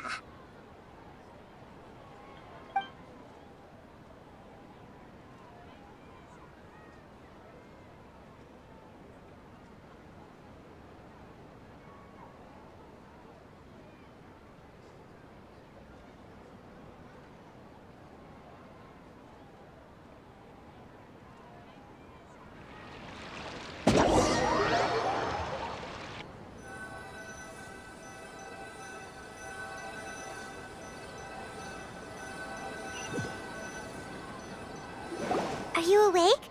Did you rest well?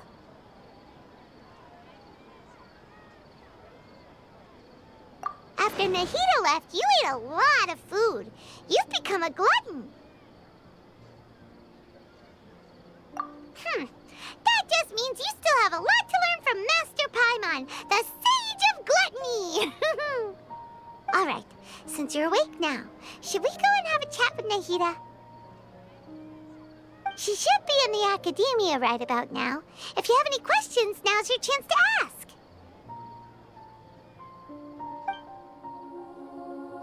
Nahida! Hello, Traveler and Paimon. What a fantastic night. I'm still immersed in all the happiness and joy, like a candle floating on water. So are we, and that's why we're here to talk with you. Is there anything you want to know?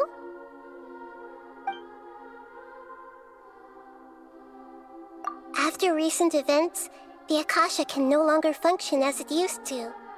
I've given it some thought, and have decided to shut it down permanently. But this is definitely not a bad thing. Even from the beginning, I've been planning to shut it down. The Akasha's centralized administration of knowledge has always restrained people's curiosity and curtailed the number of paths available to them. I don't think this is good for Sumeru. Although people may initially feel a little uncomfortable with the loss of the Akasha, they will soon understand that this life is more suitable for them. And as for the future of Sumeru, I'm preparing to regain control of the academia. The former sages have received their punishment, but the new sages have yet to be selected. I will oversee the process personally. I hope that the new 6 great sages will be more focused on academics. Sumeru needs such leaders more than ever. The other big issue is the people of King Deshret. All the residents of the desert, in fact. They have been mistreated for far too long. I've already taken some measures to address this. It will take some time to rebuild everything, but no matter if it's culture, friendship, or trust, we will rebuild it. You mean, what happened after the doctor put you to sleep? You guessed correctly. The top-ranked Fatui Harbingers, up to number 3, possess power comparable to that of gods.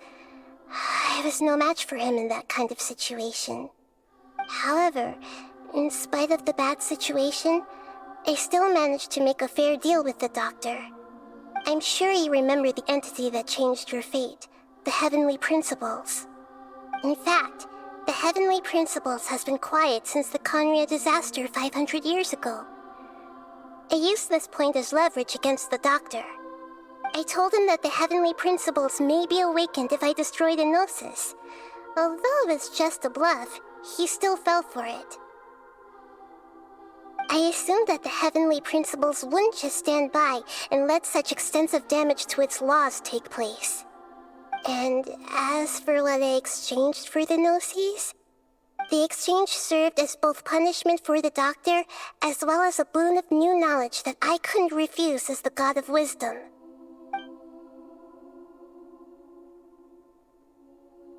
He's still in a coma. I've hidden him like how one would hide a feather. I know you have many misgivings about him, but as someone who had become a god, he has retained a number of very useful features. Don't worry, I'll keep an eye on him and make sure he doesn't do any evil. In addition, there are still some mysteries left in him. Some things may be very clear from my perspective, but he has still yet to understand them himself. His future will be determined by fate.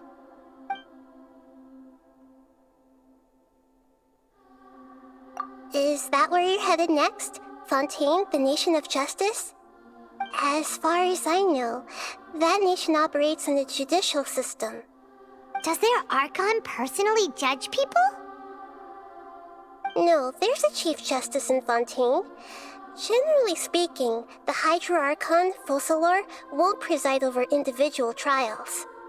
However, even then, Focalor will still make herself present at just about every trial. It seems that she just likes to immerse herself in that sort of atmosphere. As Archon, she still reserves the right to influence the final verdict. Anyway, let's just say she's got, a very unique personality.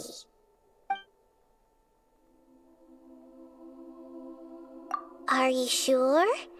Isn't there something else you haven't asked about yet? Huh? You mean... About your sister.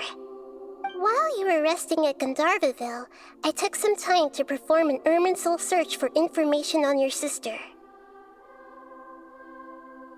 Yeah, isn't Irminsul a repository for all the information and memories of Teyvat? So there shouldn't be anything on him or his sister. This is true in your case. Irminsul indeed does not have any information on you. However, there must be something different about your sister, because as it turns out, the world has recorded information on her after all. What?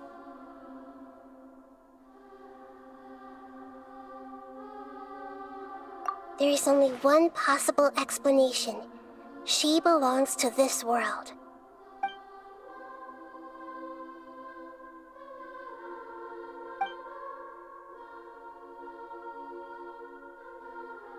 But nothing about this makes any sense! Wasn't this your first trip to Teyvat?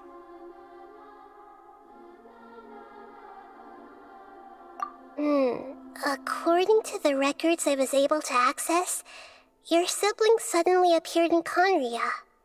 After the Conria disaster, she began her journey through the 7 nations of Teyvat. But just as her journey was about to reach its conclusion, the Irminsul records on her suddenly become fuzzy. What do you mean, fuzzy? Did something happen to her? All I know for sure is that somebody, for reasons only they can know, is deliberately obfuscating her fate. And whoever it is, if they can do that, who knows what else they're capable of. But even that wouldn't explain how she somehow comes from this world.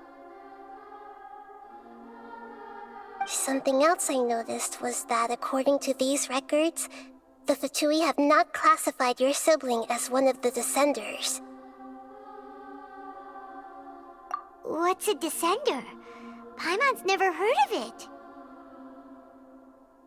Look, I'm sure you must be curious about the information I received from the Fatui in return for my gnosis, right?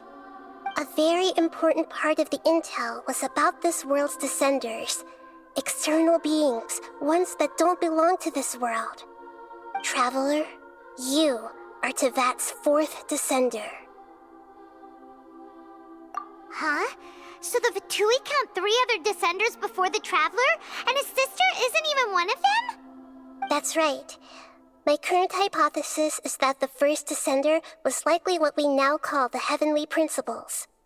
As for the other Descenders, I still need to verify their existence. It could take me some time. Paimon's head's about to burst from all this crazy new information. And yet, even knowing all this, I'm sure you must still have a lot of unanswered questions. I must say, I truly regret that I can't help you more as the God of Wisdom. There are many questions in my heart as well. I will need some time to go through each one of them. And soon, you'll also begin your journey anew and depart from Sumeru. I'm very interested in your future. It's a journey that can't be observed or recorded by this world. If fate is the ultimate knowledge, then your future will be the ultimate fate. Paimon's sure glad we got to meet you, Nahida. The pleasure is all mine. I can't thank you enough. Alright, that's enough talk for today. If you ever miss me, just close your eyes, and maybe I'll appear in your dreams.